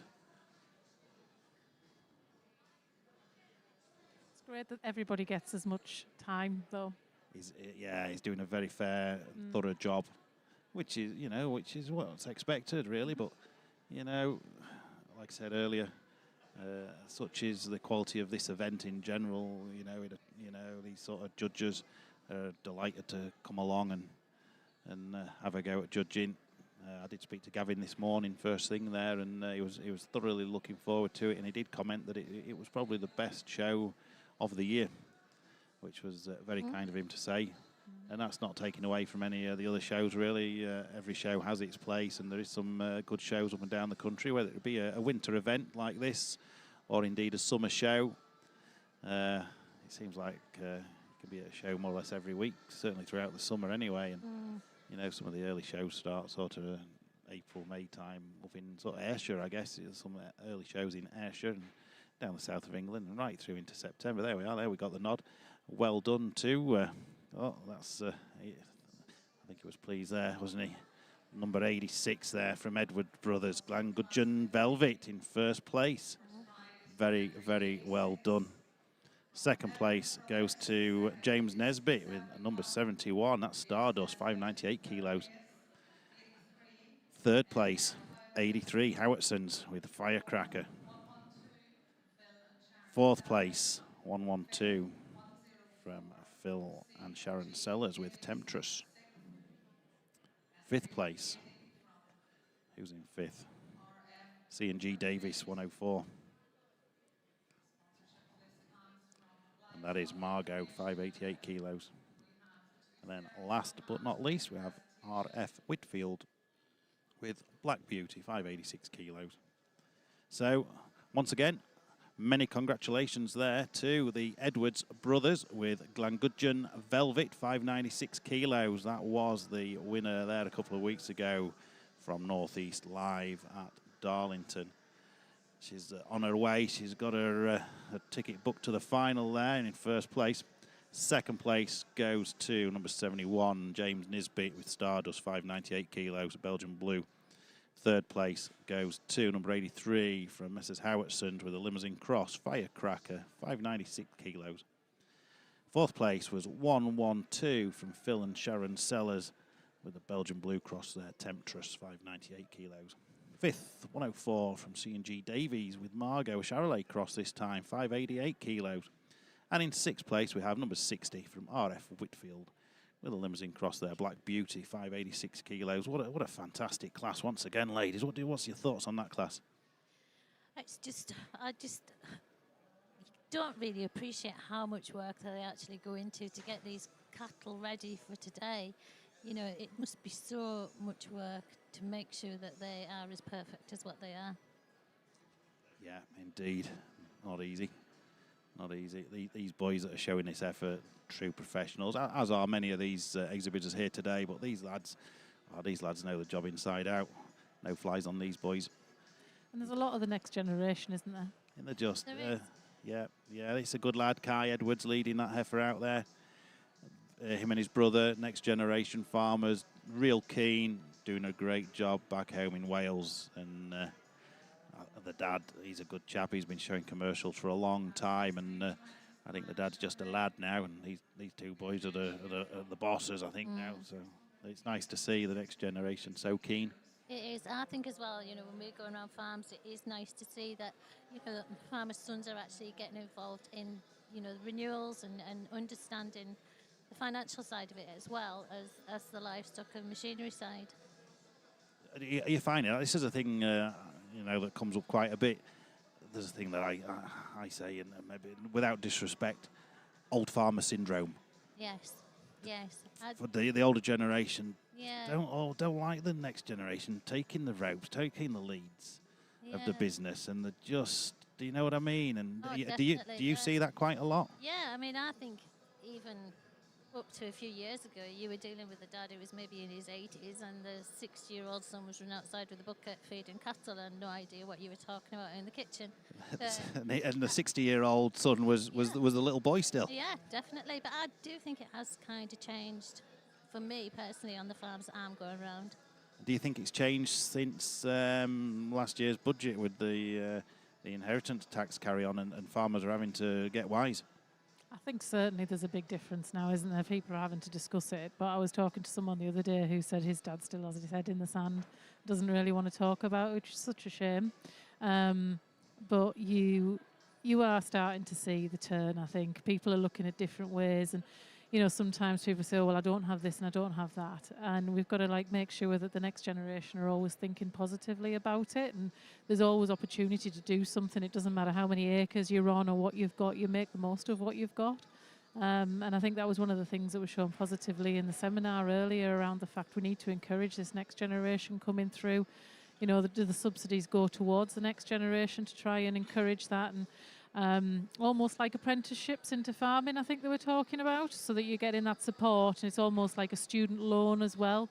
Going into the industry, but not focusing on necessarily schemes, but the food production element and the actual growth of the farm, and where you can grow and improve and do what you want to do. And I think it's important that the next generation are involved, because actually they're the ones with the ideas. And from our point of view as insurers, we want to know as soon as possible when there's an idea, because maybe we can help them do it in the best way possible, where it's not going to cost them a lot to insure, and they do all the right things. And early involvement, early discussions with us, and people in the same, solicitors, accountants, etc., is really going to help them moving forward. Yeah, I quite agree there. It's they need to bring themselves into the modern world, I think, don't they? Certainly the older generation need to open their eyes a little bit and welcome the next generation into the process of managing the farm instead of just working on the farm. Yeah. They need to bring them into the managerial role as well, sort of thing. Even from an aspect of so that we can get the information that they've still got, making sure we're taking all of their years of experience. If you work in silos on the farm, it's no good, is it? When you're looking at these guys here, you talked about the Edwards there, and that they're working with Dad, and they're taking his knowledge and the things that he's learned over the years and developing them on, and that's where you're seeing the good businesses thrive, I think. Farmers, I think, a lot of the time deny that they're business people, but they're absolutely business people. And probably, the original business people have always had to do these things and develop the farm themselves. But, yeah, work together as a team, guys. That's it. Teamwork makes the dreams work, as they say. Yeah, no, for sure. But not easy. It's not easy, and there's tough conversations to be had, isn't there? And I think it's, trying to work through that and use people, perhaps use external parties to support you through that. Yeah, for sure. Yeah, spending a little bit of money on getting some professional advice is a money well spent. Absolutely. Yeah, and when we go out to do renewals, we do, we have contacts with financial advisors, asset finance and things like that, so it isn't just a one-stop shop for us, really. Yeah, if farmers need any help and advice, not necessarily just in insurance, you ladies can point them in the right direction with other sort of things, I guess, as well. You tend to know who other farmers are using, don't you? Yeah. They're the best guys for the job. So, and you have connections, and you mix with events like this. You can see lots of different people, be it the banks or be it accountants, solicitors, and yeah, it's just getting to know. But knowing that they've done a good job for others is important as well. Yeah, that's it. Yeah, come well recommended.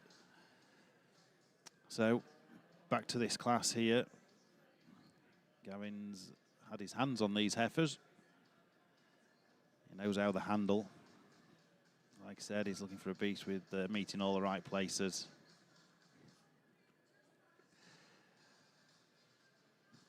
He's wanting a show beast as well. He's used to showing cattle, obviously.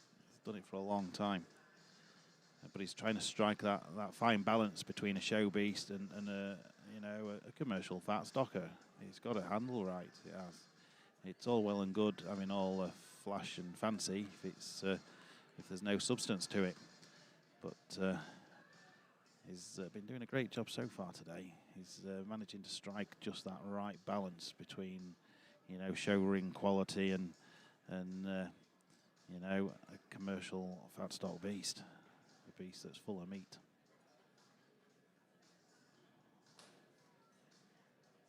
I used to think showing ponies was hard when I was younger. I think this is more pressure. I don't think I'd fancy showing ponies.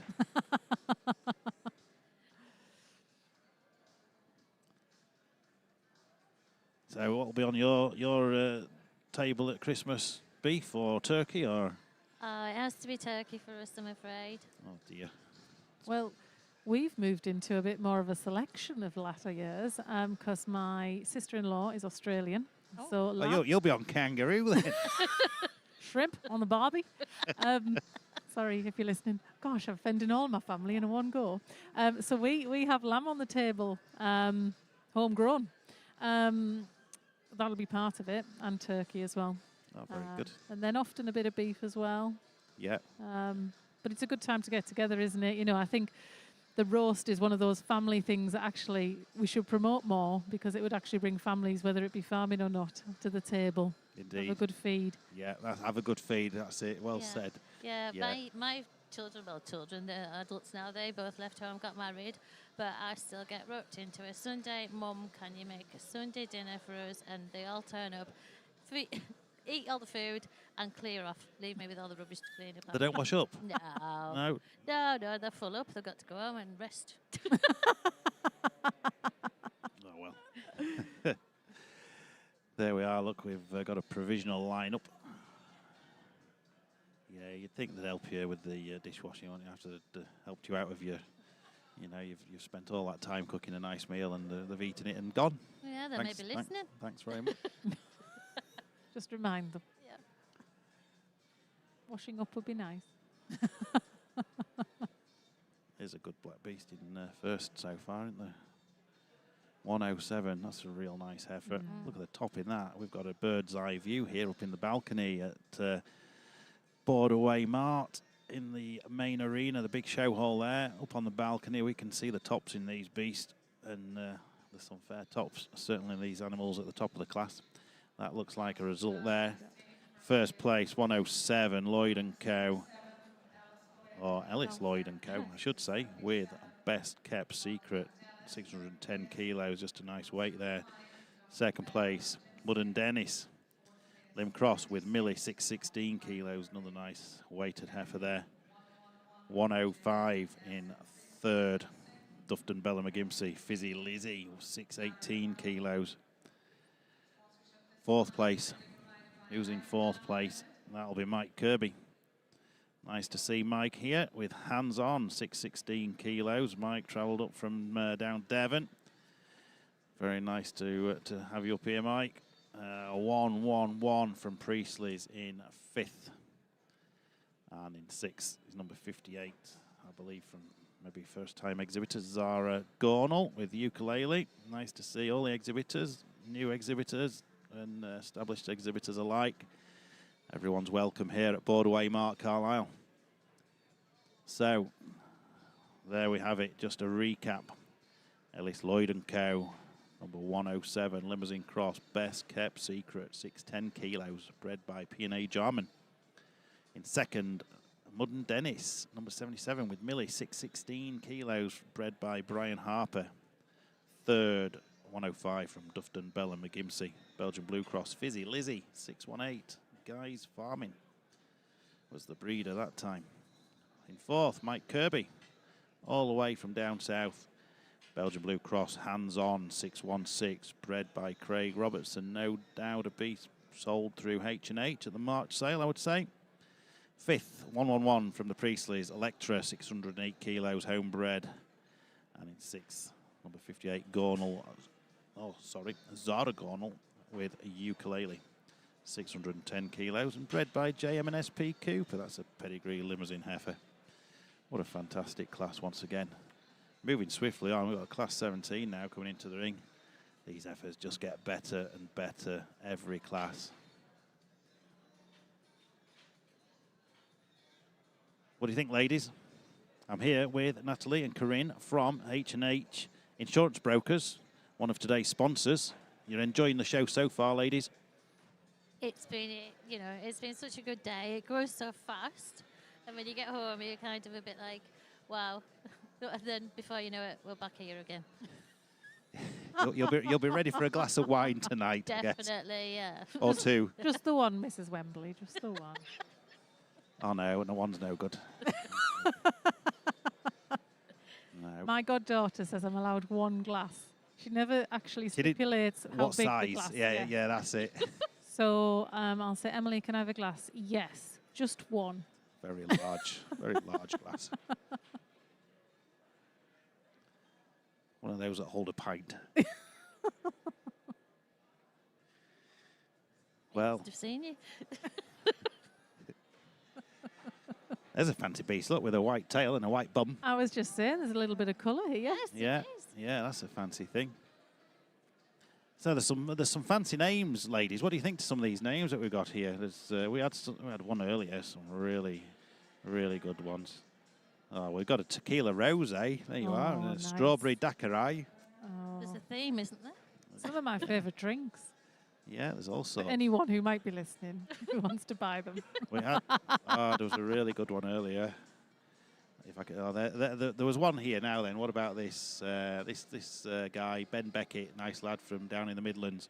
He had one called Red Wine. Now, coincidentally, that song Red Wine was playing in the background No. as he was being judged, Wow. and he only won a third. And I thought that was an omen for winning first, but no, he only got a third. Oh. Goodness me. Here's one for you: a dirty martini. Oof. Oof. This sounds like the lead up to tomorrow night out. Definitely. I think we breed Labradors, and obviously when you have a litter of puppies, you've got to think of your names for maybe 9 or 10 puppies, and that is a task in itself. Do you go with a theme? Yes, sometimes we do. I think one year we did trees, and then it's just a random. Obviously we've got the stud name, but then it's like, let's go with this, and then it's like, no. Oh, here's another one for you ladies, Sambuca. Oh, yeah. Here's this. I think this next one wins the name of the day: Honky Tonk Badonkadonk. Oh. Oh, wow. We thought it was maybe a Dutch footballer, Badonkadonk. Yeah. But not. I've no idea. I've not looked it up, to be honest. Honky tonk piano. That used to be a thing you'd get on the keyboard. Honky Tonk Badonkadonk. There you go. There's some fancy names. That's half the fun with this commercial show job, thinking up a name. It is. They've spent all the time getting them ready, helter training, washing, grooming, and then they spend their evenings just thinking up of, these really good names. Perhaps these guys should think of our chat show name, Nat. I think they maybe should. Yeah. Should we do a competition? Yes, let's. There you go. I'll look out for... Honky tonk badonk. there you go. They're better than us. And better than ChatGPT, seems. Oh, dear. What a good lineup here. Look, some fantastic heifers again. Like I said before, some of these will probably be kept as breeding cows. There's a nice heifer on the end there. That'll be a purebred limousine. She'll be kept as a cow. That's from Dickie Anderson, being shown by daughter Lauren. Then we have Howardson's there being handled just now. That one with a bit of colour definitely looks different, doesn't it? It's just something that, It's interesting, isn't it? Catches the eye, doesn't Yeah. it? It does, definitely. Yeah, that's from James Nesbitt there up in Ayrshire. Pink Lady, that one's called. Right. And My favourite apple. bred in, yeah, they're good, those apples, aren't they? Bred in Southern Ireland, this particular heifer. So she's well travelled. She's a fair beast. She could just about put my pound on that heifer, James does well. He's a regular exhibitor here at Carlisle. Always does well. Shows at the Royal Highland as well, and he's won a good few prizes over the years, and a few championships as well. He's no stranger to the limelight, isn't our James Nisbet? A very keen showman. I think that's just a fair beast. That, yeah, my pound's going that way this time. Yeah, she looks well. A bit of style, a bit of show presence about that heifer. Number 98 there from James Nisbet. Currently being handled by our expert judge. Gavin Scott doing a fantastic job here today. He likes it. Sure, he likes it.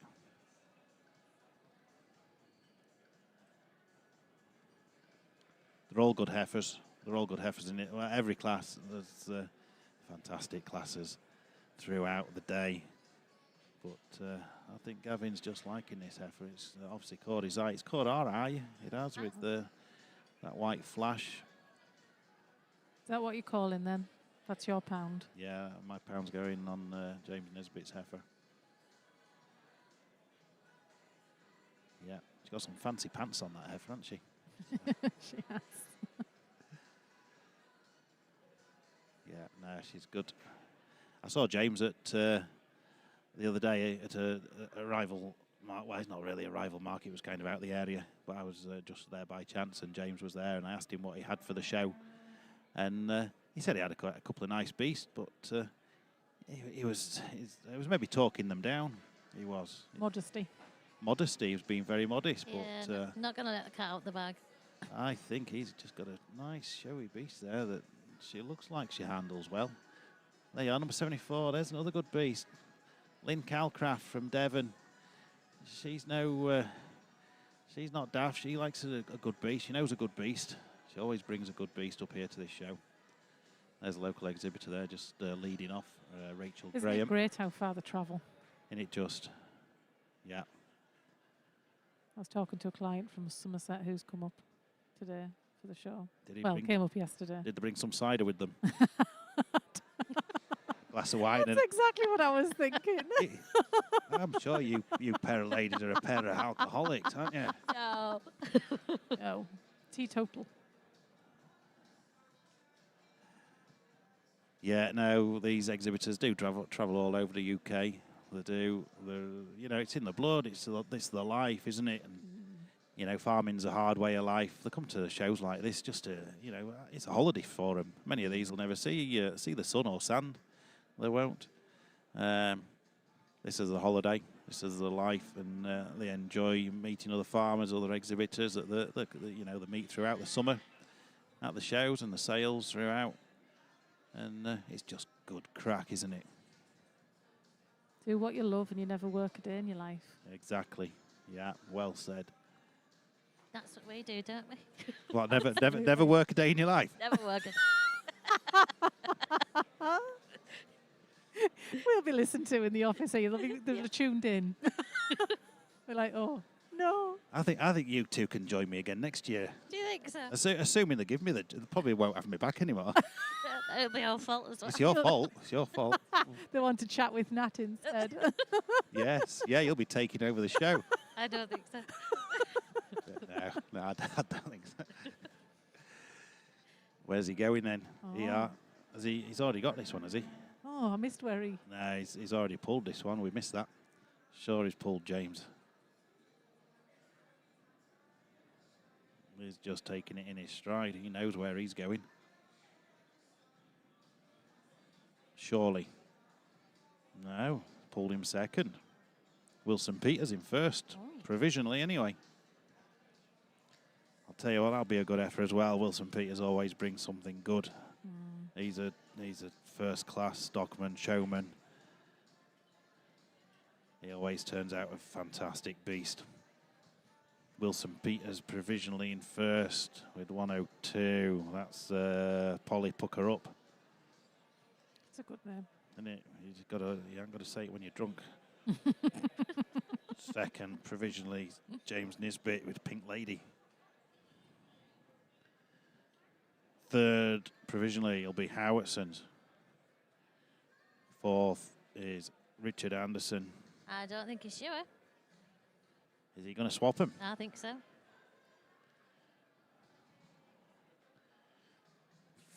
5, provisionally, Lynn Calcraft. And 6, Rachel Graham. This is a hell of a What's he man doing? up top, though.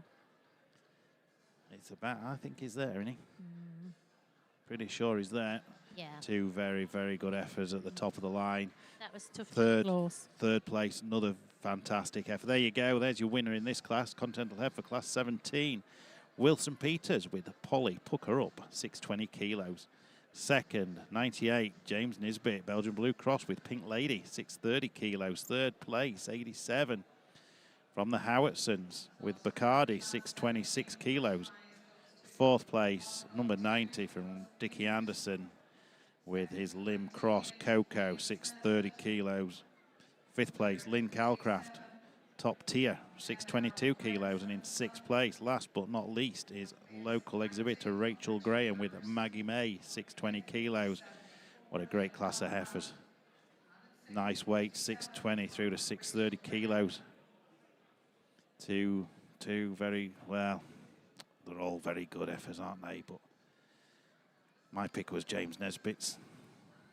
First place, very good heifer as well. Third place, all good heifers, all good heifers.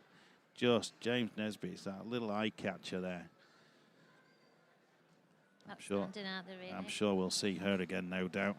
You can't miss her, can you? No. Very good beast. I think we're in for a delight when it gets to the final lineup of heifers from, I think there's 12 heifer classes this afternoon. We're working our way through them very nicely.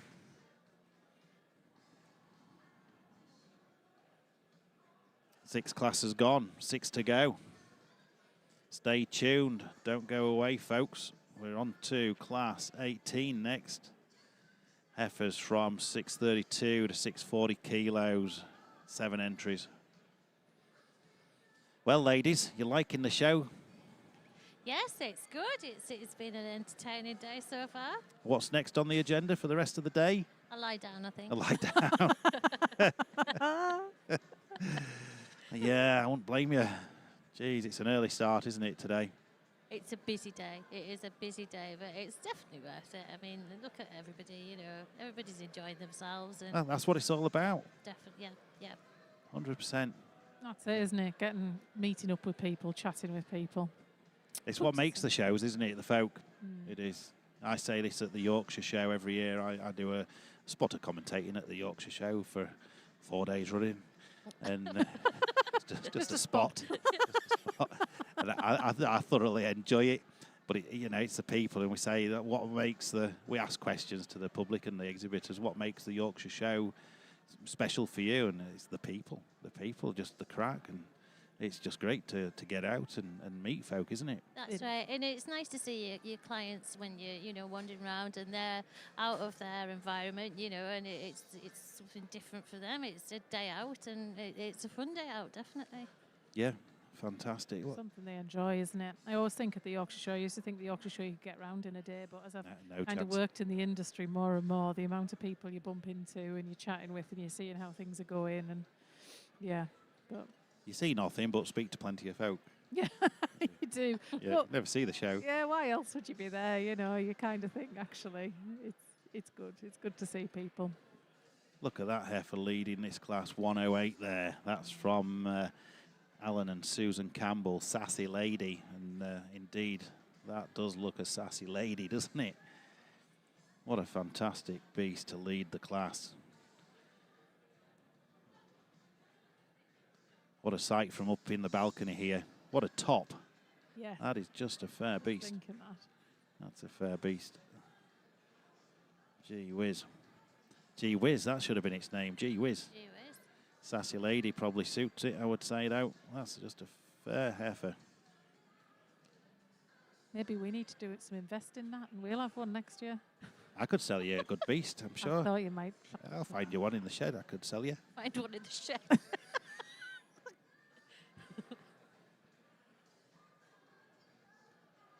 Will it win? I can't promise that.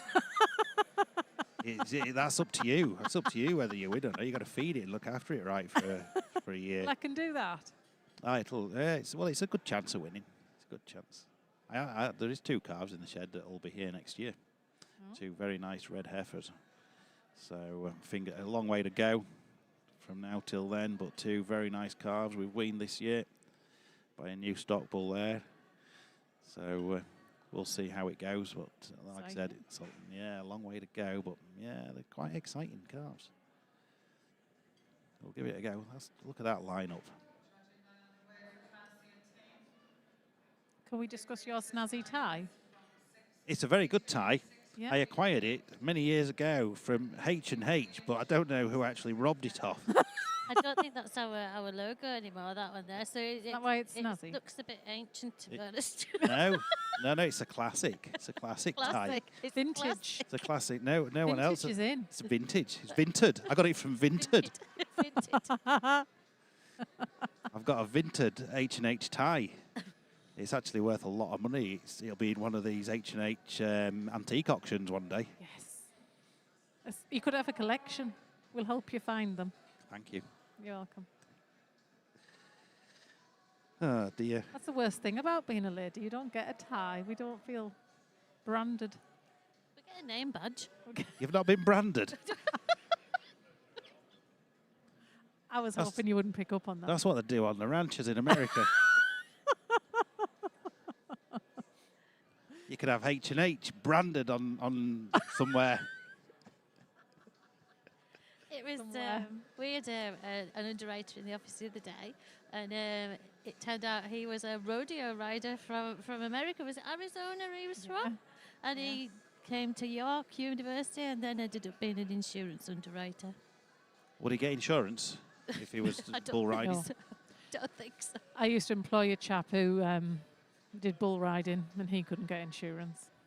No, it's a bit dangerous. Very. It's just been a snazzy waistcoat walked into the building at the bottom there as well. A good Union Jack flag waistcoat. Oh, they'll be locked up, no doubt, promoting the Union flag. We might have to take over from you next year. I'll be sacked.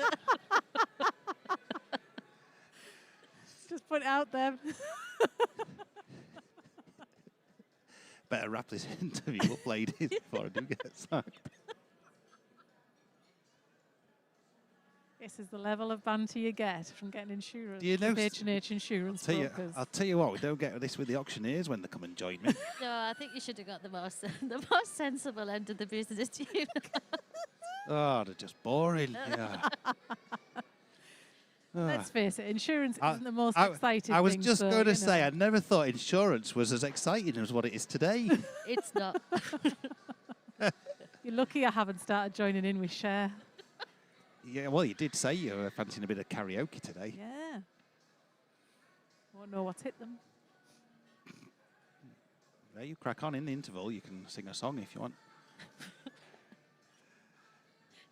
She cleared the ring. Probably would. Scare the beast. Anyway, let's get back to the business in hand. These fantastic heifers here. Gavin there handling the one at the far end. There's another beast from Willodge. Paul Tippett's. He had a reasonable day this morning, winning reserve in the steers with the Hitman. Very well named. Very good bullock by Craig Rambo. Anyway, this is the heifers now, 119. That is Bunny Boiler. Oh, Oh, there you go. Oh dear. don't know if we can comment on that. But probably best not to. 119, the Bunny Boiler. Wonder where he got that name from. And that is sired by Imperial, the Belgian Blue sire this time, out of a Limousine Cross cow. That's homebred. Belgian Blue Cross, born 11th of August, 24. No stranger to the limelight, Willodge. Always turning out the very best of cattle, whether it be pedigree or commercial. Paul there, like I said, having a fantastic day so far, reserve in the steers. There's two very good steers there. That one from Edwards Brothers winning the steers earlier on, and Willodge following through with reserve. Two fantastic beasts.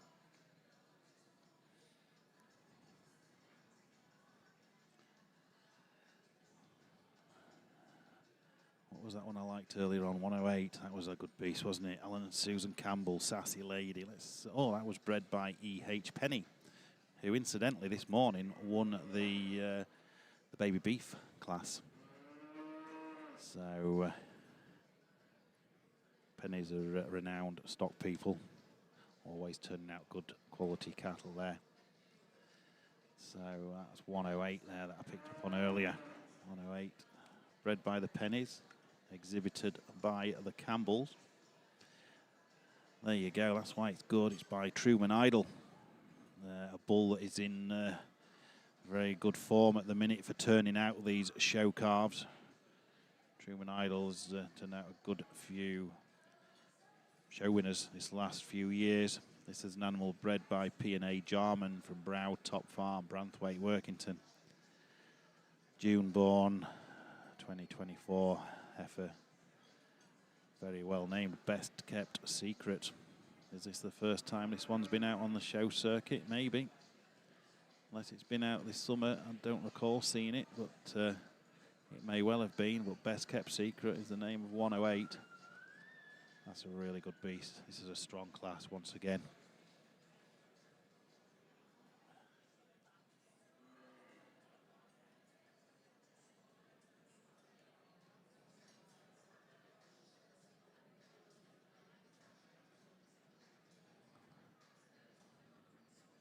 Where's your pound this time, ladies?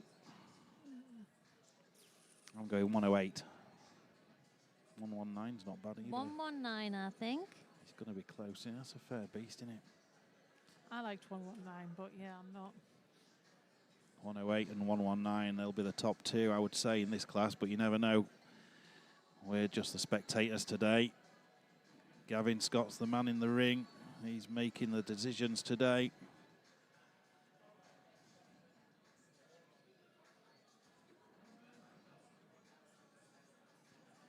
He's liking the Willodge beast.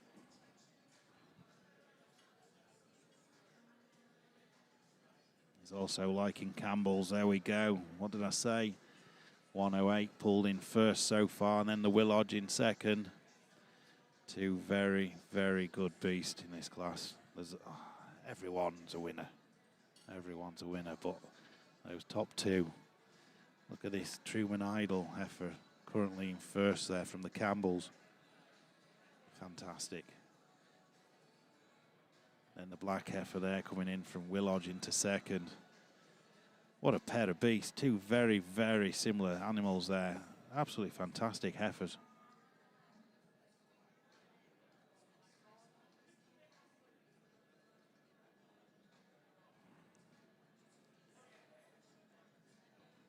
I'll tell you something, ladies, we're in for a treat later on when we see all these first prize winners lined up. I'll tell you what, it'd be nice to see all the second prize winners lined up behind them in a row as well. Yeah. That'd be some sight.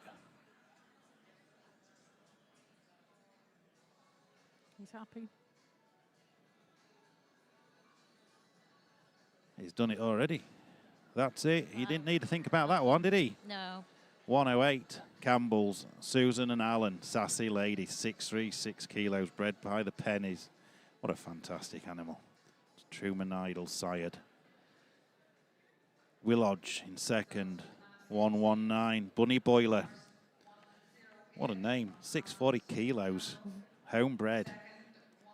Third place, 114. Yeah, we're forgetting about the others. Third place, 114 from B&L Wilkinson with Morve, 632 kilos. Another fantastic beast. Prize winner from the shows earlier on in the year. Fourth place, back to the Campbells with Alan and Susan there turning out. Ebony, a Belgian Blue Cross at 632 kilos. Fifth place, number 82, Phil and Sharon Sellers, Lim Cross, Red Ruby, 640 kilos. Then to the Priestleys in sixth. Jody, 634 kilos. And then last but not least, RF Whitfield, Belgian Blue Cross, Blue Bell, 638. Wow, what a class. Look at them two. Look at that leading off, 108 from the Campbells. What a fantastic beast, Truman Idol. Not getting much better than that. Jeez. Second place, Willodge, Belgian Blue Cross, Bunny Boiler, 640 kilos. Look at that beast there striding out. That's your first place winner in this class, class 18. Continental Heifer, fantastic beast.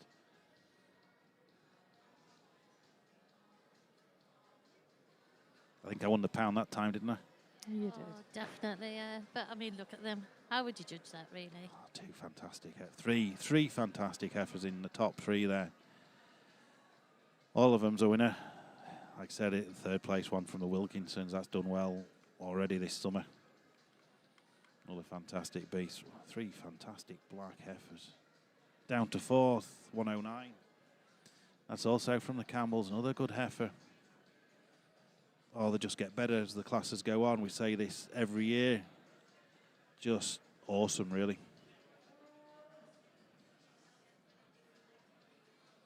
Well, we're working us way through it. Class 19 next. Continental heifer. There's some good heifers in this class. Don't go away, folks.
Well, here we are. Class 19 this time. Like I said, more good heifers. They just get better and better. We've seen some fantastic heifers so far. Starting off with that first class there this afternoon. That was the Alfords. That was the Duchess from Mike and Melanie Alford winning the first heifer class. The second class was won by Dufton Bella McGimpsey with Special K. Third class was won by John Clayton with Bentley Brook Beatty, pure limousine heifer. Then we had the Edwards brothers with Glangudgeon Velvet winning the fourth class of the day. Previous prize winner there, just winning the championship at Darlington a couple of weeks ago. Then we had Ellis Lloyd and Co. Best Kept Secret, another fantastic beast. Wilson Peters, Polly Pucker Up won the following class. And then you've just seen Alan and Susan Campbell with a fantastic beast there, Sassy Lady. And in second place was Willodge Bunny Boyle. Third place, Wilkinson's, with more fantastic animals throughout these classes. You know, not just the first prize winners down the class. Fantastic. Moving on now to this class 19. We've got entries there from Georgina Laws, the Ludgates, Stuart and Lindsay Bett, Tony and Iona Ponsonby, Phil and Sharon Sellers there, and the Ludgates again. What a fantastic lineup. Here's a beast in this class has done well. That dark red one there from the Ludgates, a fantastic heifer we've seen at the summer shows. Oh, the quality just gets better and better. So we are in for a treat later on when we see the final lineup of all these first prize winners. Anyway, ladies, we've had a fantastic time this afternoon. It's it's been a pleasure to see you, Natalie and Corinne. Thank you for having us. I've enjoyed it. We've learnt all about insurance. We have. And much more. And insurance and more. Yes. Yes, it has been a pleasure. Thank you. We hope you come back next year. Yeah, I hope they ask me back. They might not. And it'll be down to us if they don't. If they don't, you two, yeah. What female comedy duos has been over the years? You could be like the French and Saunders. French and Saunders. I've in. had French and Saunders with me this afternoon, ladies and gentlemen. Do we get their wages as well? No, you do it for kind. Oh, thanks. Fair enough. Well, I get paid in kind. With your Harrogate spring water. There's an ad. That's it. I had to bring that myself. Oh, no. It's been a pleasure, ladies. Thank you very much. Thank you very much. Thank I've you. enjoyed it. Do come again next year. We will do. Enjoy the rest of the show. Thank you. You too. Thank you. Thank you. Thanks. Bye-bye.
Well, there we go, ladies and gentlemen. I was just seeing off our two guests, Natalie and Corinne from H&H Insurance Brokers. What a fun hour we just had talking to two nice ladies from the insurance. I never thought insurance could be so exciting. But anyway, that was very nice, and hopefully we'll see them again next year for more fun and frolics. But getting back to this next class of Continental Heifers, this is class 19. Gavin Scott's got them there lined up. He's watched them round once, and he's going to get his hands on these fantastic heifers in this next class here. These range in weight from 642 kilos up to 696. So a little bit of variation in this class in weight. Nice weighty heifers though, full of meat, 642 kilos, just nice, up to 696.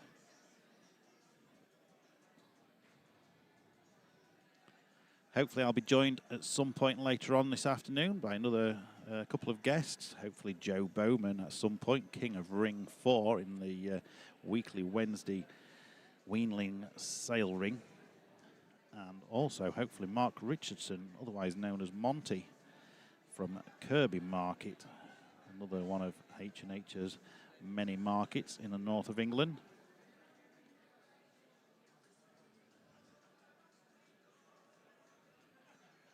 So we've seen some fantastic cattle being judged this afternoon.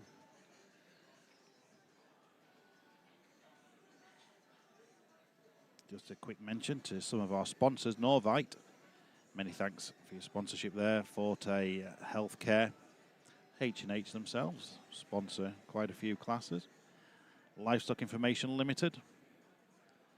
Agri Limited. Dugdale Nutrition. Lloyd's Bank. Taff Valley Limited. Cars Billington. H&H Insurance Brokers, our two ladies there, just spoken to them. Natalie and Corinne, they're from H&H Insurance Brokers. Many thanks for their sponsorship. Lely Longtown, Harrison Hetherington Limited, once again. Dodd & Co, A.W. Jenkinson, Forest Products, Thornton Breakers, EDF, or ED and F Man Liquid Feed Products. Many thanks to all our sponsors today.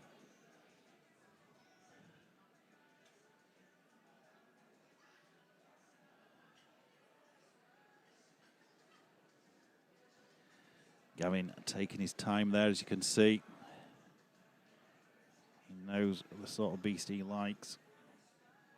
He's shown many a good beast over the years.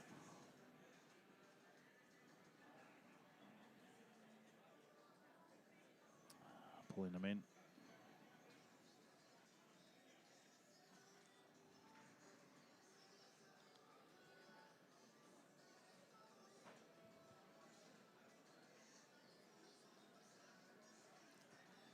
First two pulled in are from the Ludgate. Lady in Red and Black Velvet. Phil Sellers pulled in third so far.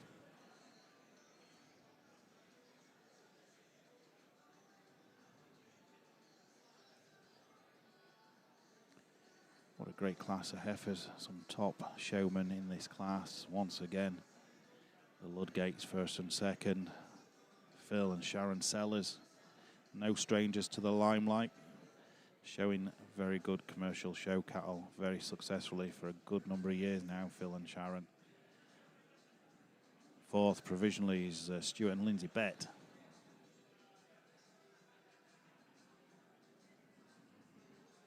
Fifth, Georgina Laws, another up-and-coming show person in the northeast, having a successful year. There we go, no messing around. First place, the Ludgates, with Lady in Red, 646 kilos, bred by Ben Beckett. Second place, once again, the Ludgates, with Black Velvet, bred by PJ and T.A. Jones. Third, Phil and Sharon Sellers, touch of class, 660 kilos. Fourth place goes to Stuart and Lindsay Bear, 103 there. Charolais Cross, Honeysuckle, 652 kilos, bred by Michael Feeney in Southern Ireland. Fifth place, Georgina Laws Espresso Martini, 642. And in sixth place, 88 from Tony, and Iona Ponsonby with Lady Gaga, 654 kilos. Another fantastic lineup of heifers. Those heifers just at the top of the line. That heifer there in first, very successful heifer throughout the summer, followed by her stable mate. Two good heifers, sort of east of England, south of England shows. Also, they came up to the Great Yorkshire Show there in the summer and did well. Many congratulations to the Ludgates, good supporters of the show here at Borderway Mart, Agri Expo. Two fantastic heifers, that red heifer in particular, that first place heifer full of meat. I bet she handles real well. What a delight for Gavin Scott to get his hands on.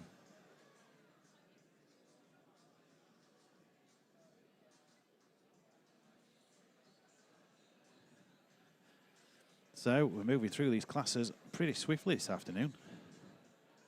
Gavin's doing a great job, not messing about, but he's thorough, giving everyone a fair chance. Going about his job very professionally. What's he got? 3 more, 4 more, 5 more classes. 4 more classes. Yeah. 2 more Continental heifer classes, then a young farmers class, and then the special Chevrolet class. Then we'll be on to the female championship, followed by the overall.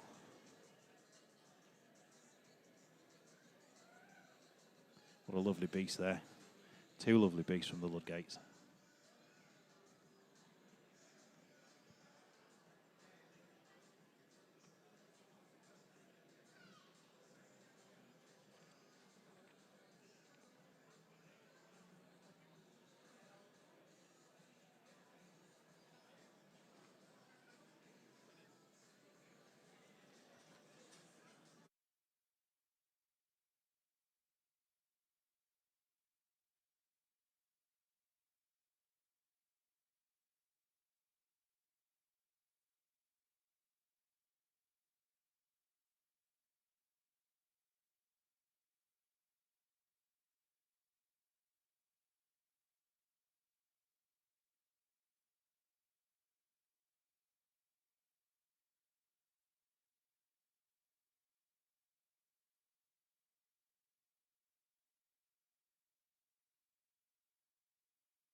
So next up we have Continental Heifer class, class 20.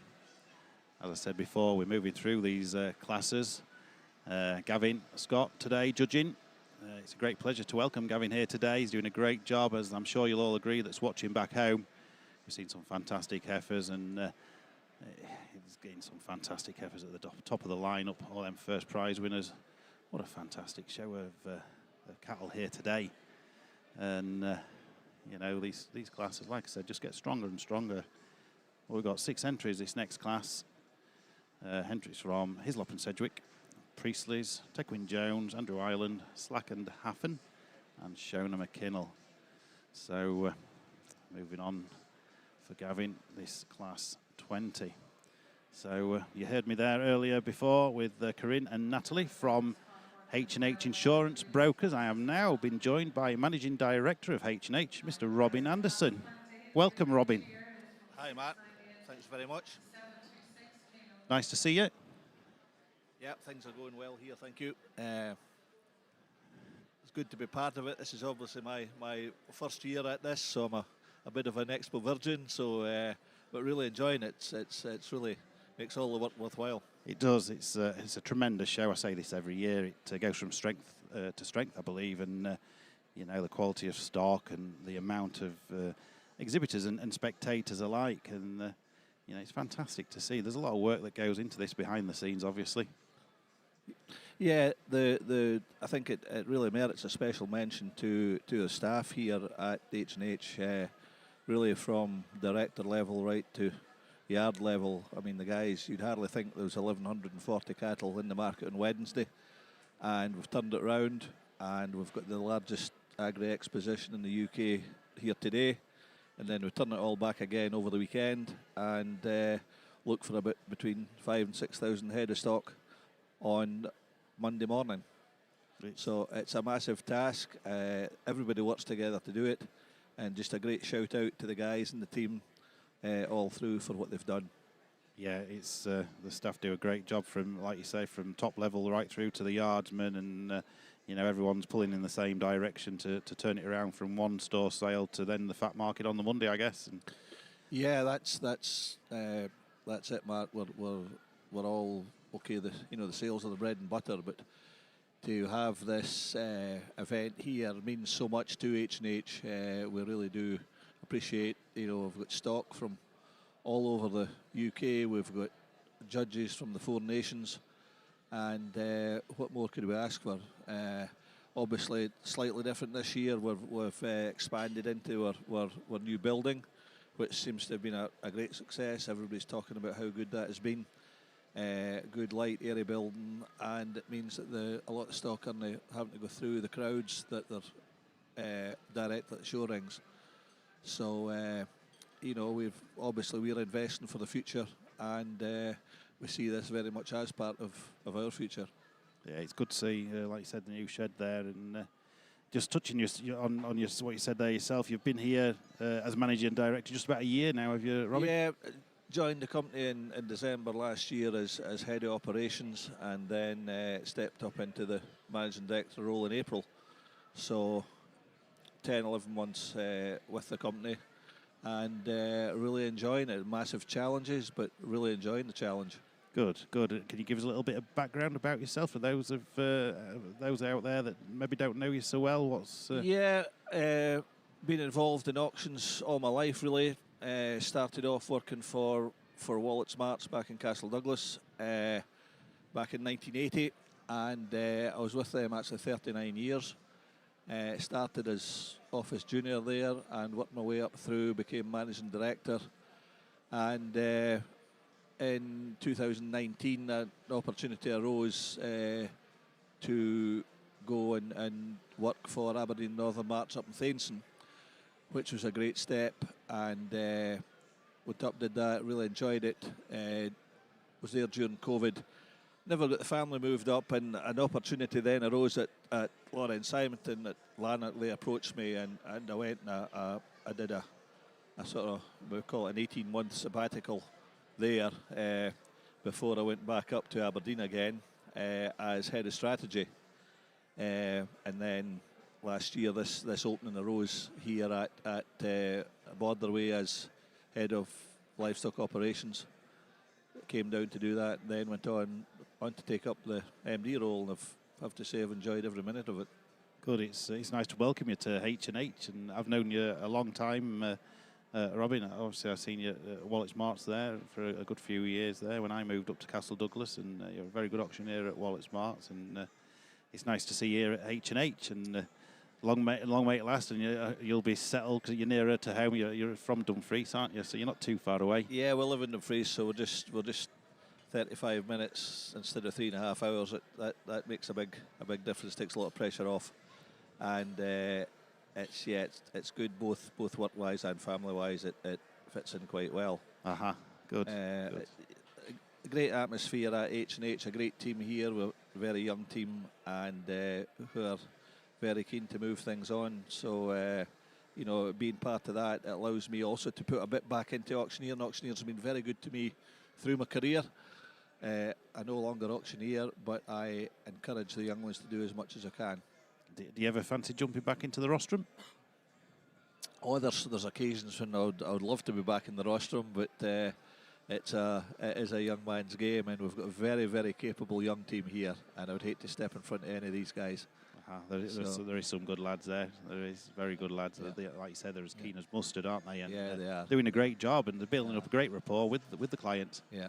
H&H have got to be congratulated for their training of young staff over the years. And actually, if you look around a lot of the neighbour marts, all the best auctioneers have been trained at H&H. So we're making a good job of training them. We just need to make a job of keeping them now. Yes, that's it. Keep them. Yeah. No, there's some good staff. There is. I've been going to H&H for many years now. Showing my age, really, but I've been coming to H&H a long time, and they're always very helpful and considerate, and they're doing a great job. So, but.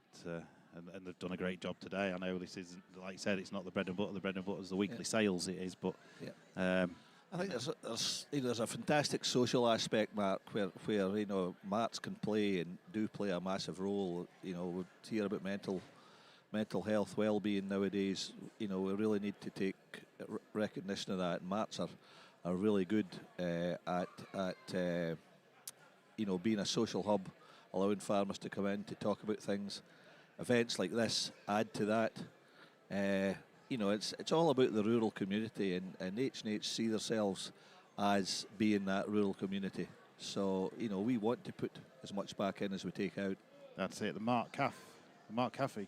It's a great social area for maybe the older generation of farmers to come and catch up and have a chat once a week or whatever it may be. And you've got to have that social connection with folk, haven't you? Exactly. Yeah. No, it's very important, and similar to canvassing, where a lot of our team go out and round farms and all the rest of it. And very often, there's a lot of farmers will not see anybody coming on farm from one week to another. So that visit, I think, is quite important and quite vital, really, crucial isn't it? to them. Yeah. Yeah. Like I say, I never see anyone from week to week, and H&H plays its part in that social aspect of keeping that connection with the farmers that maybe don't get to the market as often as what they would maybe like to. Yeah, exactly. So here we are on this class here. We've got a result on this class 20. First prize goes to Tequin Jones with number 73 with Bella, 698 kilos. Second place goes to Andrew Island with number 94 with Rouge. I wonder where he got that name from. 698 kilos. Third place goes to 69 from the Priestley family with the Right Place, Right Time, 698 kilos. Fourth place goes to Hislop and Sedgwick with the Unique, 698 kilos. And in fifth, we have number 72 from Slack and Hoffen with Hot to Go, 716 kilos. And number 70 from Shona McKinnell in sixth with Mary Doll, 726 kilos. So many congratulations there to Tequin Jones, a regular consigner, exhibitor to Borderway Mart, and taking this class 20.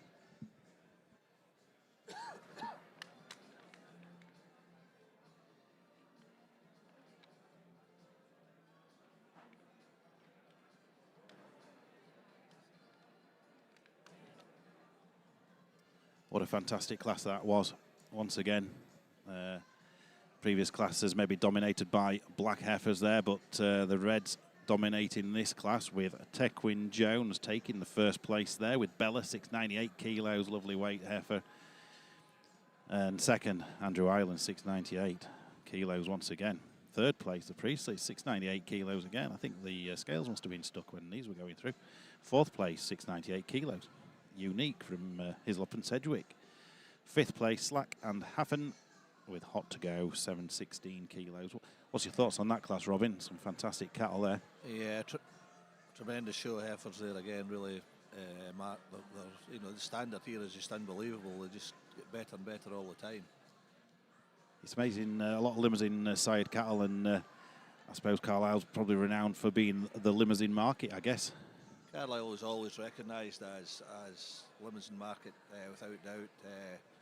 And when you see the standard of cattle that they can produce, then who can argue with it? Indeed. I'm just looking down the list here of exhibits. Limb Cross. A few Belgian Blue crosses in there, and the Belgian Blue on it with a limb mixed there. Belgian Blue Limmy Cross or a Limmy Cross Blue. Yeah. Just a nice sort of beast, isn't it? Yeah, definitely.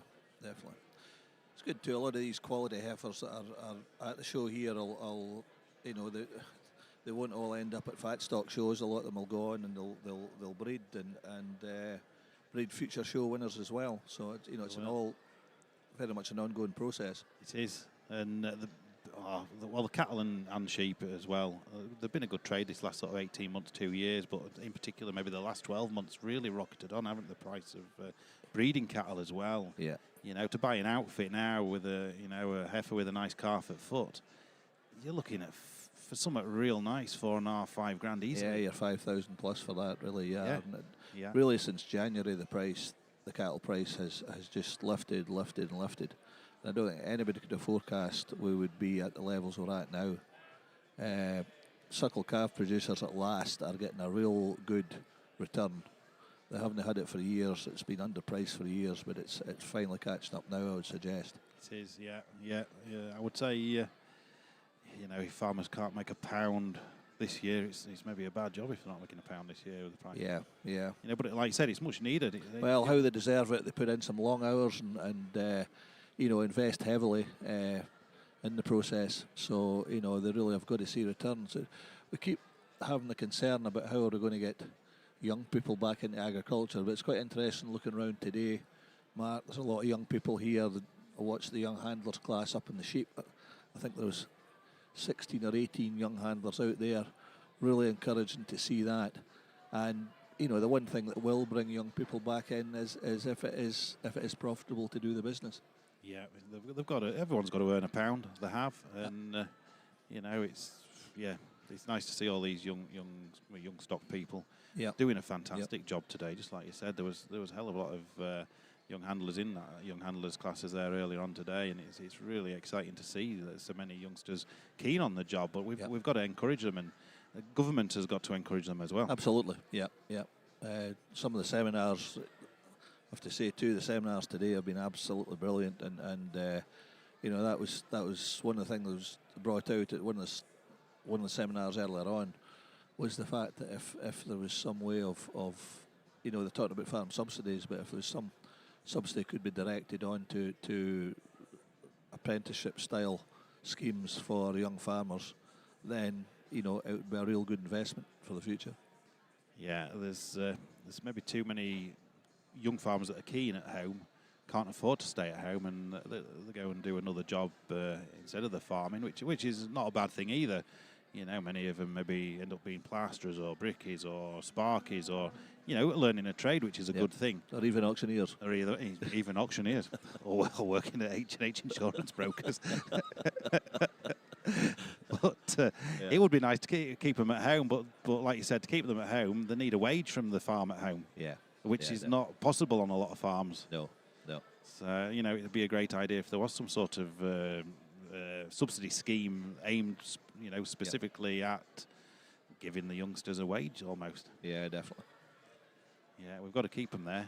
We've got to keep them interested. Well, they are the future, so, you know, if we can't invest in the future, it's a bad job. Yeah, well, it's just like any other business, isn't it? You've got to train people up and give them some incentive to want to do the job and keep in the job. So it's it's no different with agriculture.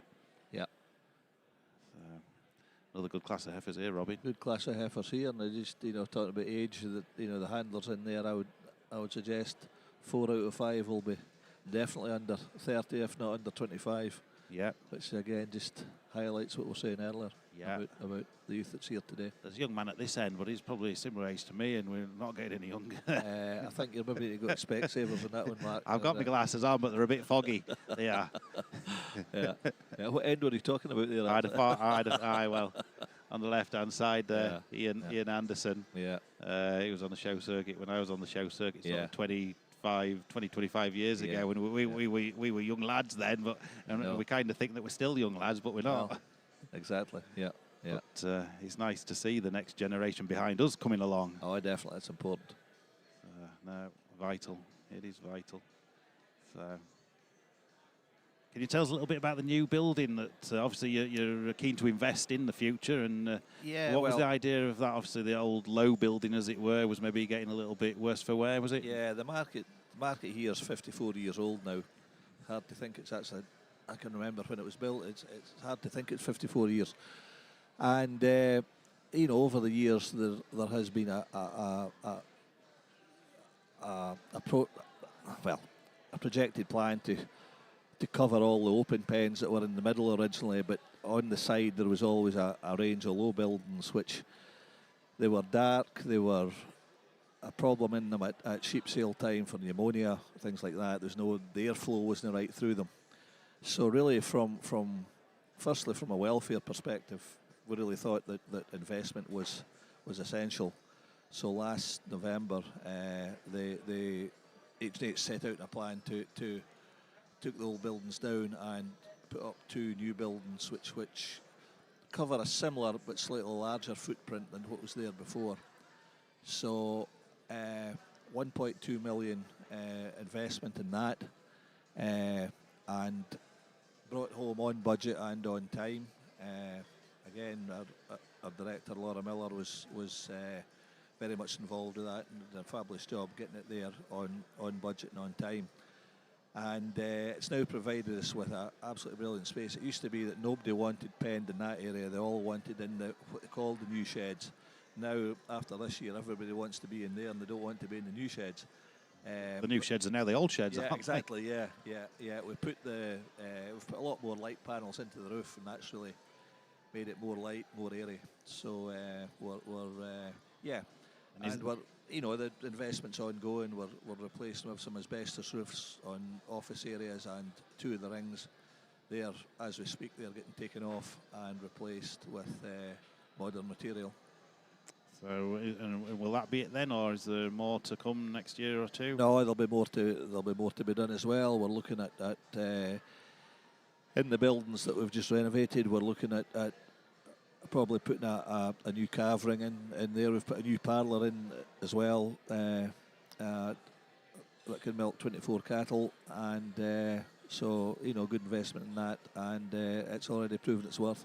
Yeah, I've seen the parlour there. It looks a great job. Your dairy sales seem to be really taking off recently, have they? Yeah, they are, and I think just with what's happening in the dairy world, unfortunately, we're going to see more animals maybe getting dispersed. They're just going to be settling down given the drop in the milk prices. So just to quick off there, Robin. Sorry, let's get back to this class there. What a fantastic animal there in first place from Anderson and Blair Partnership, number 61. With a limousine cross there, known as Lucky, 796 kilos, and bred by the exhibitor. Second place goes to number 55 from C&G Davies with Annie, 772 kilos, bred by Messrs Pickard. Third place goes to number 64 from Andrew Ewing, known as Jess, 744 kilos, and bred by Brian Harper. Fourth place goes to number 68 from Cameron Armstrong, with Creme de la Creme, 740 kilos, and bred by Moles Castle Farm. In fifth place was number 65 from Matten and Rodney Partnership, with Strawberry Daiquiri, 752 kilos, and bred by the exhibitor. So once again, many congratulations to the Anderson and Blair Partnership with number 61 in first place. fantastic black heifer. There's been some fantastic heifers at the top of these classes so far, and we've got another 2 classes to go before moving on to the overall female championship. What do you reckon to that heifer there winning that class, Robin? Yeah, really super heifer once again. Great locomotion and fantastic top line to her. Just what you'd want, really. Some top in her, isn't there? What a proper fat stock beast, but maybe likely to be kept as a breeder. She is. So yeah, sorry, cutting you off there with the dairy side, Robin. Yeah, there's, like you said, there's a lot more sales coming on board, really, but you're geared up, obviously, with the new building and the new parlour. Yeah, we'll be one of the few markets in the country actually who have a bespoke milking facility available, and that's really key now. Again, animal welfare first and foremost. We've got to be able to milk animals before they travel a long journey, and there's very few places can actually do that now. So yeah, we want to stay. We've been market leaders in the dairy sector for a long number of years now, and we want to remain there. But you can't remain if you don't do nothing. You've got to change is always ongoing, and making things better for staff as well is really key to it all. That's it. You've got to be one step ahead of the game, I suppose, as it were. Yep, definitely. So moving on to this next class, the penultimate class of heifers.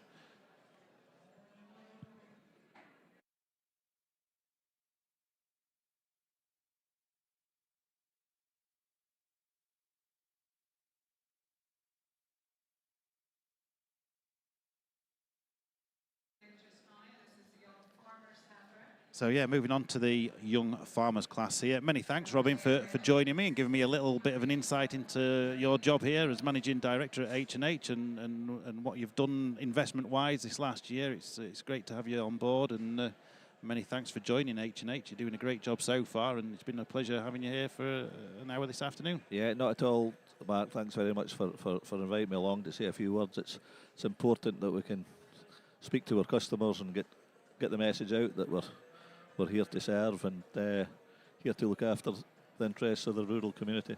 That's it. Thank you very much, and on behalf of all the farmers and that, thanks to H&H for putting on such a good show. It is a little bit of a thank you to the farming community. H&H doing this, and we do as a farmer myself. Thank you very much. As I said earlier, it's no real thanks to me. It's thanks to the team. We're very much a team here at H&H. That will continue. That will grow. And everybody mucks in, as I said earlier, and that's so important. It is. Thanks very much, Robbie. Cheers. Thank you. Take care. Bye now.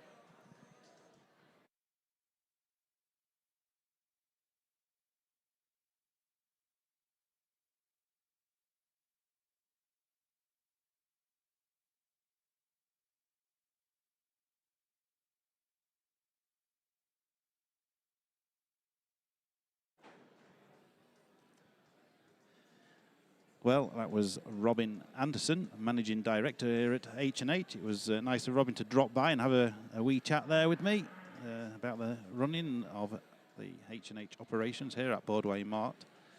And also, obviously, there are other sales centres around the north of England. Many thanks to Robin. Hopefully, before the end of the championships, which will be, will not be long before we're there. Gavin's doing a great job here. He's rattling through these classes, but he's also taking his time and doing a thorough job and giving all exhibitors a fair chance, a fair crack at the whip. But he's gone about this task in hand here today in a fantastic way. He's just getting on with the job. Like I said, he's taking note of every animal, handling them, and cracking on. It's a pleasure to watch.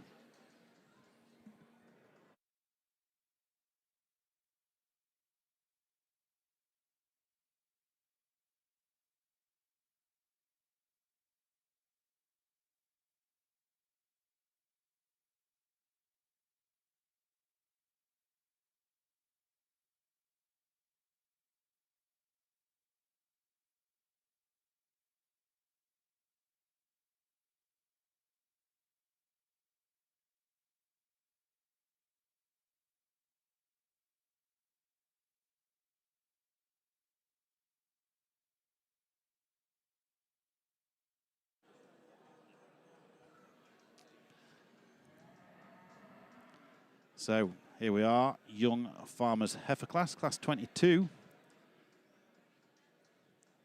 6 entries. Like we say, we keep mentioning this to all my guests today and throughout about all these young handlers, and it's fantastic to see the next generation of livestock farmers, very keen and dedicated stockmen, stock persons, stock people, stock women. Try and be politically correct if I can, but at the end of the day, they're all doing a great job. They are fantastic, and it's great to see. We need to keep these kids interested, keep them keen, whether it's a full-time job in agriculture or they're helping on the family farm at nights and weekends. Every little bit of contribution to the farming enterprise at home is very much needed, and we need to give the young members of the farming community all the encouragement that we can. There's Amy Wilson, local, very keen stockwoman from the Penrith area. Always buys a few show calves in the spring, works hard on local farms and puts some money into a few show calves and enjoys showing her cattle throughout the summer and culminating at the winter shows. So well done to Amy for having a fair go. Puts her hand in her own pocket and buys these animals from her own well-earned money from working hard on those local farms.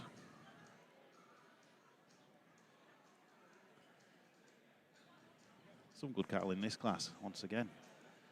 Young farmers. We've got Ludgate.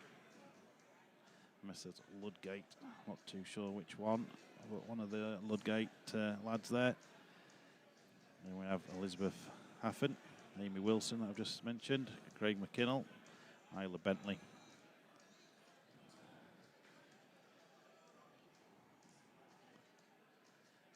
And the entry there from Charlton and Wilson.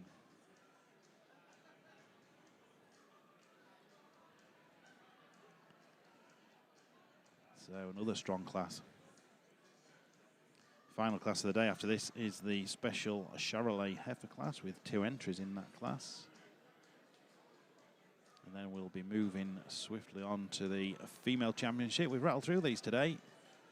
Well, Gavin has. Gavin's done a fantastic job. Rattled through. Starting to draw these in. Elizabeth Haffen, 137, provisionally in first.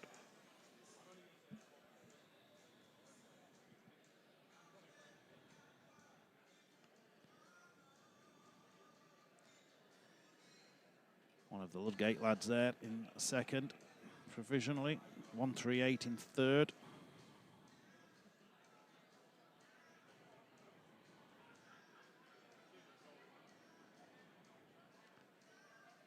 Fourth is Craig McKinnell.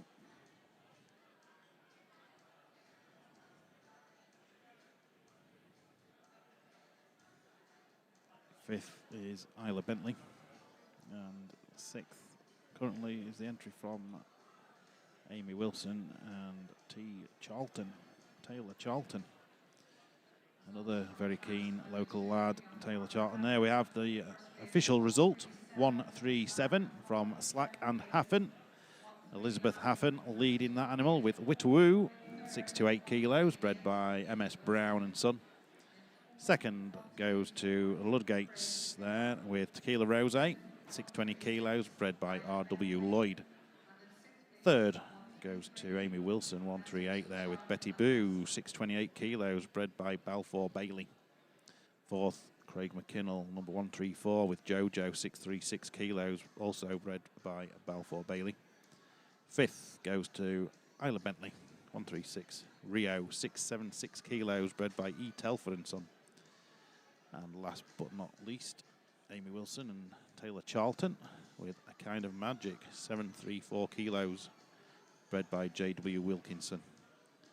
So many congratulations there to the Slack and Haffen team, with Elizabeth Haffen leading their beast there. With 628 kilos.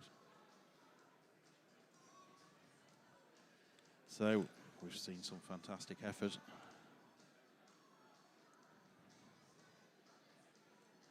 2 more to go. 2 Charolais for the special Charolais Heifer class.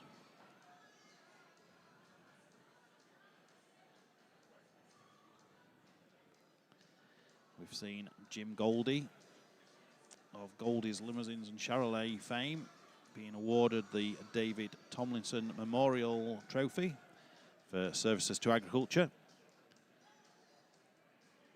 Many congratulations to Jim on such a fantastic achievement, having bred pedigree livestock for a good number of years. And recently you would see the Goldie's bulls doing extremely well here at Carlisle, and a little further up the road at Stirling there, teams of limousine bulls doing exceptionally well from the Goldie's herds. So many congratulations to Jim. So this is the last of the classes today. Special Charolais Heifer class, class 23. 2 entries from Stuart and Lindsay Bett. Number 103, and this is Honeysuckle, 652 kilos. And 104 from C&G Davies with their Charolais Cross Margot, 588, homebred. Incidentally, the entry from Stuart and Lindsay Bett, that was bred by Michael Feeney from Southern Ireland.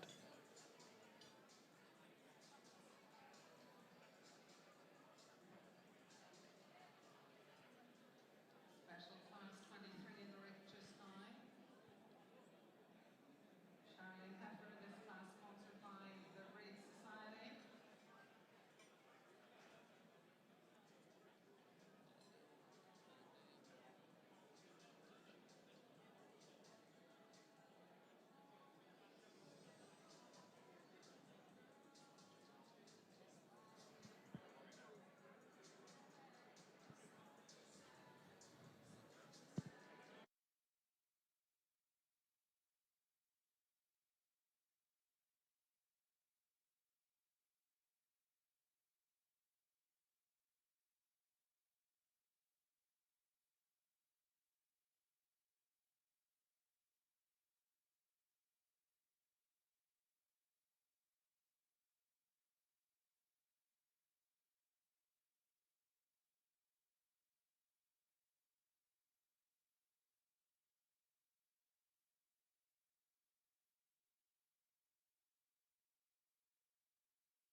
So that was the result there of this special Charolais class, and first place goes to Stuart and Lindsay Bett with 103, that's Honeysuckle.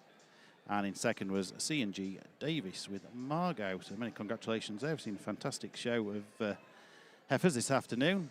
I've had a few guests join me, and I am now joined by Shadow Farming Minister Robbie Moore. Welcome, Robbie. Yeah, really, really good to be here. It's a pleasure. Super privileged to be sat next to you at an incredible event, which I think we've got about 8,000 people here. Is that what there is? That's what I've heard. That's what I've heard. Very good. It's nice to see you. I believe you've been in a seminar today.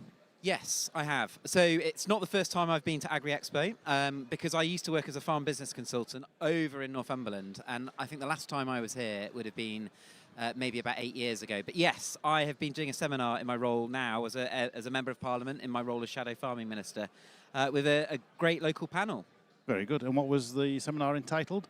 So it was looking at how we are going to be feeding the nation going forward, and is government on the right side of that, and are our farming businesses aligned to making sure that food security is at the heart of government thinking. So that was the sort of feeling and of the seminar, as loose as it was. Very good. The farmers are here. They're doing the job as they always have done and done for centuries and want to do for centuries more. And as you can see from the quality of the cattle and the sheep, we have the commercial sheep show as well, and the pedigree calf classes. The farmers are here. They want to do the job. They're doing a great job. Is there a place for them in the future? Absolutely. And I want every farming business to know that politicians need to understand that farming is at the heart, those primary producers, those growers, of making sure that food security is there for everybody. And I come from a farming background. We farm as a family in Lincolnshire. I worked as a farm business consultant for about 12 years before being lucky enough to be an MP.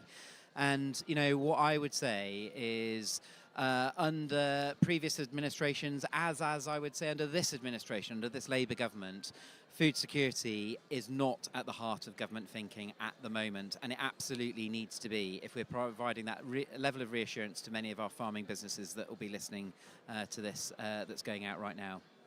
And why is it not at the heart of, why are they not thinking about, we've got to feed the nation, basically, and why do they not see that? Well, look, many farming businesses want certainty. They want clarity from policymakers.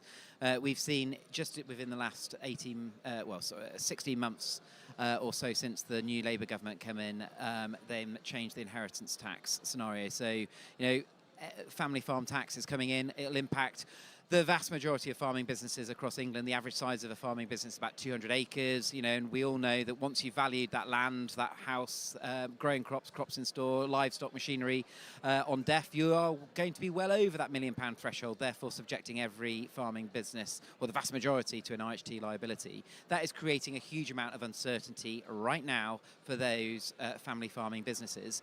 And on top of that, cash flow pressures are hitting many farming businesses right now. We've seen D-link payments drop far, far quicker than what was ever envisaged. We've seen the sustainable farming incentives stopped. We've seen capital grants stopped, fertiliser tax coming in, double cab pickup tax coming in. All of these pressures are adding a huge level of anxiety on our many farming businesses. And they just want some clarity from that government is on their side. And my job as the shadow farming minister is to hold the government of the day to account as a Conservative MP, but hopefully help the government do the right thing to make sure that food security is at the heart of government thinking. It's very wise words, Robbie. It's a pity the government doesn't have the same ideas as what you do. I do see you in the House there on a regular basis through on Facebook, your page on Facebook, and I think you're doing a fantastic job beating the drum for the farmers. Please keep it up. You like I said, you're doing a great job, and the sooner the government that's in at the moment realises this, and hopefully they do take notice of politicians the same as yourself. Hopefully there'll be a bit of a reversal on this inheritance tax carry on, and hopefully they'll see some sense. I absolutely hope so. The cliff edge that many of our family businesses are going to experience in April next year when the IHT changes come in will be catastrophic. It is absolutely incredibly disheartening when you're sat around many a farming kitchen table hearing some horrendous stories that are coming down the line when they've calculated what their IHT liability is likely to be. So, in Westminster, in my role as Shadow Farming Minister, I'm working with as many MPs that will join us, even if those they're Labour rural MPs that want to be able to understand the issue and get that level of pressure put on the governments that they can do the right thing. And of course, that also means working with the NFU, the CLA, the Tenant Farmers Association. But time is running out. I can't stress that enough. We've got the budget coming out on the 26th of November, and the finance bill will be presented before Parliament, we think, in the next month or so, which will have the level of detail in. We are going to be fighting like hell to make sure that this government backtracks and axes the family farm tax. If they're not going to do that, we'll be looking at putting amendments down that either advocate for that or advocate for tweaks to be made, because the status quo is not good for the health of food security in this country. We need that food security. We do, Robbie. Thanks for shouting our cause. You, like I said, you're doing a great job. Thank you very much. Enough of politics. We've got the female championship now. I know you said you're more from arable farming, but what's your thoughts on the cattle that you see before you today? So they're looking absolutely brilliant. So yes, I'm from an arable background. We farm arable in Lincolnshire, but I was born at Bequon, which is just outside Stirling. So I was born up in Scotland, and we were dairy farmers up there, and we used to show blonde Aquitaine commercial beef. Before coming along to Agri Expo today, I was looking at some family photos of me as a 4 and 5 year old out with mum and dad showing cattle. So I do have a little bit of an understanding, but I tell you what, the quality of some of the livestock that we've seen today at Agri Expo has been phenomenal. And just looking out in front of the ring at the moment, you know, everybody that has brought stock along today needs to be incredibly proud, because this is absolutely showcasing our industry. This is British farming at its best, isn't it? Look, the dedication of these farmers to the cause of producing food for the country, for the nation. It's second to none. The welfare standards in the UK are fantastic. The farmers themselves, you know, they care about the livestock, they care about producing quality livestock, quality food. And it just seems like they're just getting bashed all the time. It does, but it's events like this that lift the spirits of the farmers. And you know, they've had a great couple of days up here at Borderway Mart at Carlisle. It's great to see them, and like you said, look at the fantastic lineup of these all first prize winning heifers. Where the judge is going to go for his champion, I do not know. There's so many good cattle there. I would not like to be the judge stood in the middle of the ring making that decision. And you quite rightly pick up on the fact that, you know, the ring is completely surrounded by many from our farming community, and simply coming along to events like this, or whether it's agricultural shows as we've had over the summer season, they are all about meeting everyone, you know, having a good day out, showcasing the best of the industry, and we should never underestimate the positive, powerful impact that has. And I tell you the other thing, it's great to see so many young people here. Isn't it just? Like really, really good, really good. Yeah, you know, yeah. That's heartening. That's a big comment that we've been mentioning all day. Different guests that I've had join me, and they've been delighted at the amount of young farmers, young stock people here showing their cattle. And we've got to encourage these young farmers to stay in the industry, whether it be full-time in agriculture, or even if it's just, you know, weekend farming alongside the parents. We need to keep them encouraged, and you know, we value the fact that they will help out, and you know, but it'd be nice to be able to keep them in full-time farming. We just need to we need to educate the general public, and keep educating the general public as to the importance that these farmers are bringing to the UK. Yeah, you know, absolutely. I mean, crikey, it was good to be here. I mean, I've been here all day. Christ, I got here at half 8 this morning.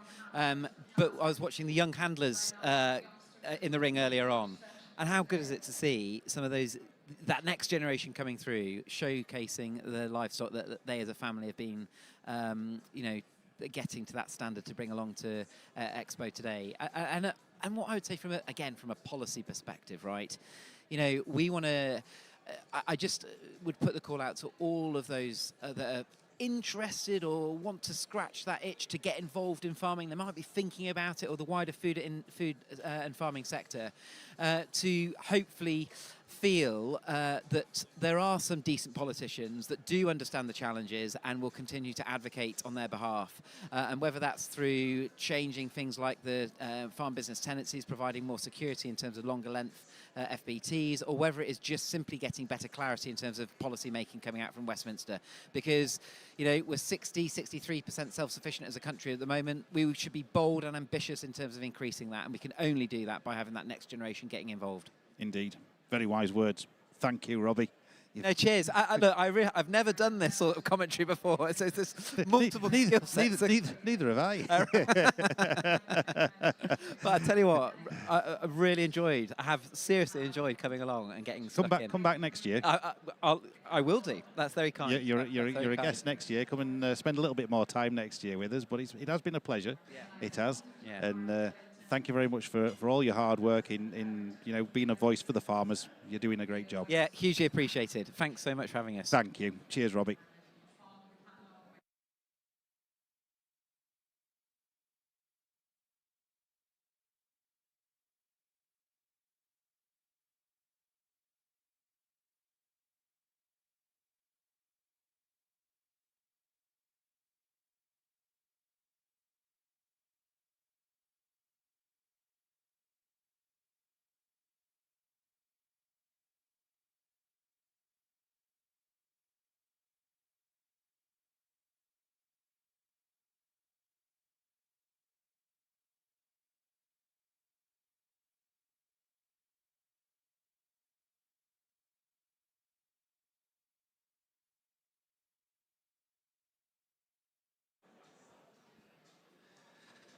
Well, there we have Robbie Moore dropping by to say hello, Shadow Farming Minister, who I believe does a very, very good job in promoting British agriculture, British farmers, and he's fighting our corner. He is, and doing a great job down in Westminster alongside his colleagues, who is really for the farmers. He's from a farming background. And it was a pleasure just to get a few minutes there with Robbie, and it was good of him to give his time. It was. So many thanks to Robbie Moore, Shadow Farming Minister and MP for Keighley and Ilkley. So back to the business end of today. The final lineup of first prize winning heifers. And what a fantastic lineup it is. As you can see, 12 first prize winning heifers. Absolutely fantastic cattle. I know we say this year on year. The bullocks are good, the steers are good there. I've seen two very good steers this morning. Won by the Edwards brothers. And in reserve was the bullock there from Willodge. Two very, very fine animals. And then moving on through the heifers this afternoon. Gavin Scott has done a fantastic job all day. He's worked his way through these classes really well. Very professional, given everyone a fair chance, a fair go. He's handled every animal. He wants a beast that's a good show beast, good show ring presence, but he wants a beast that's got all the meat in all the right places. And I think when you look at this lineup, I think that's what he's achieved. Which way he's going to go, nobody knows, but whichever one it is, it'll be a good beast, that's for sure.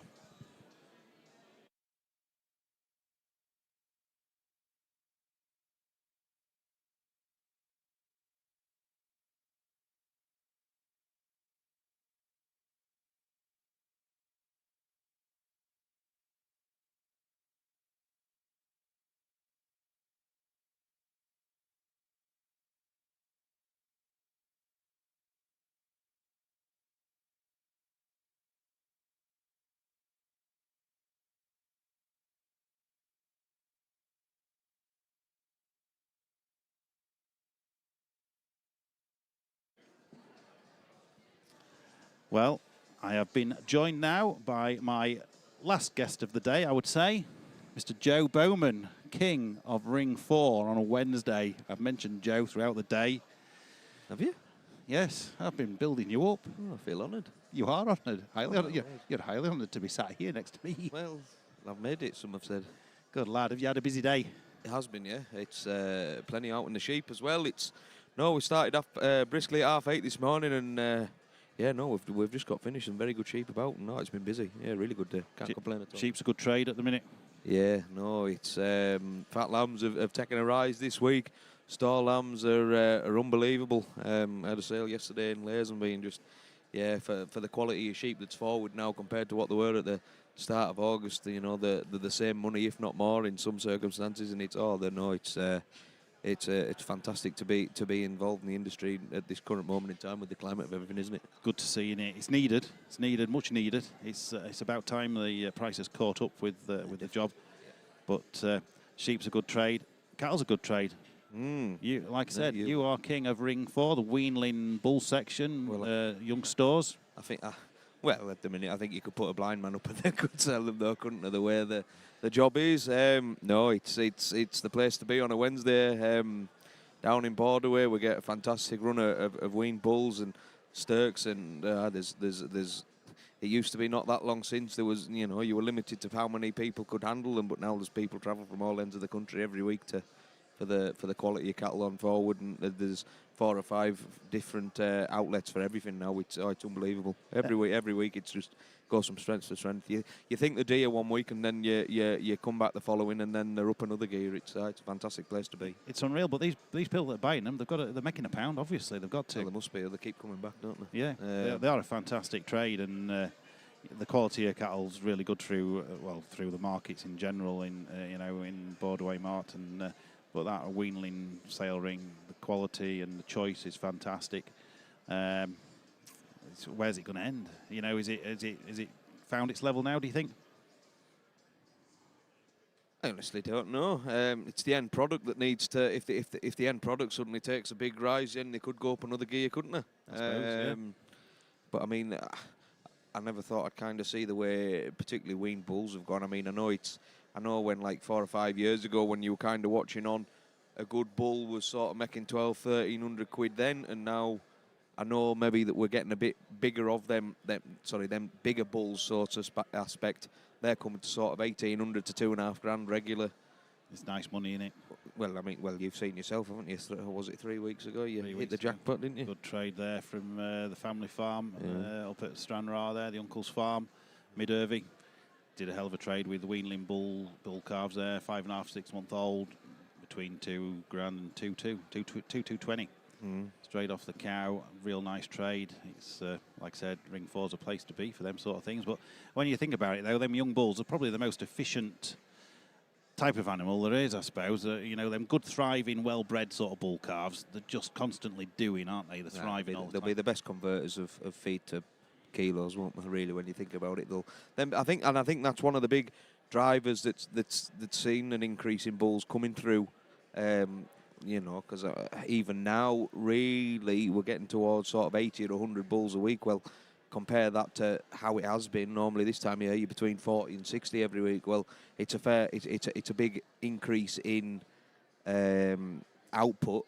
But like even last week, it's we were having, some of my colleagues were having this conversation of saying that really there was sort of 3 or 4 bull buyers week in, week out that sort of took it and bought them each week, and really it would be kind of, they would make a trade, but there wouldn't be, if you see what I mean, it wouldn't be what we call ever on fire. No, if you see what I mean, because there would just be a nice little trade. Yeah. People would get what they want, and now, like, I had a look around last. Was it last week or the week? Last Wednesday we had 14 active buyers buying bulls. That's good, isn't it? That's good going. It's unbelievable. It is, but like I said, it really is. Bulls are efficient. They know that when they take them home, they're going to go and do and feed them, and they'll do for you. Anything that seems to get to that big weight now, people are all over it, and that's but that's what's coming to the money. Like good bulls now, there's 3.8 to 4.5 grand, aren't they, in the fat? It's good going. It is good going. Anyway, enough of bulls. Let's get back to the female classes here. What a lineup, Joe. We would make a fair bit on these if we put them through Ring 4. Well, yeah, won't we just? It is a fantastic lineup starting at this end there. You've got Mel Alford there, 131. There's that Blair there in the corner. Blair's in the corner there, I think, with a nice beast. But Mel Alford there, 131. That's a fair beast. It is from the first class, a lightweight class. There must have been a good lineup. I haven't seen any of the classes today, but going by what's forward here in the FA Championship, there's there must have been some good second, third, and fourth places, because what a fantastic lineup. I'll tell you what, it is tremendous. Some of them classes, the first 3 or 4, all could have been first, really. There's some classes there in the middle there, first and second in one particular class were absolutely fantastic. Wouldn't surprise me if he finds his champion in that middle class there. Then he'd be bringing his second place through. That'd have every chance of following through again like it would. But not an easy task. He's gone about it very, very well. He has, as you would expect from a man of there we go, his way up, calibre. There you go. Tequin Jones. Yeah, Tequin's no stranger to the limelight. Certainly not here. He isn't. Number 73. Very, very well done. Tequin Jones, 73. Bella, 698 kilos. Nice weight there, Joe. Get on. Look at the top in that heifer. You can have your dinner off that. It's some heifer, that, isn't it? Bit of style, bit of look at the length on her. Oh, Tequin will be highly delighted. I believe he's won here before, probably more than once. It is becoming the show to win. It is, and to win here in such amazing competition, amazing company. Oh, it's fantastic, fantastic for Tequin and the family. All the way up from North Wales there, number 73 with Bella, 698, and homebred as well. Makes it all that more worthwhile. A bit more special when they're always homebred, isn't it? And it just, Seeing them right from the get-go, right through being born, right through to now, it's there'll not be many times really in your farming career. You know, Tequin's obviously done it today, but there'll not be many people be able to say they've done that, will there? He's done it today with a homebred animal by a homebred sire, Agri. So, you know, he's a master at cattle breeding. He can turn them out, but he can breed them as well. So, looking for the reserve female now. Not an easy task, is it? Look at this. It's some fantastic beast there. There we go. Go. There we go. That was maybe that was where I was maybe going. It was. Tequin's a fantastic heifer when you see her out there, but this is reserve female from the Campbells there. Two fantastic animals. We say this year on year, the heifers just keep coming into the show ring and they just get better and better. Yeah, you think you get to a point one year and then you think you've hit that you can't possibly see anything better, and then all of a sudden you can hear on the next year, and then wow, it's up another level again, isn't it? It's just. But it's credit to the industry. You know, we've seen everything that's gone on this last year or so with regards to certain political agendas that seem to be against us at the moment, and it just goes to prove today how the agricultural sector, it's there, it's going to be there despite, you know, all the challenges that we have, and a day like today just highlights the achievements that can be achieved if you know, to people that have put not just, you know, the odd bit of work now and again. This is, you know, it's years and years of perfection, isn't it? Going from you know, and Tequin again, you know, like you said, he's done it before. You know, there's a reason for it. He's very good at his job. You know, and a fantastic achievement to him. But anybody that's brought anything today, whether it's you know, your bottom end, your fat lambs that, you know, today that maybe haven't been placed up, right through to your champion cattle today, this show doesn't happen without you. So no, keep doing what you're doing, and we'll I'm sure the British agriculture will be here for a long, long time. Doing a fantastic job. Look at them two wonderful animals there. There's Sassy Lady in reserve from Alan and Susan Campbell. Sassy Lady, 6'3", 6 kilos, sired by Truman Idol, bred by E.H. Penny and Son, who incidentally won the Penny's won the baby beef this morning. Oh, they've had a good with a very nice heifer. So well done to Chris Penny and family of Sarkley Limousine fame. Always breeding quality cattle. We see cattle from the Pennies in Borderway marts on many occasions. So it's nice to see their breeding coming through once again today. Tequin will be delighted with that. Like you say, these folk are professionals, aren't they? They're at the top of their game. Yeah. And this man is one of those that's always at the top of his game. What a job he does. I would think if you've ever beaten him with something, you know you've had a very good day. You must have had a good one to beat him. Yeah, definitely. Yeah, definitely. 100%. 100%. So next up, we have the overall champion. I think I joined you live when this happened last year, actually, Mark. Yes, you turned up last minute, didn't you? Just take the glory of fame. Well, I've had some very interesting guests today, actually. Well, I saw you had Robin on before. Did you have Robin Anderson on? I did. He was very interesting. The new manager. The new boss. The new boss man. Well, I was going to say my new boss, but I have quite a few of them. So. The wife will be the biggest boss. Oh, you tell me about it. Tell me about Robin had Tim Sedgwick from H&H Land and Estates. Very interesting conversation. Then I had two very interesting ladies from H&H Insurance Brokers. No, do you? Very interesting. That was good. I'll tell you what, it was good fun, actually. It was Corinne and Natalie. Oh, Natalie's a good laugh. Yeah, Natalie's a good laugh. Not just know Corinne very well, but yeah, Natalie's a good laugh. Very interesting. Yeah. I never knew insurance could be so interesting for an hour. An hour? An hour. Wow. At least. I could have spoken to them all day. That is impressive. An hour on tune. Yeah, get on. Two very nice ladies and good fun.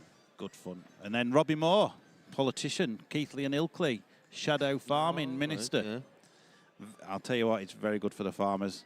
He is very good for the farmers. He's fighting our corner. He is doing a great job. It's a good job somebody is. Robbie Moore for Prime Minister one day. Get on. Get on. You heard it here first, Mark Phillips. Yeah, I'll tell you what, do a far better job than the one that's currently in.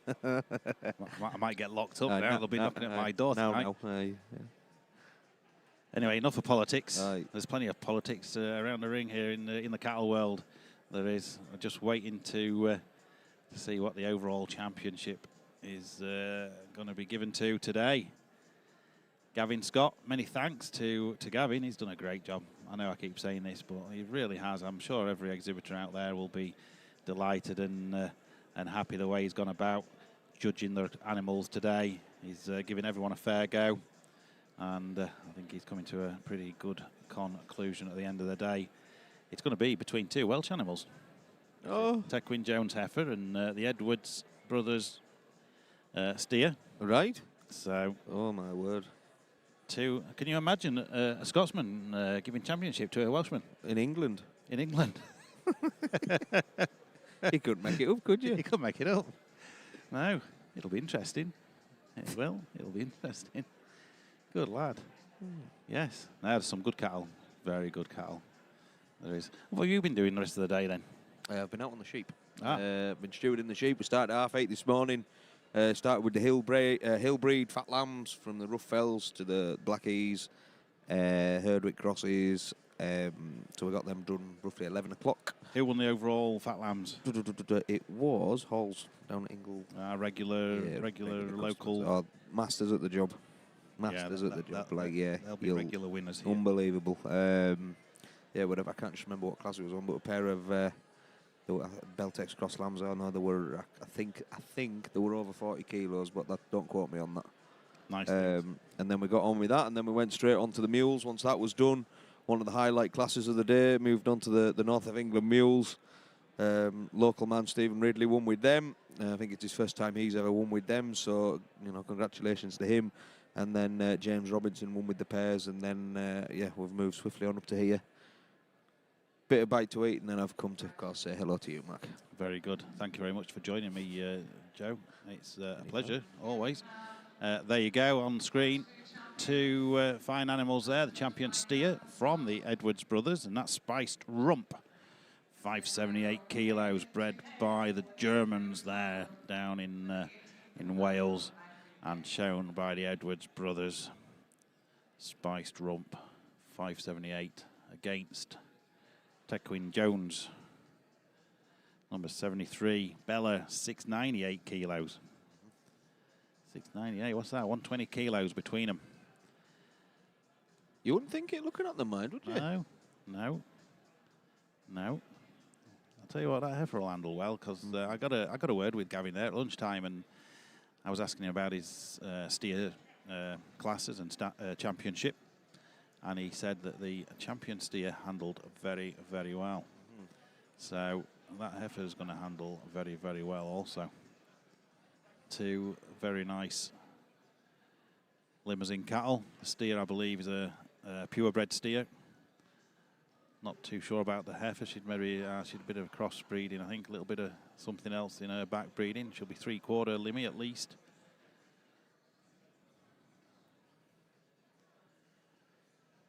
Two very nice beasts. We've seen some good cattle all day, haven't we? It's a flip of a coin now, isn't it? Depending on which way you kind of look at it, but both of them fine examples of the the breed, and they wouldn't be where they are. Gavin wouldn't have. I don't really know Gavin very well, but he's highly regarded in the showman world. There we go. There you go. Many congratulations to Tequin Jones and family, winning with Bella, the heifer champion. What a fantastic heifer. Fantastic. Well done, Tequin. And Tequin takes home with him the James Stobo Perpetual Trophy, which was kindly passed on to Agri Expo from the Smithfield Club. A trophy that was given at the Smithfield show for many, many years. Sadly, the Smithfield show is no longer, but very kind of the Smithfield Club to pass on that trophy to the Agri Expo show here this year, the James Stobo Perpetual Trophy, along with the Robert L. Scott Memorial Trophy. So 2 fantastic pieces of silverware there for Tequin. Alongside probably a nice haul of cash, I would say. 500 for the champion, a couple of hundred for the champion heifer, 700 plus his class, probably on 750 cash. The drinks are on Tequin tonight. Not a bad day's work, is it? It's a good day's work. Get on. It's needed. It's needed. It is. It's a lot of time and effort and money goes into bringing these animals out, so very well deserved. No, if you put all your time and one thing another and cost against it, none of us would. We wouldn't do it. We're not doing it for the money. That's what I mean. We wouldn't be doing it for the money. It's it's credit to Tequin. He's there or thereabouts with everything, and he's a gentleman in his own way. Anything I've ever had to do with him, he's one of the. He's a top man. So credit to him. Always time for everyone, hasn't he? He has, gentleman. So, there we're going for reserve. Black heifer's a very good heifer. I liked her in the class. That was a very strong class. There was a very good beast in second in that class as well. Very good class. That's a Truman Idol, the black heifer there from Alan and Susan Campbell. But is he going to go with the heifer in reserve or the steer? It's a fair heifer, isn't it? It's a fair heifer. Truman Idol, he breeds some show calves, doesn't he, at the minute? He seems to be top of the agenda, doesn't he, at the minute? He does. Oh, just a bit rumbly.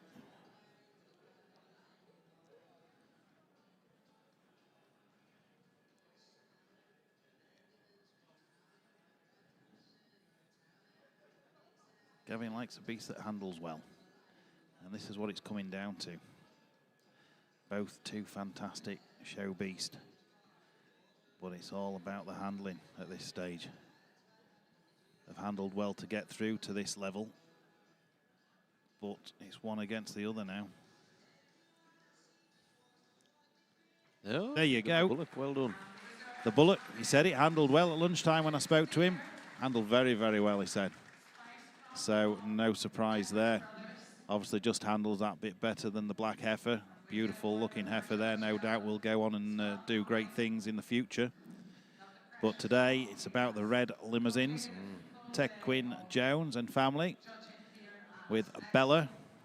Fantastic. Beautiful red heifer, and the Edwards brothers there followed through with the steer.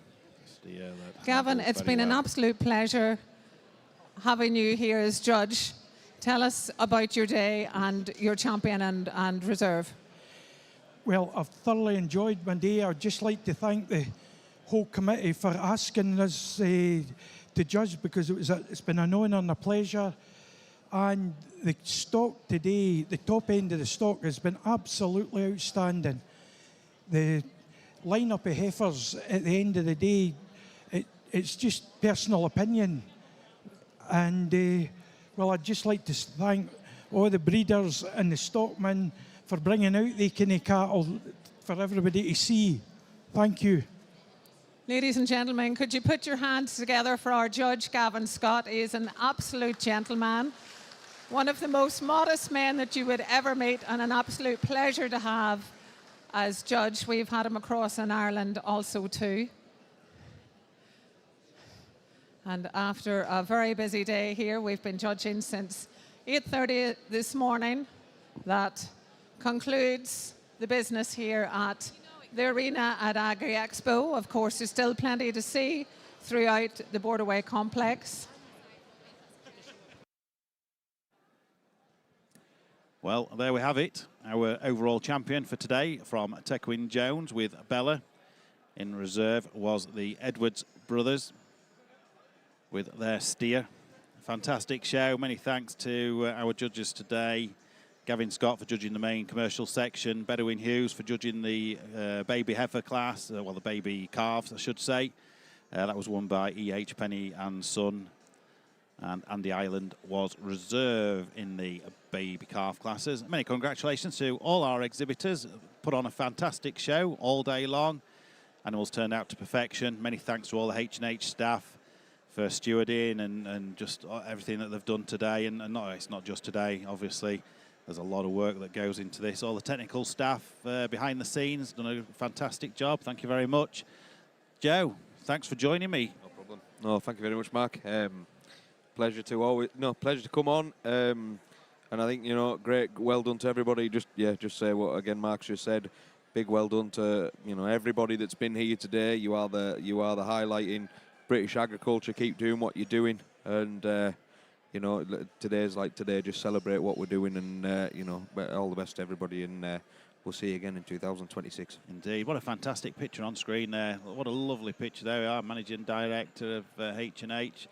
Main sponsor there, Judith and Tequin and family, and the Edwards there, our judge and sponsor there at the end. Many thanks to all our sponsors. Without, I keep mentioning the sponsors throughout the day. Without the sponsors, it won't be able to go ahead as it does.